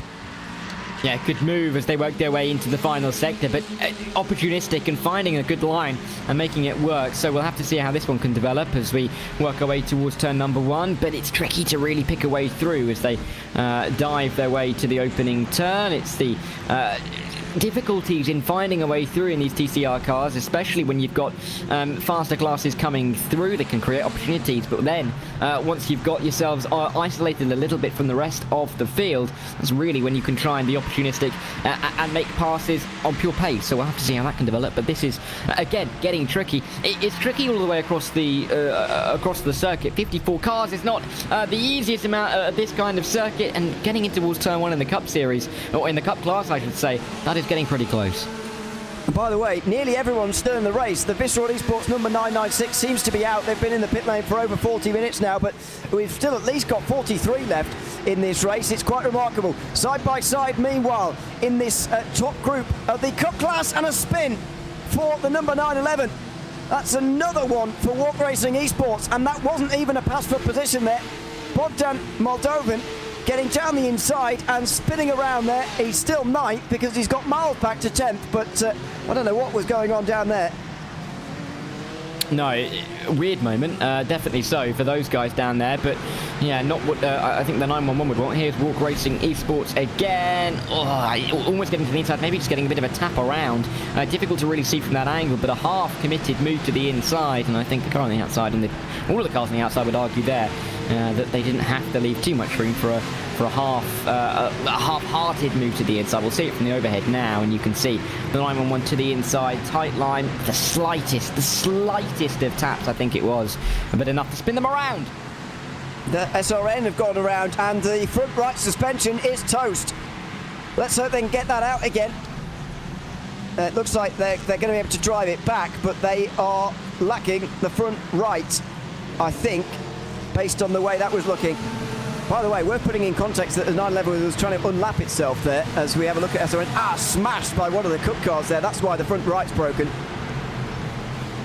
Yeah, that is not. That is not going to help your car in any way, shape, or form. And that's finally, it's clearly why I should say they weren't facing exactly the right way. But yeah, a little bit of damage on that car that will have to be fixed, and that'll take that team out of contention for at least the time being. Still an hour 20 to go though in this one. This is the number 66 Hydro Race Geodesic Racing, and a slow-mo shot of how close they got. That is so tight. As they run their way through, and even on slow-mo it looks pretty close. Yeah. Well, thankfully they got away with it there. This is the number 66 off-board. You can see it all happening up ahead here, and having to eventually pick a side. Goodness me, that was close. The Mercedes GT4 seemingly had a bit of damage as well there, actually, after that contact. I'm not sure why they initially selected the right-hand side and then weaved so aggressively back to the left, but anyway, this is the battle in TCR. Carlisle Esports getting into Veracious Racing Team, who end up off the road from 4th place. Yeah, Verasius have not had the best of days so far. As this is, oh no, that was what happened to the cell position car, but not in the end. But not the best of moments there for Verasius. The sun is starting to dip behind, dip behind the clouds a little bit more and get lower in the sky. It could become ever more of a problem for drivers on the run down towards turn number 5, on the run towards the final couple of corners as well. But for the time being, there's not too much change as they run their way through the hairpin at turn number 5. But no still in this cup class. Maybe a bit of a look to the inside on some TCR traffic, but nothing that's going to be scaring us up here in the commentary box. I think I just heard someone hitting the wall there, did I? Maybe not. In the background. Oh, that was close. Impulse weaving around one of the TCRs now. You are right, the sun does seem to be getting lower in the sky. As I mentioned, this race, according to Google, when I looked earlier on, I think this race will end 15 minutes before sunset, but at the moment I can't see us going another hour and 18 without it getting quite a lot significantly darker than this. But anyway, let's see as LMP3 traffic is coming through here, by the way, on the Cup class. Visceral just letting the Moradness LMP3 down the inside there. Just up ahead of them is Racing Lab Esports, who are now third, just in behind Impulse and then fiercely forward. TCR's up ahead here as well. It's very, very busy on the circuit again. This race just will not rest. It won't. We're not being given any time to breathe, are we? Not less the drivers, as they have to work their way through this traffic with teammates to try and work for at the same time. It's not just on your own. If there's any kind of incident, it's not just yourself that'll be disappointed. It's the rest of the team that have worked to get you to this point. Inside line, down at the hairpin. This is the number 8 car on the inside of one of the geodesic cars further down. I think that was one of the TCR cars as they get themselves in towards turn 7 and 8, but Delajazz Automotive get themselves up into they're still up into P2, but they get themselves up through that traffic and with a little bit of room to work themselves into. This is the geodesic duo in the LMP3s. They work together to get through on Heisinfeld, and let's see if they can work together to get through these TCRs, which are looking tricky to get through at the moment. They just seem to slam on the brakes there before turns 9 and 10. Into the final few they go now, on board with Fabian Siegman, who was recently displaced by both of those geodesics, of course. Just up ahead of us here, they slide down the inside of one of the Cup cars now. I think that's the leader, isn't it? Fiercely forward it is. And they get through on that, and now they're through on the leaders in TCR as well. That's RD Simsport closing up to Impulse Racing in that class as well. The battle for third place ongoing there. The GeForce Racing and Seppa Racing cars are a long way up ahead. In fact, that's the battle for fourth place, excuse me. Impulse Racing currently holding on to that one, but they're through that now. The worst of the traffic over for the LMP3s, who've got a moment of clean air now. Yeah, but then they can breathe for a little bit, but that really won't be a long time. The respite is short in this IVRA Clubsport series, but, let's see. Or the IVRA series, I'm sorry. Had a moment there. Yeah, I've lost my train of thought. But with the amount of cars on the circuit and the amount of classes that we have, yes, you can have a few laps where you are in clear air. You can try and judge a little bit of pace, get into a rhythm, but that is going to be crushed almost instantly. And when you've only got 5 laps of real clean air, we find yet another class to catch up to. It is relentless, absolutely relentless route here. Heisinfeld under a lot of pressure now from Solpeck in towards turn 11. This would be quite an overtake. He's not going to make it, and probably wisely so as well. Haven't spoken about Core Sim Racing for a while, by the way. They've got one of the biggest leads we've seen all day. 12 seconds now in a very short space of time. And Delajazz Automotive doing a good job holding on to second, but Core Sim Racing, after being relatively quiet all day long, not looking overly impressive, but, doing okay. Now all of a sudden they've lit the afterburners and they're off. Pascal Stix is leading by some margin.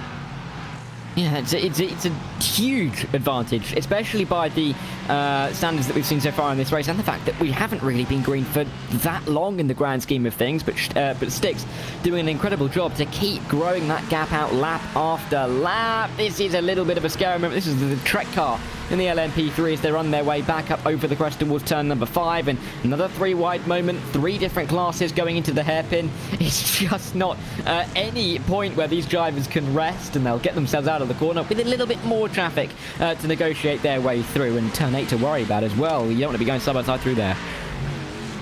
That is past the leaders in the Cup class now for Prestana Nomad and Trek, fighting for 8th place at the moment in the LMP3 category. Still 11 on the lead lap, by the way. The other Prestana Nomad car you can see just behind them are the Audi car laps down. That is 5 laps down on the overall leader. Just looking to pick up the points, to be honest, from the remainder of the day. In towards turn 11 they go. Trek round the outside. Not quite going to make their way through there. Not quite on this occasion. But they can continue on inside the top 10. An hour and 14 still to go. Of course, they've led this race at a stage as well. They've just left, as I say, behind the Cup leading battle. Bernardo Ferrer and Mario Vogel are very close indeed. And Vogel's got a good run onto the front straight as well. And Ferrer knows it. Fiercely forward, defend to the inside. Now they weave back in front of the TCR leader, allowing Mario Vogel to get to the inside here. Oh, that was close, but Bernardo Ferrer holds on for Fiercely Forward in the lead of the Cup class. And Farrier doing all he can to try and hold off the 915, but doing an incredibly good job to almost give Velgut the idea of being able to get down the inside, but then being able to steam around the outside. Very nicely done for the 901, but still battle not over yet. Velgut nearly going down the inside at turn number 5, thinking better of it as they have a little bit of clean air in front, but even so, getting into the wing mirrors, keeping Farrier guessing as they work their way to the middle sector. It's just going to invite the likes of Behrens and Genie into this battle as well, but 1, 2 and 3, 4 will find themselves diving down the hill at turn 8, and you're never going to find a move through there in class without some kind of shenanigans going on. So Mario Vogel continues to try and look for the lead here. An hour and 13 to go. They are currently on lap number 18 of their stint.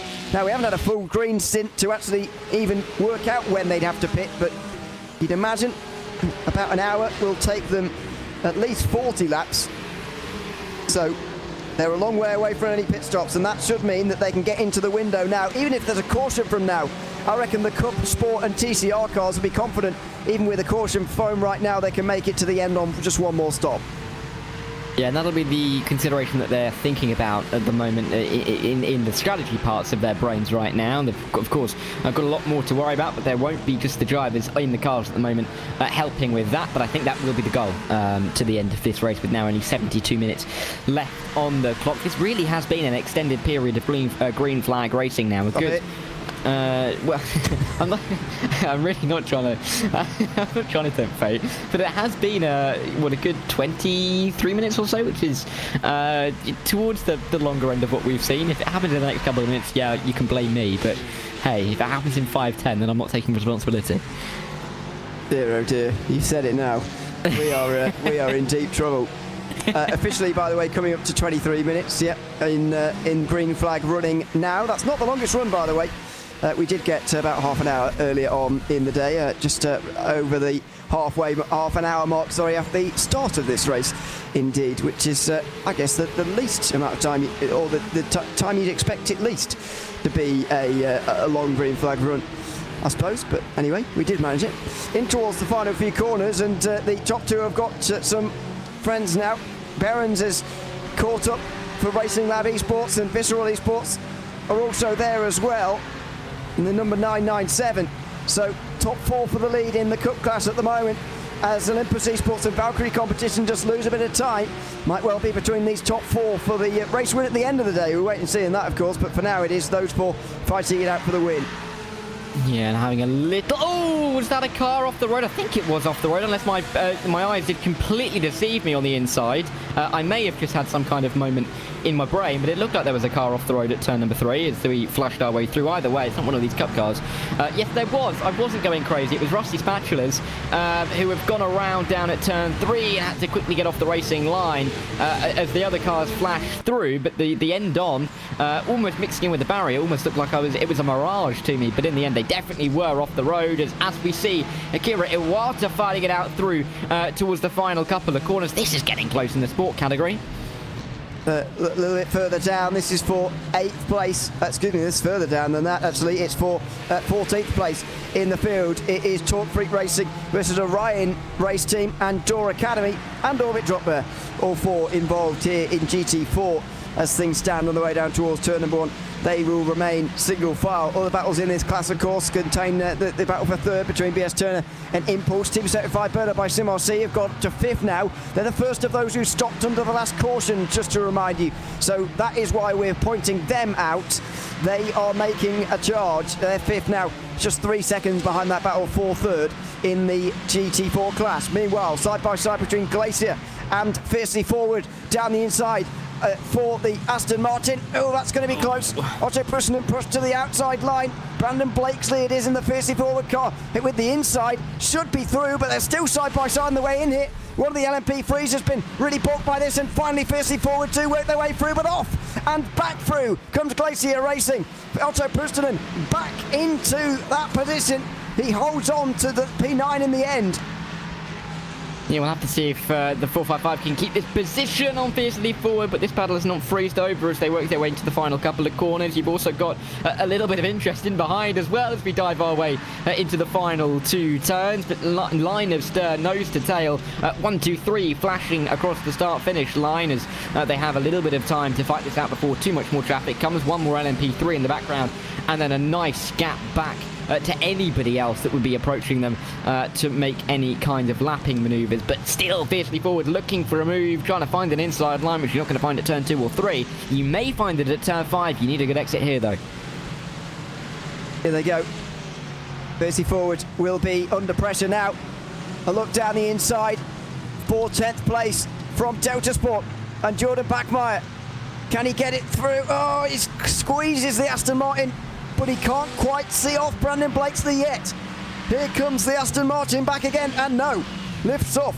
And so, Bachmeier back into the top 10 again. Fiercely Forward, of course, qualified on the front row, only just reasserting themselves in the top 10.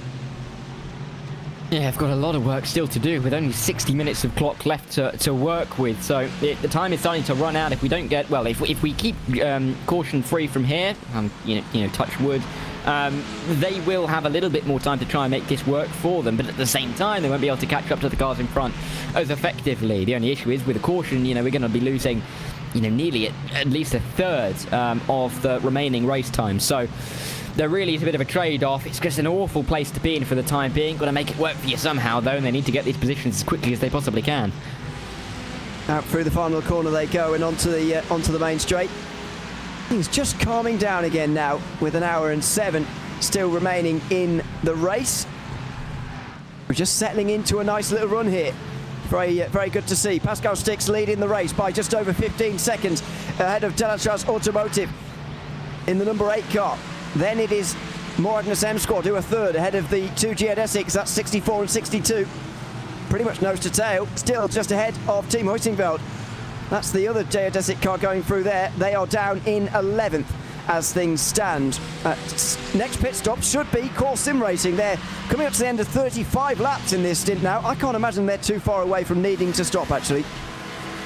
Yeah, we'll have to see if they make a dive down pit road in the near future, and I think you're right, it is looking like it's getting a little bit close for them to having to come down pit road, but we'll see. Still an hour and 6 to go, 35 laps. Want to get it maybe just a little bit longer to make sure that they're safe to the end of this race, but they wouldn't have to get too much further in that regard. But yeah, we're into this stage of the race now, and I know now you've said it that we're getting into a good rhythm, so now I can't be blamed solely if there is a caution from here on out, which is I'm pleased about. But it does feel like we're settling down a little bit. Cars are spacing themselves out a little bit more across the circuit, and we're not getting the bunches of cars in different classes lapping each other. So it has opened up a little bit, and there's a little bit more time and space for this number 80 to work their way through.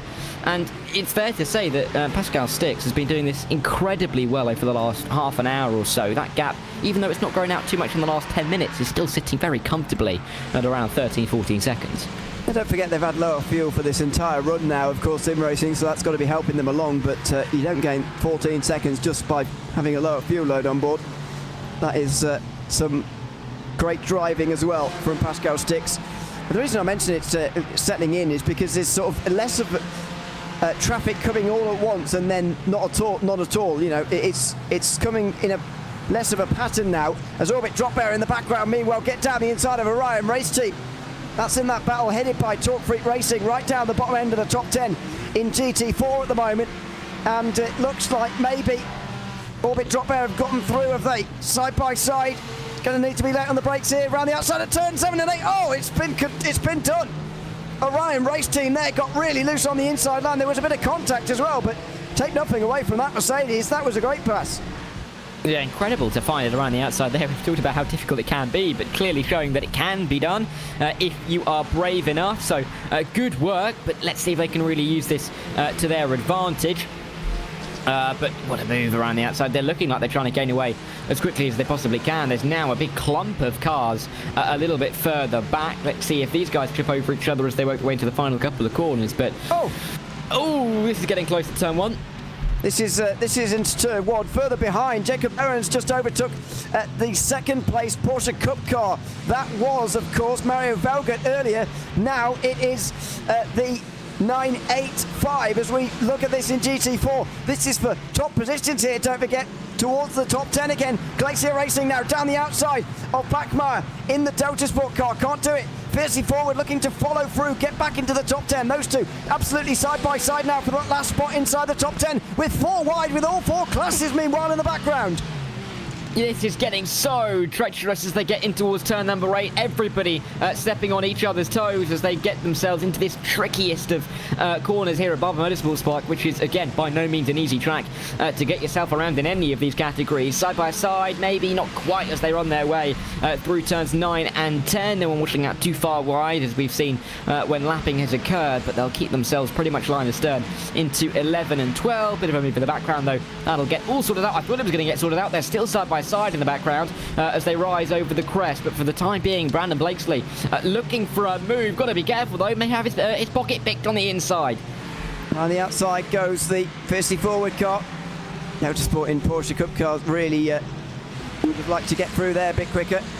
In the background, that is Carlard. This is the battle for the lead, meanwhile. Side by side in the Porsche Cup class, right in front of Morandas, who are going to lose some time, and through goes Jacob Behrens. Oh, Bernardo Ferrer tried to do a bit of a cutback there and get back down the inside again, but he ended up just hitting the back of Jacob Behrens in the Racing Lab car. And so there's a change of leader.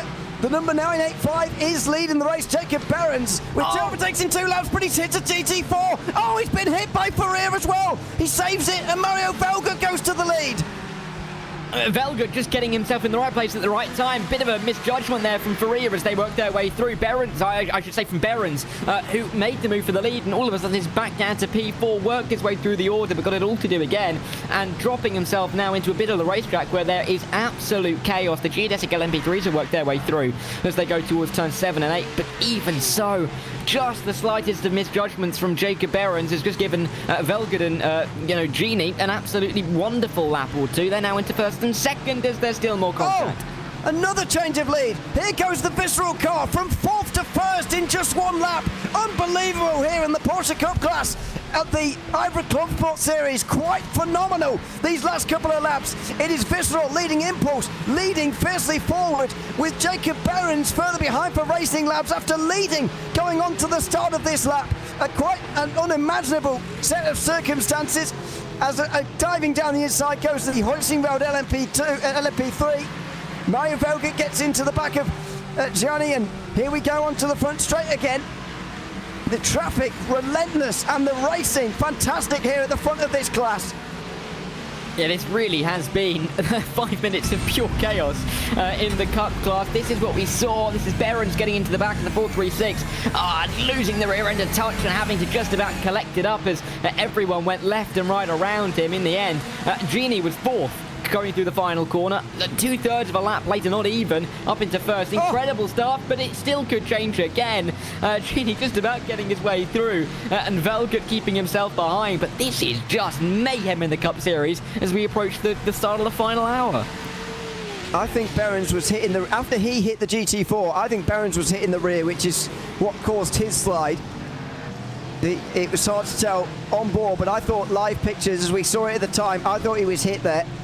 Now, not really anybody's fault. I think it was just a Constantino effect. However, I don't think that would have happened alone. Meanwhile, Pascal Stix is in from the lead of the race, and in fact, we've got some pit stops now coming through in the Porsche Cup class as well. Not that it really matters. They're a long way down as things stand. Valkyrie Competition, meanwhile, cruising in on that leading group in the Cup class. Alexander Delachaus will take the overall lead as we enter the final hour here at Barber Motorsports Park. Yeah, and still more side-by-side into turn one. This is Jeremy Rouleau as they work their way through the opening couple of turns. Let's see, can he make this one work for him around the outside? Careful, there's Geodesic LMP3 hooking it around the outside and negotiates that situation with ease down the inside of turn 4 as well. For Pascal Stix, I think, you know, I don't think he'd mind getting a caution in the next minute or two. Would really help out that team's cause and would give them a great chance of making sure that they can try and bring home a win in this race. But it depends on the strategy, how far they can take it in the LMP3s with still an hour on the clock, but still a little bit up in the air. But a long way to go in this race. I mean, we've seen how much action we've packed in the last hour, and it can all happen again. Certainly could. This is it's going to be a very exciting final hour indeed, as we, I believe, are getting very close now to our longest green flag run of the day, and hopefully it continues, because look at the racing we're getting as well. Absolutely wonderful. In the sport class, Geodesic are still leading the way ahead of Zenith, currently following Altitude, who are chasing the grid and go-kart. Just up ahead of them is Team Certified Burnout by CRC, who are right on the back of Impulse as Geodesic and Zenith come into the pit lane. That will be the battle for second place now, as there is Impulse working their way forward into second. Thomas March Burgess second in the class. There's Contagrino right behind, battling away with him for that position. An hour to go. Those sport class cars should be able to make it home. You think, and we'll see if they can do so, but I think I'd hazard to agree with you there, as we now see this battle with Impulse for P2. Let's see if they can hold on down into towards turn 5. Going to go left, going to go right. They're going to stay on the racing line, and a Geodesic LMP3 may help them out by almost creating a bit of a block behind, which indeed it does. They work their way out of the corner and continue onwards, but Impulse finding a teammate just in front as well, of course, in the TCR class. And they won't get involved too much. May be able to hold up. Will they? The P3 behind. Not too much happening there, though. Could have been close, though. He definitely didn't let Guine through as easily as he would have done if that was the Impulse Porsche that he was going alongside there. But nothing wrong doing, of course. The TCR is just running its race, as they are certainly allowed to do. G-Force Racing, indeed, still leading there, by the way, with Michael Polsek. As we've had a change in the Cup class again there. Someone's dropping down. Is that because of a pit stop or an incident?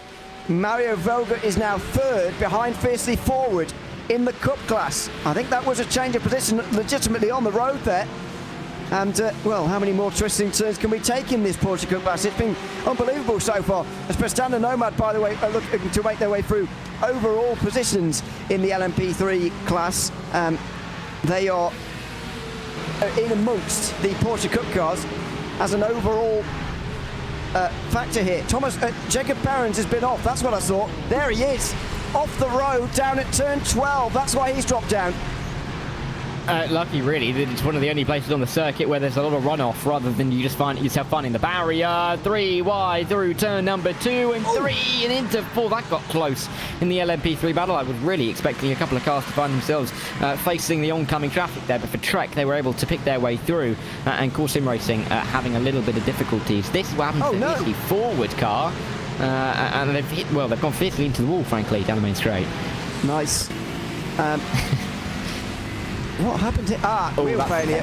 Yeah. We saw one earlier for the Visceral LMP2, goodness me, Porsche Cup car, excuse me, number 996. And we've just seen one for Fiercely Forward as well. Now, will that bring out a caution or not? Let's have a look. Is it still there? Yes, it is, isn't it? Still there on the front straight.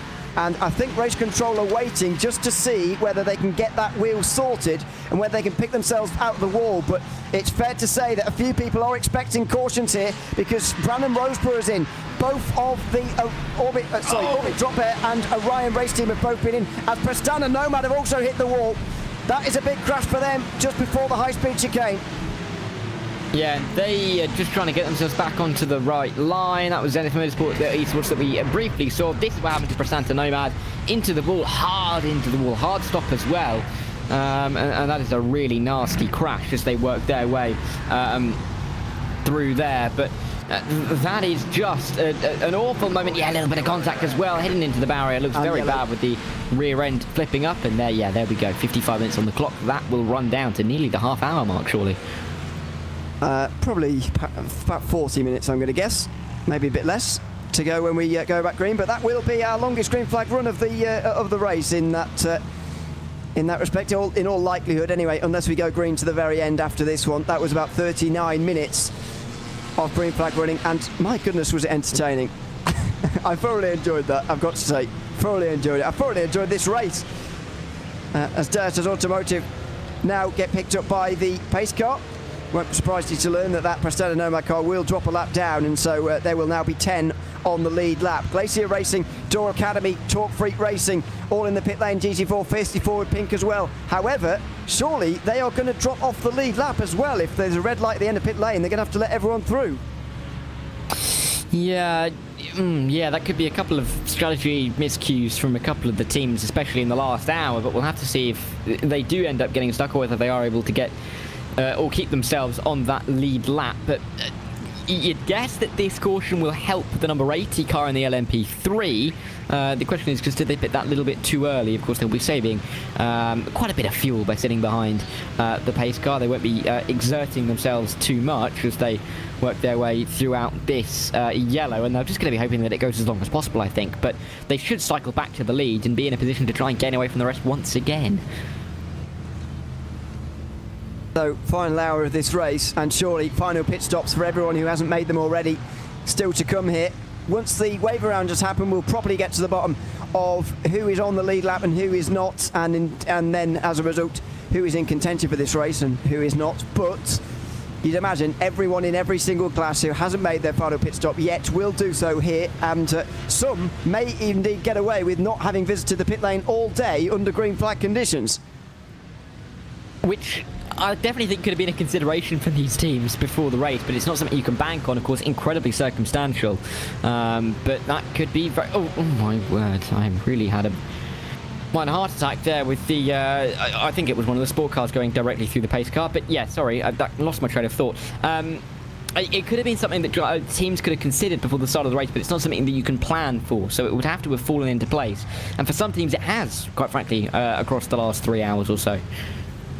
Certainly. There goes Glacier Racing. They're on the inside, along with Zenith as well. The only retirees from Sport Class last time round. I think, fortunately, we've still got everyone in the Sport Class still going here. We are seeing, by the way, the number 911 Walk Racing car dropping down the field pretty rapidly here at the moment, and we're not really sure why. They seem to have just retired at the moment. Hang on, we're not going green. Going green. That's unfortunate for them. We're also seeing the geodesic TCR dropping down the field as well, and they may well be retirement. So it looks like we're going to get 3 retirements, but I mean 3 out of 55 is quite unbelievable considering we're over 3 hours through now.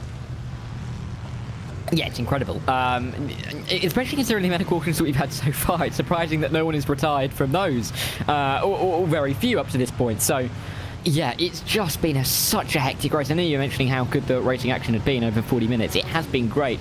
And, you know, shout out to Hugo on the broadcast for getting us all the action, because it has been an incredibly frantic 40 minutes worth of action where you're trying to look at every single corner at the same time. So it's nice to have a bit of a breather, but it's just going to be all the more frantic towards the end of the race, isn't it? With so little time that there will be left on the clock. We don't know, there may still be another caution, but it really is going to be fast and furious to the end. Number 997 Visceral had to come in that time round. I believe emergency service. Think they must have been running out of fuel. I don't know. 24 seconds in the box and they're back out again.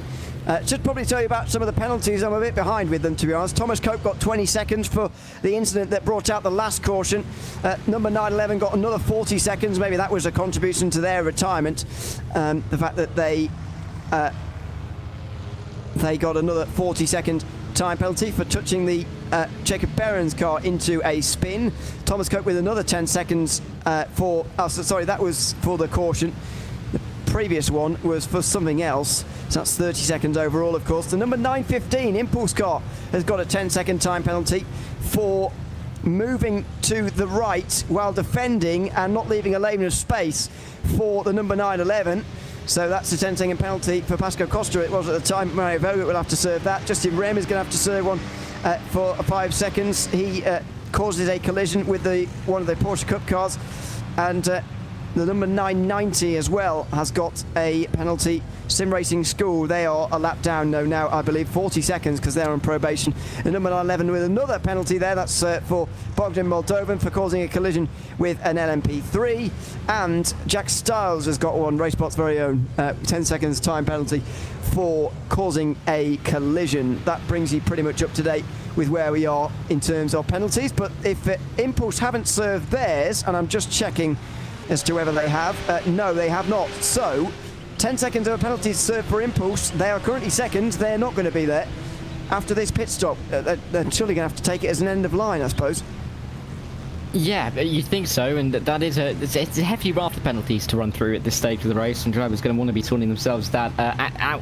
Sorting those out before we really get to the final few minutes. That could be a real hammer blow hanging over their heads if they have something that needs to be served. But for the time being, a couple of teams having a little bit of problems, but for the majority, they're going to be thinking about getting to the end.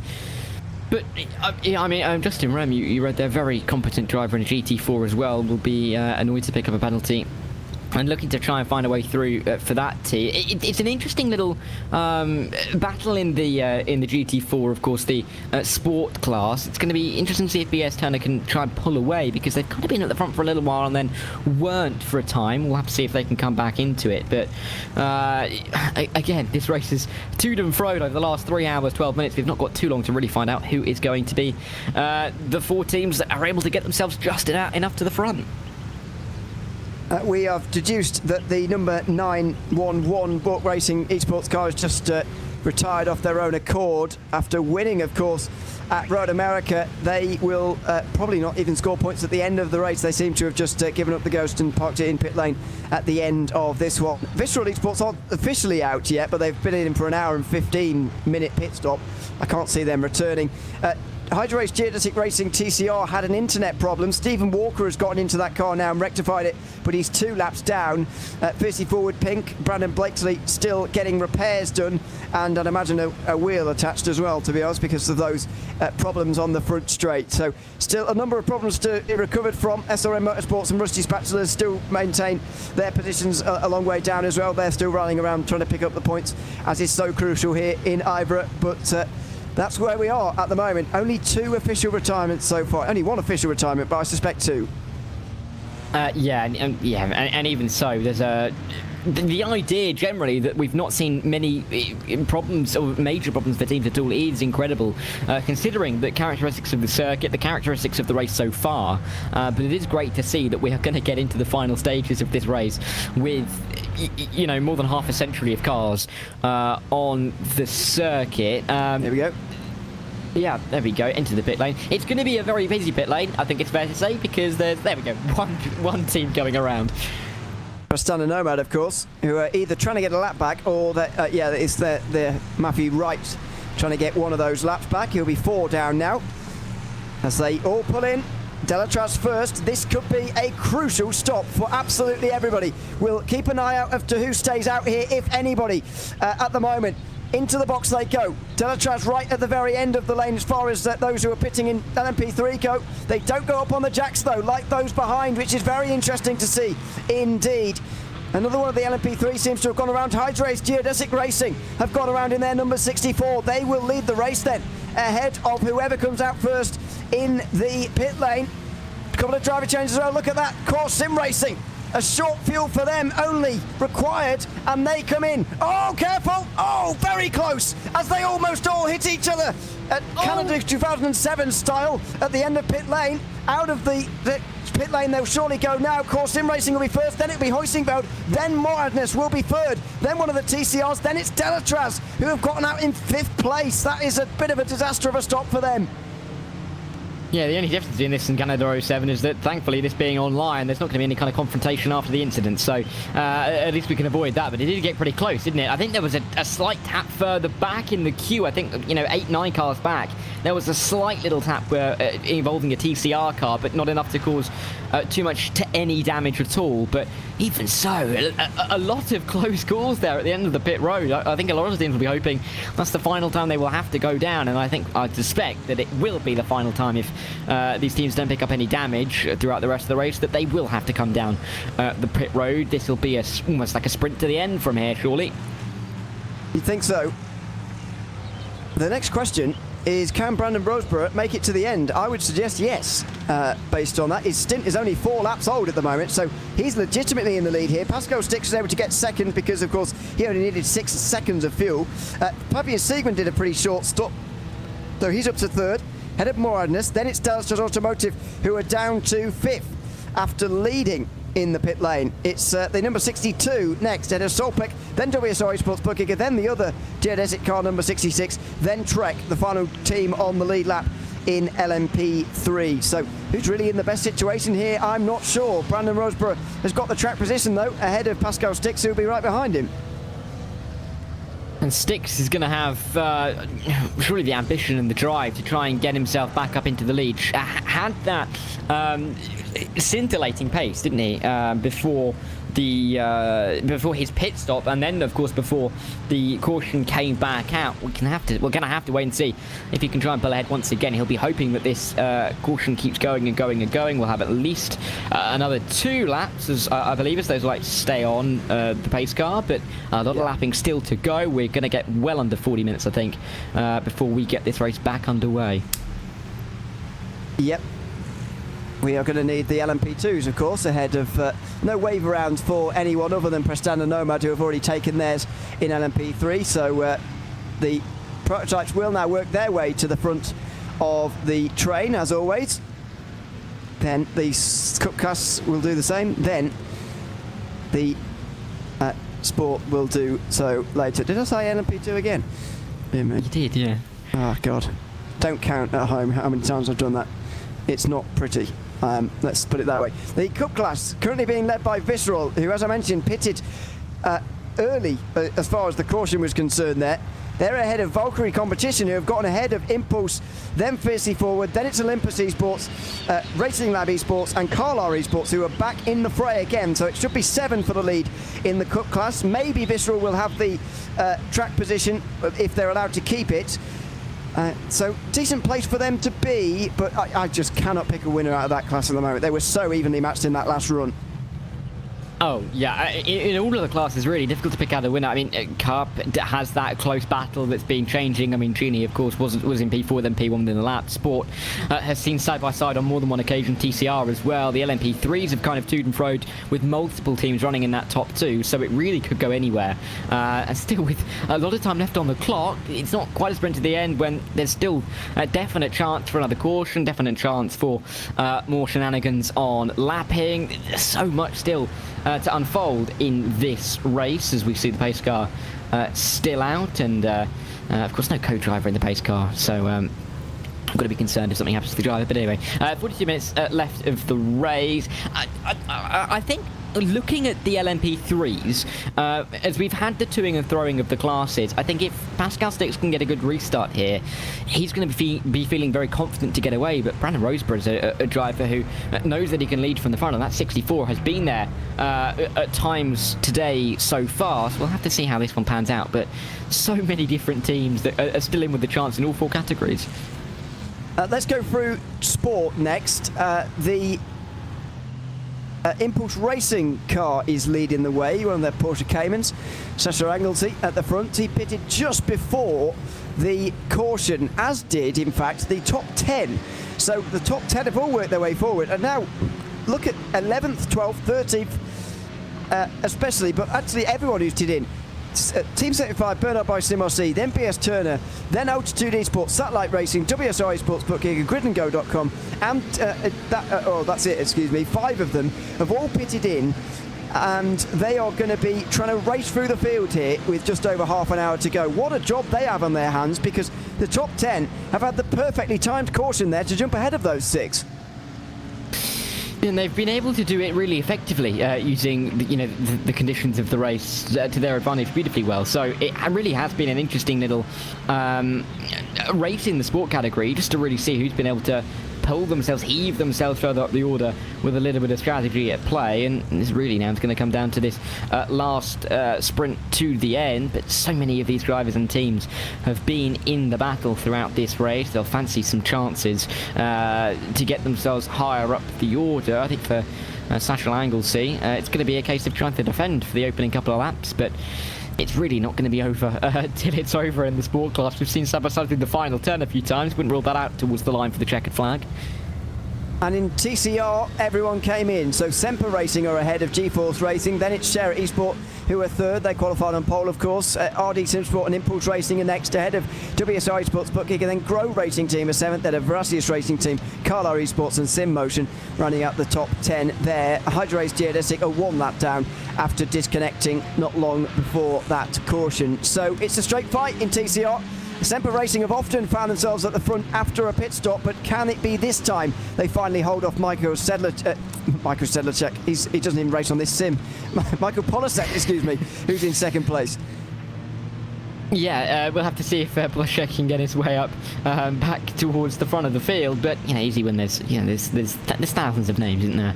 And when they look a little bit similar, it's easy. And especially when there's LMP3 and it's easy to get confused with all the different kinds of LMPs and GTs and all of that. But anyway, we have got to get to a point in this race where Semper Racing are going to be fighting with GeForce Racing. Share Esport and RD Simsport as well are going to be really close to the back of this one.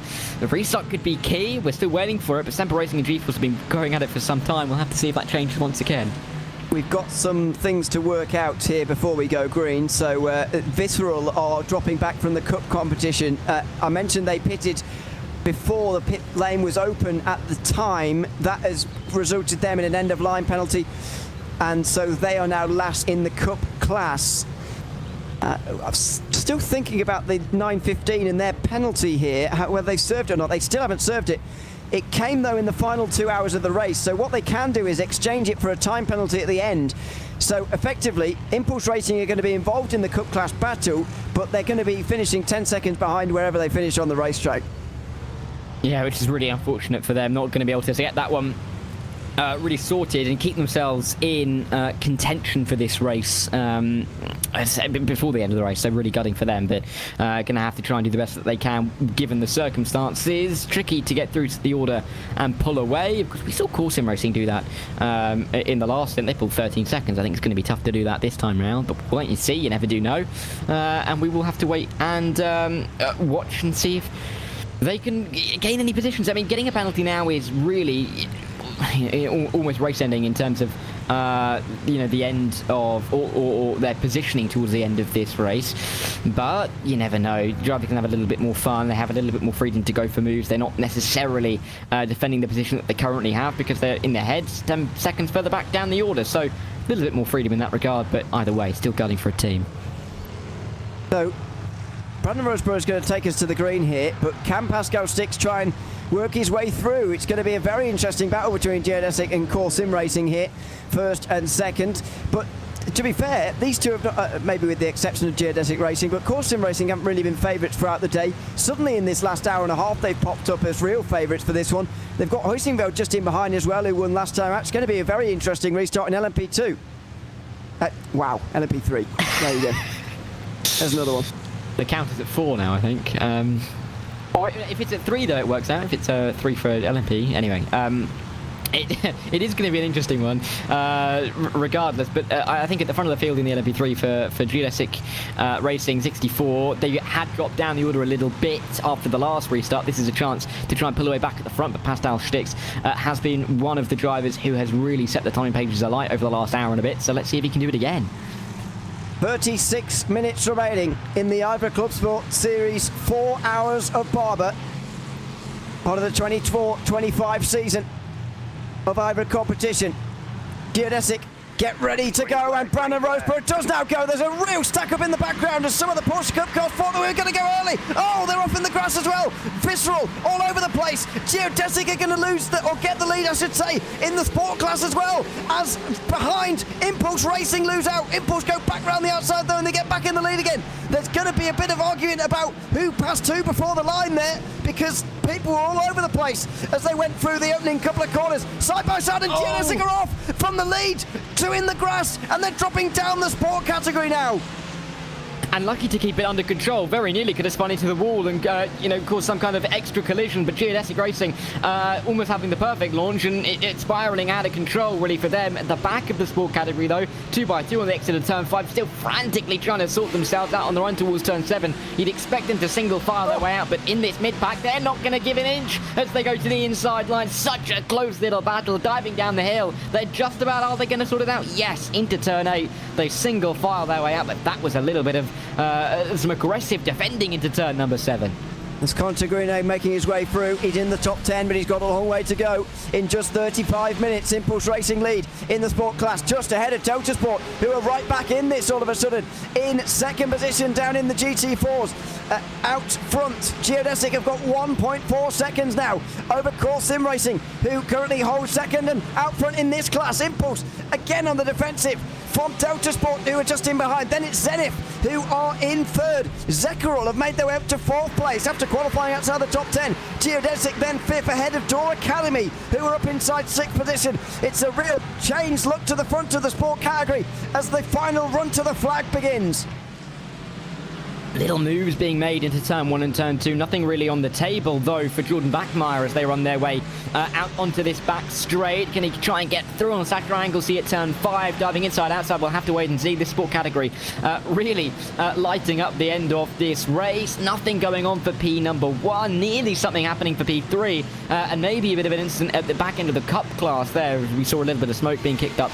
Possibly a little bit of contact, maybe a bit of a slide as well. But either way, singling out at the front of the sport category. You could just about see in the background, though. I think for P8 or 9, there was a little bit of side-by-side action, and there's still side-by-side. You could just see in the background in towards turn 8. So much going on here around the circuit, and we're not even into lap traffic yet either.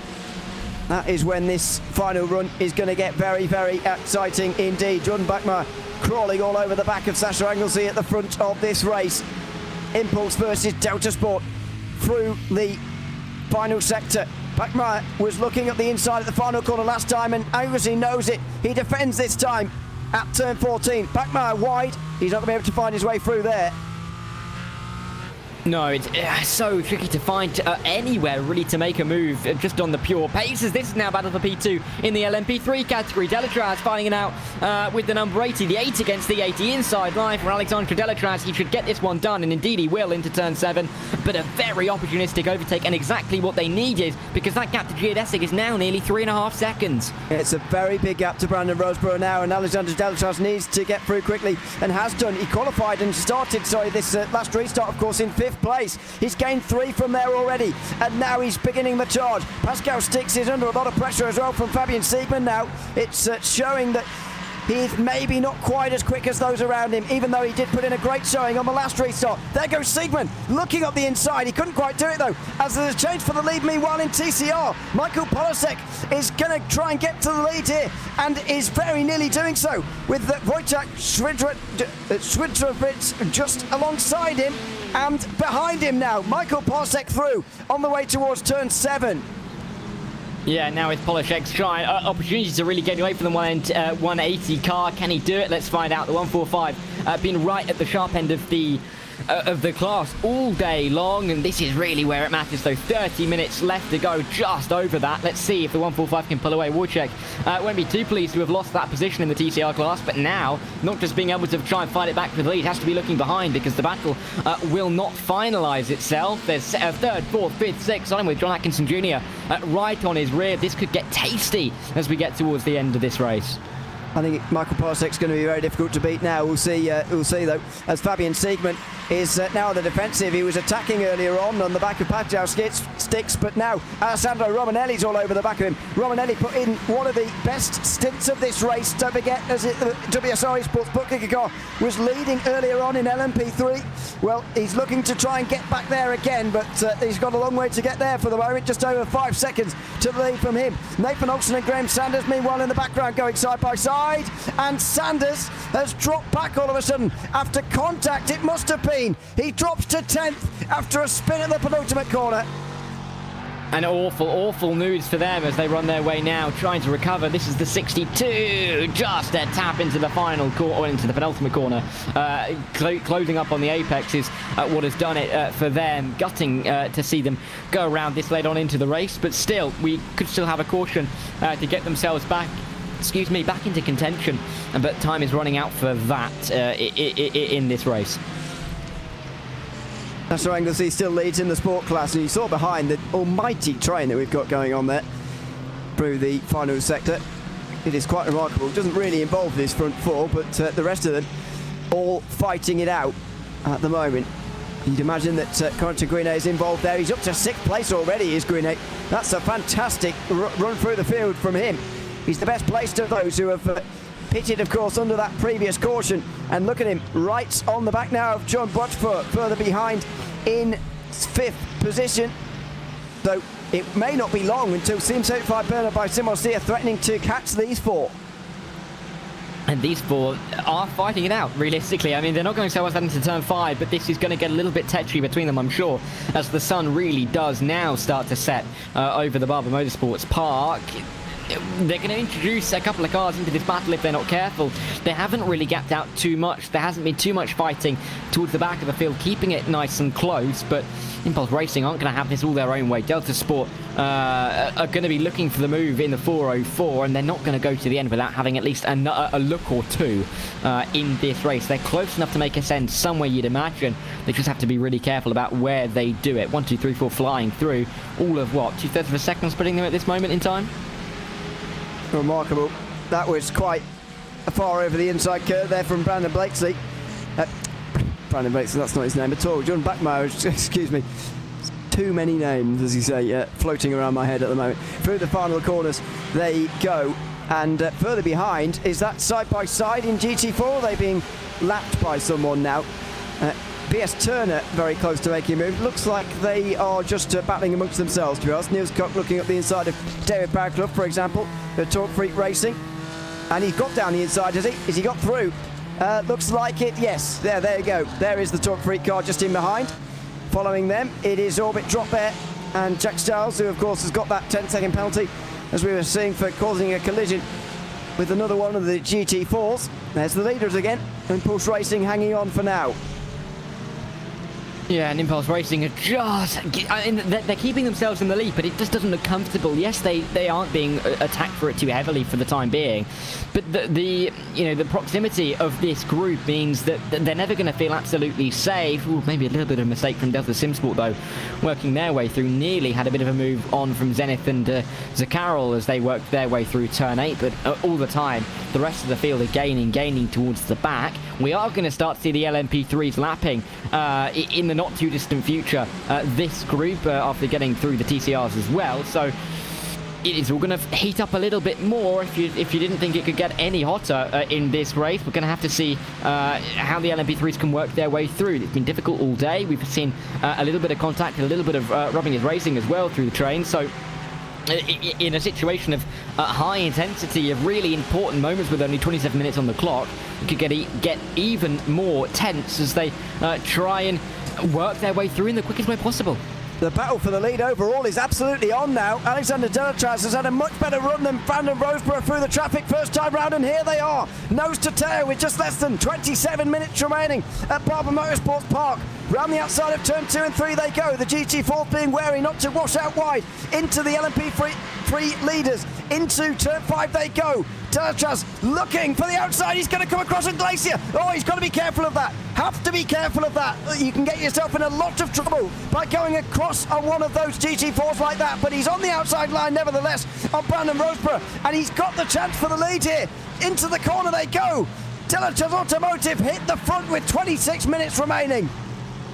And after having such a good opening half of the race, not just in this round at Barber, but last time out at Road America, can they finally get the full complement of points that they're looking for in the second part of the race and pick up as many as they can going in towards the third round at Sebring? Let's see, because Geodesic don't look like they've got a reply for the time being. Really effective move to get to the inside at turn 7 and 8. You're not going to find yourself being, you're not going to find yourself looping it around the outside there if you Hydro Race Geodesic Racing. So good, effective racing from the number 8 car. Can they pull away that That's the question, getting tight in towards the final turn. And this is the leading battle in the sport category. They work their way past it, and surely this distance is everybody else now. Surely it's just about the front two.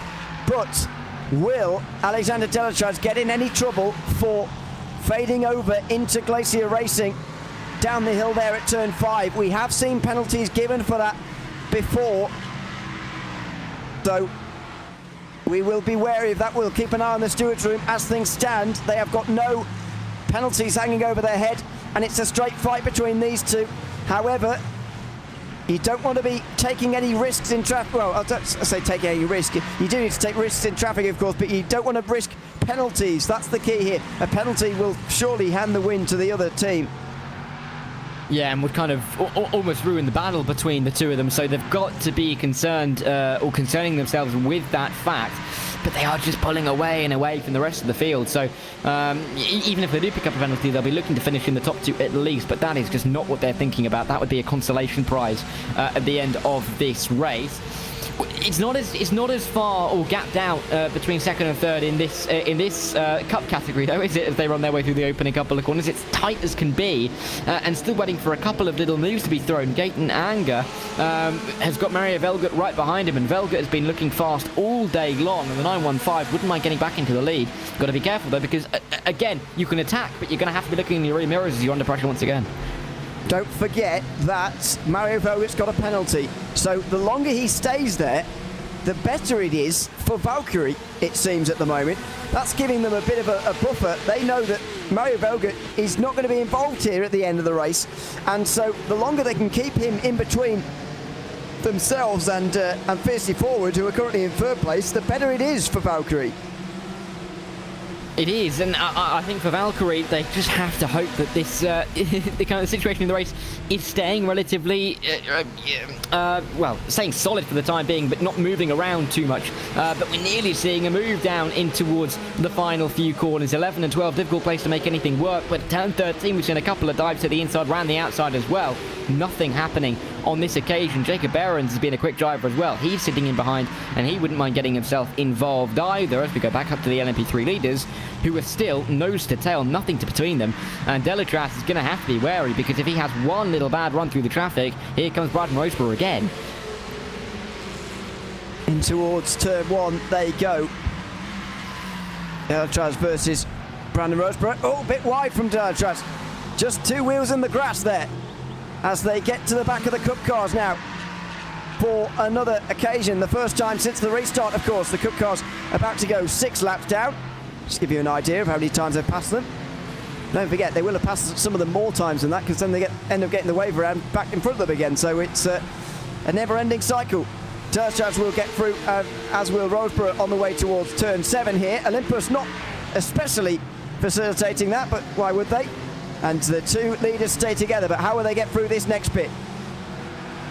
Yeah, tricky to try and pick a way through this little clump of cars. Let's see, in towards the final sector as they drive into the sunset. Oh, nearly a bit of a problem for Brandon Roseborough, but just about making his way through. The only issue is losing a little bit of time to Alexandre Delatraz, and now finding himself with a car, maybe even two between them, as they work their way through the final sector of the racetrack. So even if anything bad happens to Delatraz, I say bad, I mean if he loses a couple of tenths and he's stuck behind one of these Cup cars, he's still going to find himself nowhere near close enough to make it work for him. Inside at turn 1 will be Delatraz's line. How many can he get through on? How many can he be ahead of Roseborough in the train? The answer will be 1, and Roseborough trying to close up that little bit more again. See them loop around the outside at turn 2, 3 and 4. We've seen this time and time again. Can they make this work all the way around the outside? Yes, they can. And Roseborough right towards the back once again.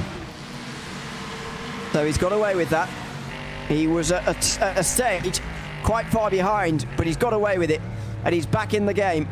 Helpfully as well, they got past all those Cup cars before the TCRs as well, so actually they've kept the classes, at least for themselves, quite separated. Those further behind are going to have to deal with both at the same time, and surely the gap to the front two now between them, or I should say between everyone else and the top two now, is just going to grow.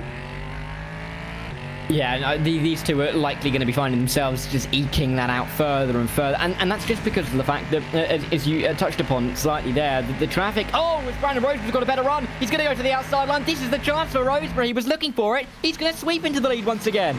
Well, he retakes it, restarted in the lead, of course. Delatra's overtook him. Now Roseborough's back in front again, in towards the penultimate corner. He goes on the defensive through turn 14. Delatra's goes round the outside. Oh, he's not going to get to the inside at the final corner. Otherwise, that would have been another lead change. But Brandon Roseborough leads again, side by side. Meanwhile, for third in TCR, just up ahead of these guys. That was Impulse versus Scherer into the corner.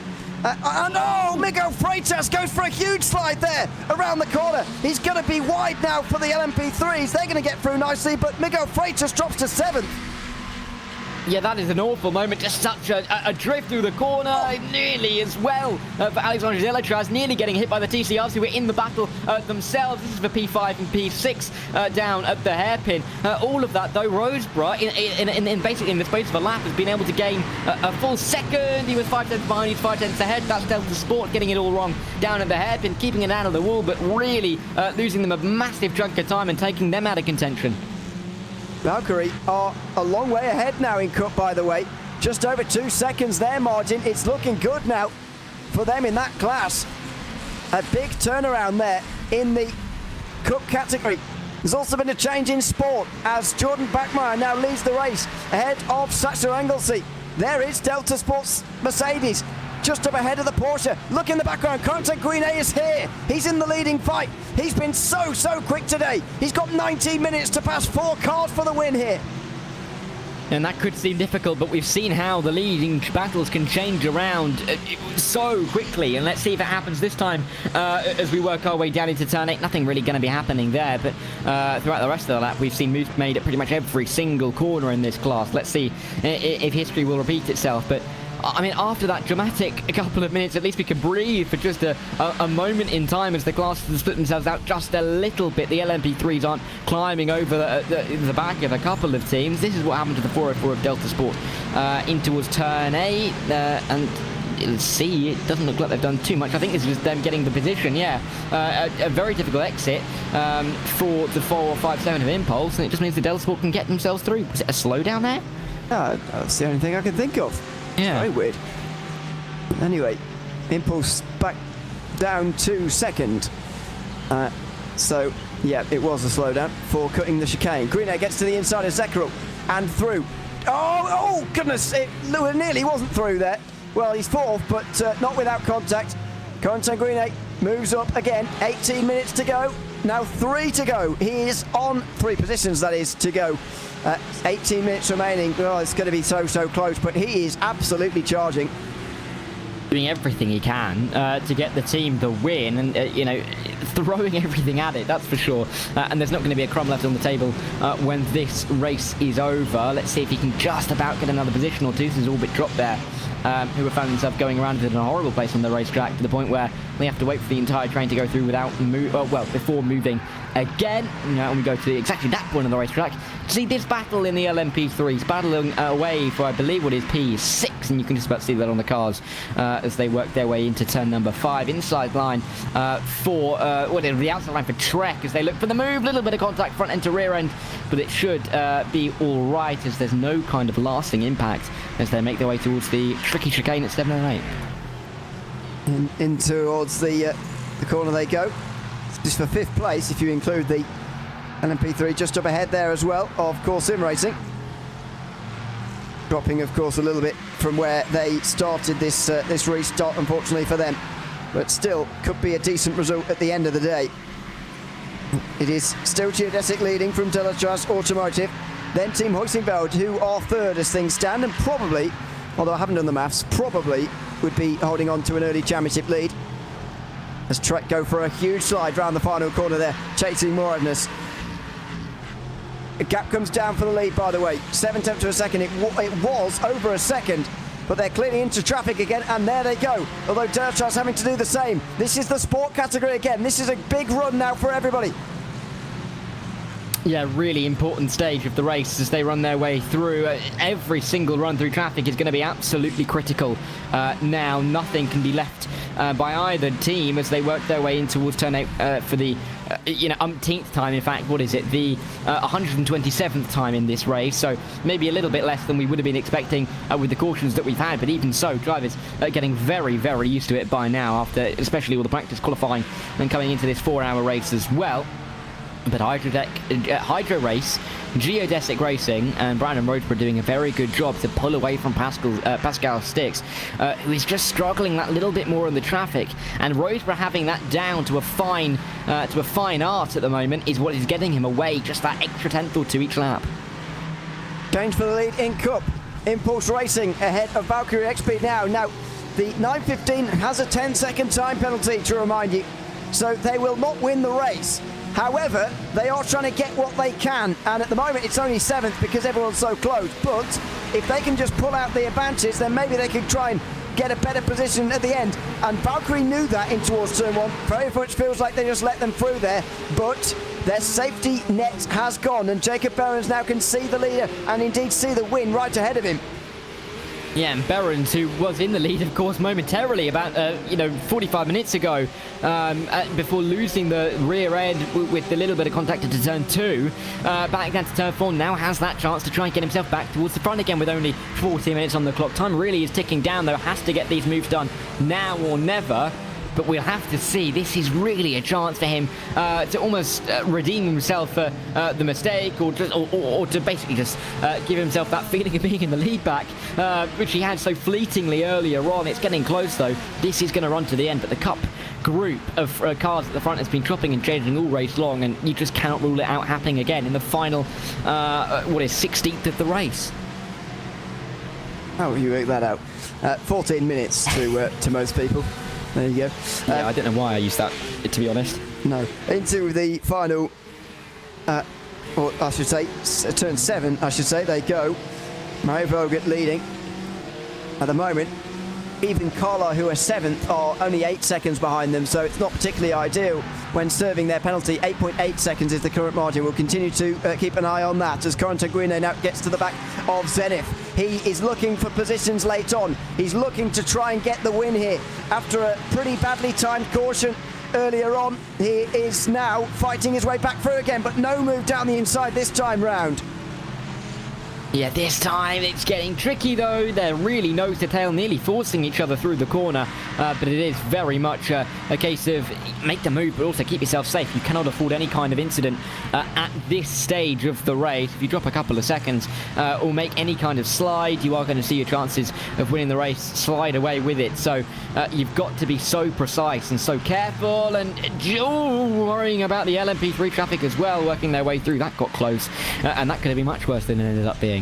Brandon Rhodesborough's lost a lot of time, and Alexander Delatraz is right behind him again as Guine's alongside Zenith. It's impossible to know where to look at the moment. There's Rhodesborough and Delatraz. Just less than 13 minutes to go. So much going on around the racetrack as things stand, but not many laps remaining.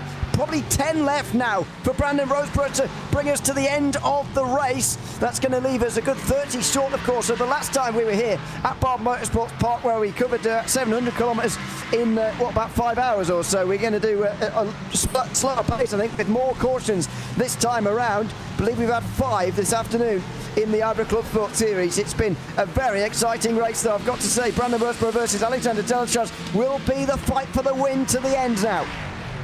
Yeah, hopefully we can keep this one going right to the checkered flag between these two. It'd be gutting to see any kind of problem, stop this battle from going to the line, side by side in the DCRs, but Rhodesborough's going to go up the inside anyway. My word, that was close. I was talking only a couple of minutes ago how drivers know they have to be a little bit careful. They can't ruin their race now. Rhodesborough saw the gap, went for it, and he was absolutely committed. If anything went wrong there, then the two TCRs were going to absolutely demolish that number 64 car. Or he was going to demolish them. It was not advised, I'd say, but there you go, he's through. And Delatraz goes a bit wide there, overtaking the others.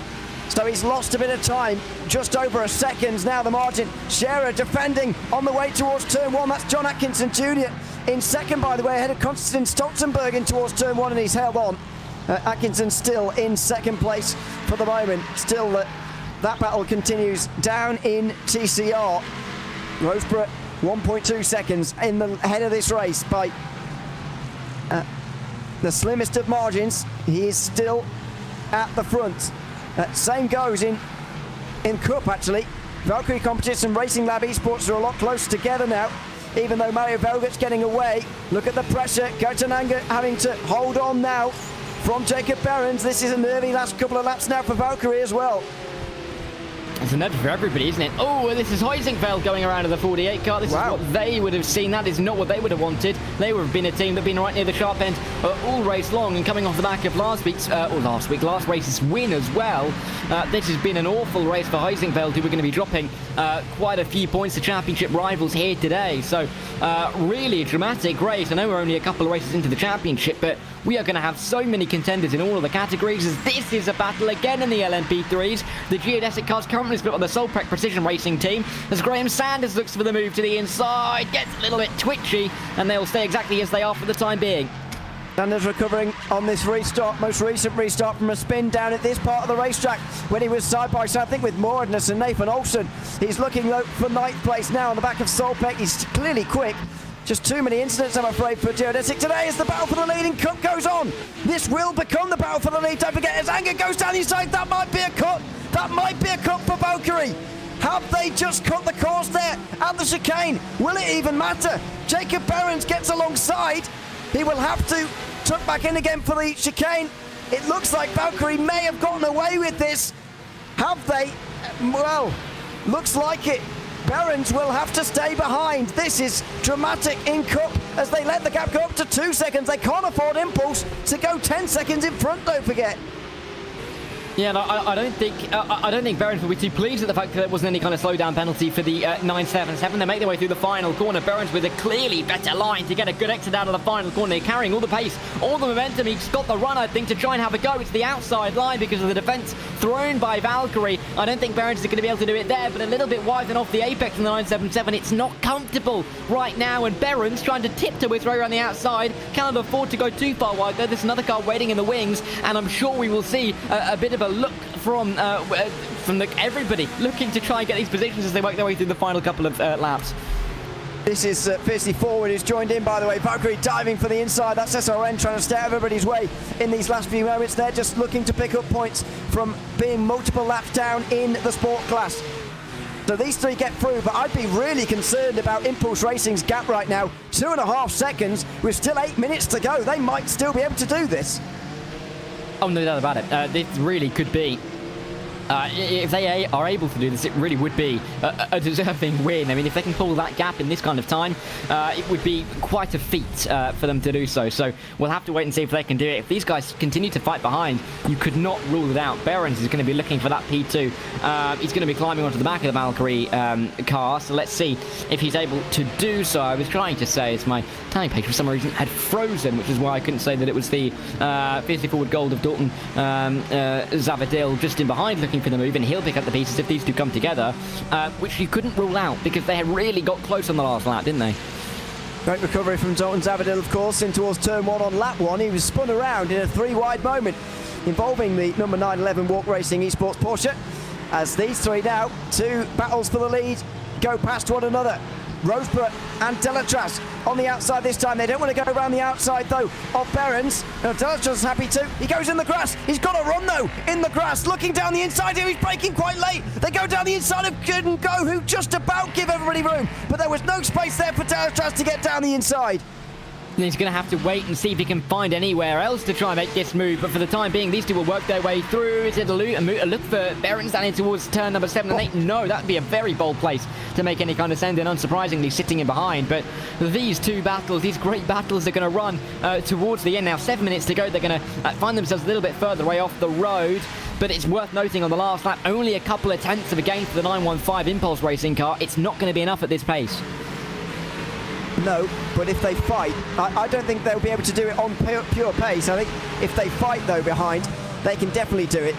We'll see whether that rings true at the end or not. Down the inside again for Roseborough and shows on more traffic. They remain nose to tail at the top of your screen. The battle for the win in the Cup class still ongoing. It's still the battle for the win as long as they stay within 10 seconds of Impulse, of course, who have still got an unserved penalty. There are still, by the way, plenty of investigations going on down on the race control There, I still believe 9 penalties to be decided. Well, I mean, some maybe no further actions and stuff, of course, but there may be more drama to come just yet. Yeah, we've seen how drivers have gone from 4th to 1st in the space of a minute and a half. We've got 6 minutes for that to happen. The split screen really showing us how much action we've got on the circuit. Behrens maybe looking for a bit of an up and under.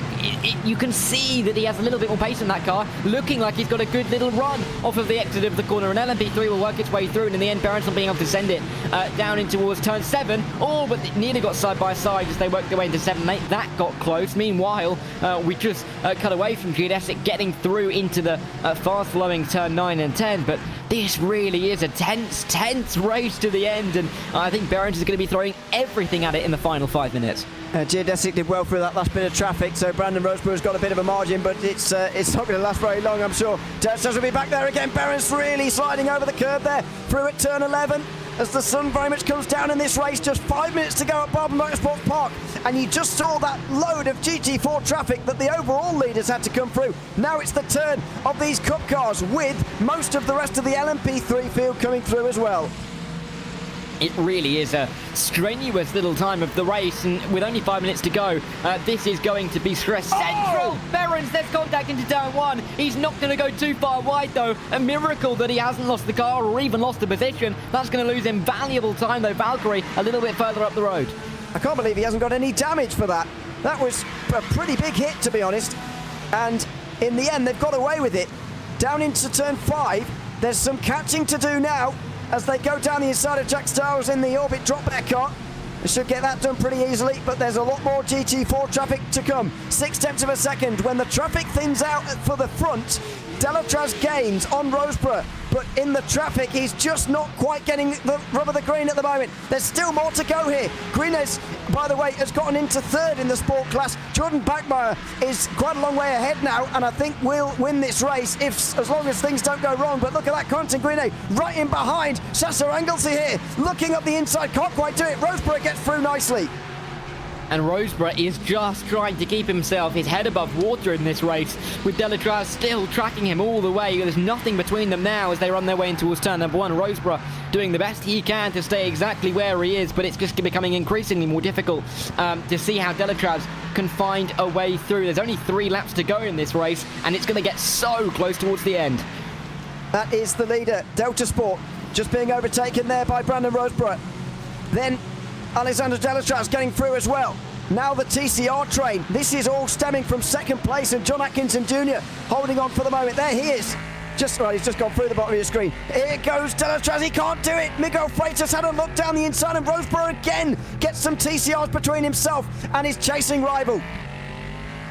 And let's see if Delatraz can get it on the exit. Of course he can. The only issue is there's 2 more to get through, which Roseborough's been able to do on his run through turn 9 and 10. So he's got a little bit more breathing room as Delatraz gets through 1, gets through 2, and will have easily negotiated them before getting into 11 and 12, which he's missed the apex for in the first part, hitting the second part, but you can see losing extra hundredths, maybe even a 10th or 2 in his pursuit to Brandon Roseborough. They're going to come around the final corner with 2 to go.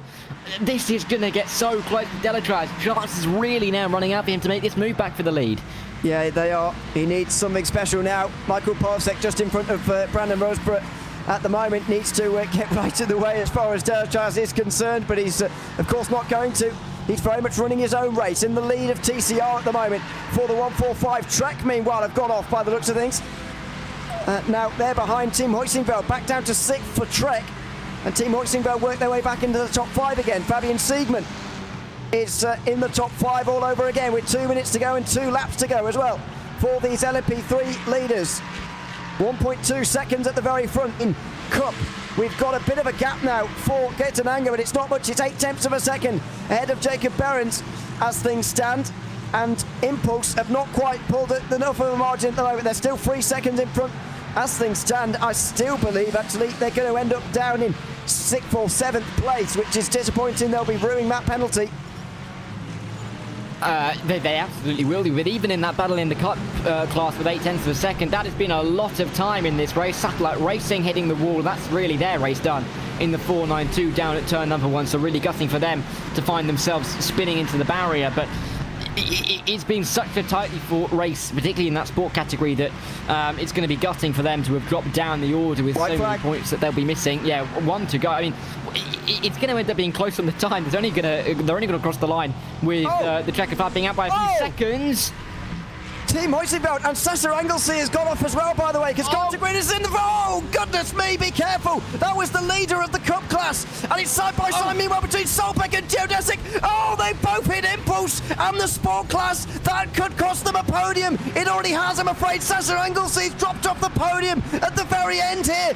Oh, that's such a shame for him and that team. This is what happened in Italy, contact with Hoisenveld. Then he was spun around by 2 more prototypes later. Yeah, it was almost synchronized spinning there. There was no contact visible between them, and they both just collected the sport car, gutting for them. But what a dramatic end to the race, particularly for a podium position in that 3rd class. But either way, incredible scenes towards the end. But it's not going to affect this driver or this team. Brandon Roseborough in the final couple of corners after a dramatic 4 hours of Barber. Hydrace, Geodesic Racing and Brandon Roseborough are going to take the checkered flag first in the IVRA Clubsport Series. They weave over the line and they win in Alabama. Fantastic drive from Roseborough at the end to win by 2.3 seconds, or 1.3 it's going to be at the end. Michael Polasek with another fantastic drive as well. So many times he had to restart from 2nd or 3rd and overtake the leader. But once again, he's shown himself to be one of the best TCR drivers in the world. And GeForce Racing are going to win here in the slowest of our 4 categories today to bounce back from their outside of the top 5 and 6th place finish at Road America. They win here in Barber Motorsports Park. It's Jordan Bachmeier who wins in the sport class. They didn't quite have enough time to get there. And meanwhile, Mario Bogut is going to cross the line first on the road. But it should be Valkyrie in the background who take the class win by just 6/10 of a second at the end. Very, very close. Jensen Anger, though, holds on. And as long as that penalty holds for Impulse, Valkyrie should be the winners in Cup. Yeah, and there'll be no anger in that team if they do end up finding themselves standing on the top step when all the penalties are applied. But what a race, what an ending to the race. You never knew where to look. Cars all over the road. The LMP3 is constantly finding themselves tripping over either the TCRs, the Sport, or the Cup cars. And everybody else getting caught up in the middle. Drivers really having to be committed and making some moves. And some really close battles all the way to the end of the race. But what an ending. 4 hours delivering once again. And even though we had a few cautions and a couple of extended caution periods, when we went green, we were really fighting it out hard. Goodness me. What a race that was. And what a final run as well. It's so great when there's a long green flag run like that, isn't it? Especially towards the end. Much better than a 3 or 4 lap dash or so, in my opinion, anyway. A good 35-40 minutes there for Brandon Roseborough and Alexander Delachaz to sort the differences out on the circuit, and they certainly did. That, meanwhile, is the number 66 late on. Now, what was that all about? Moritz M Squad also went off towards the end. What is going on here? About 5 of them in the last 2 laps went off here. This is unbelievable. I don't know if there's some kind of Hitman, Cars 2 style, somewhere around the circuit to almost put a few drivers off.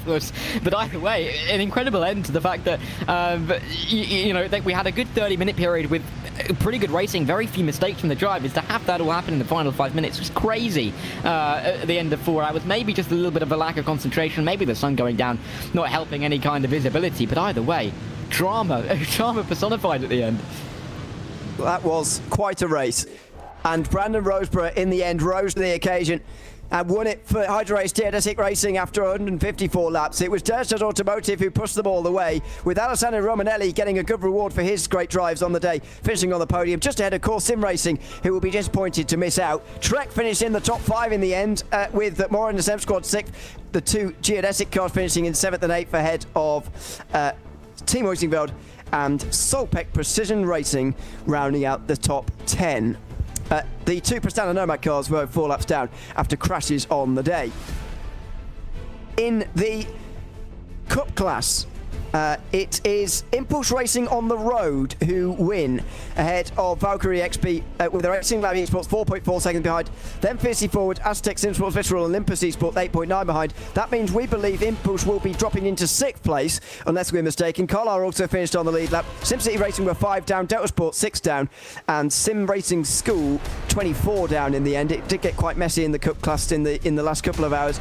Walk Racing Esports gave up the ghost with about an hour to go. Aztec Simsports Visceral retired in the first half of that race. In the sport class, it was a victory for the Delta Sport team with Conte Guide pushing him all the way, eventually getting up to 2nd place after starting that final restart in 11th. Zekarol Esports get a podium ahead of Geodesic, with Zenith dropping down to 5th in the end. BS Turner could only recover to 6th from 12th on that restart, with Torque Freak Racing finishing 7th.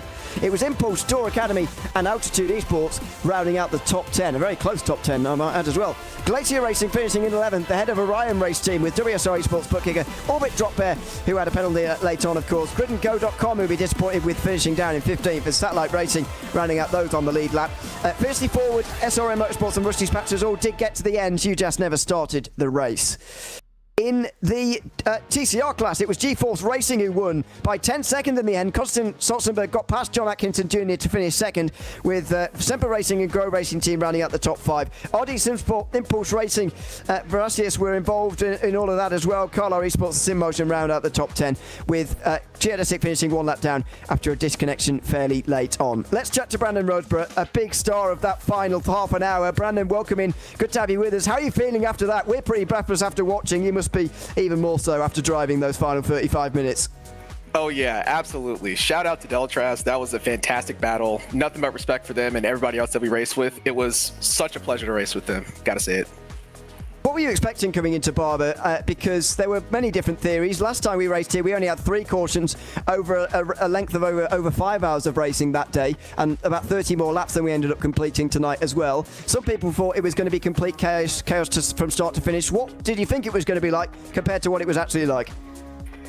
So funny enough, my teammates and I, we had like a running bet going for the race, and I actually guessed that it was going to be about 5 cautions, and that's what we ended up having. So yeah. I knew it was going to be a little chaotic, so I knew we just had to be patient in traffic and really just not take too many big risks. And same thing with Austin. Like, Austin was like constantly coaching me, just making sure that I kept a calm head, and that's how we ended up front. And how are you feeling about the rest of the season now after bouncing back from finishing 8th place at Road America last time out? Yeah, this is definitely a big boost for us. Like, we knew we had the pace, we just had to put an entire race together, and today is the start of that for the rest of the season. Well, congratulations on the victory tonight, Brandon, and thanks for coming to chat to us after the race as well. All right, thanks, guys. Take care. Thanks very much. Brandon Roseborough there, the winner tonight for Hydro Race Geodesic Racing, of course, part of the number 64 team. Let's go down to TCR next. The rest of them are getting themselves ready. So we will be joined now by Logan McKinsey and also Michael Polsek. Welcome in both. We'll start with you, Logan, because you started the car and did the main part of the opening part of the race. How was the start of this one generally? Everyone was expecting a lot of carnage today at Barber. You, of course, in the TCR class are being overtaken by about 40-odd other machines at any one time. How was it out there? It was practice had me a little worried, but I think that was everyone just getting it out of their system, because in the race it was a lot better than I expected, and I didn't really have any huge oh no moments. Most of it was just trying to fuel save and keep track position. The fuel saving ended up not mattering because of some of the timing of the safety cars, but I was happy to be able to stay in front of Sven for the entirety of like the end of that stint. I feel like that was really important for us later on in the race. And how does it make you feel about the rest of the season now as well? It's a nice confidence boost to be able to go toe-to-toe with these guys here. I think, Michael has a couple tenths on me, but it's nice to be able to keep us in that battle at the front for when he gets in the car.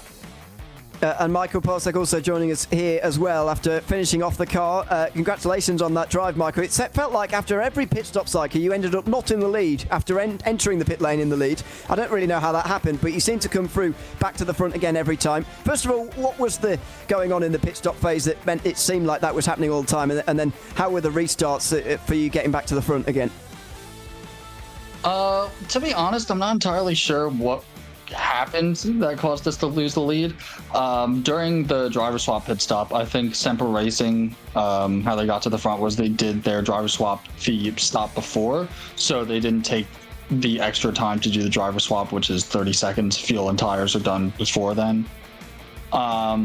So they're able to jump just everybody in the pits. The second time around, though, I don't really know how we lost the lead there, but fortunately, I knew that I was on the fresh tires. Logan let me know that Semper stayed out on older tires, so all I had to do was just wait for them to warm up, and then after that, I had the advantage because these tires just get shredded around here. And same question to you, really. How does it make you feel about the rest of the season now after this win?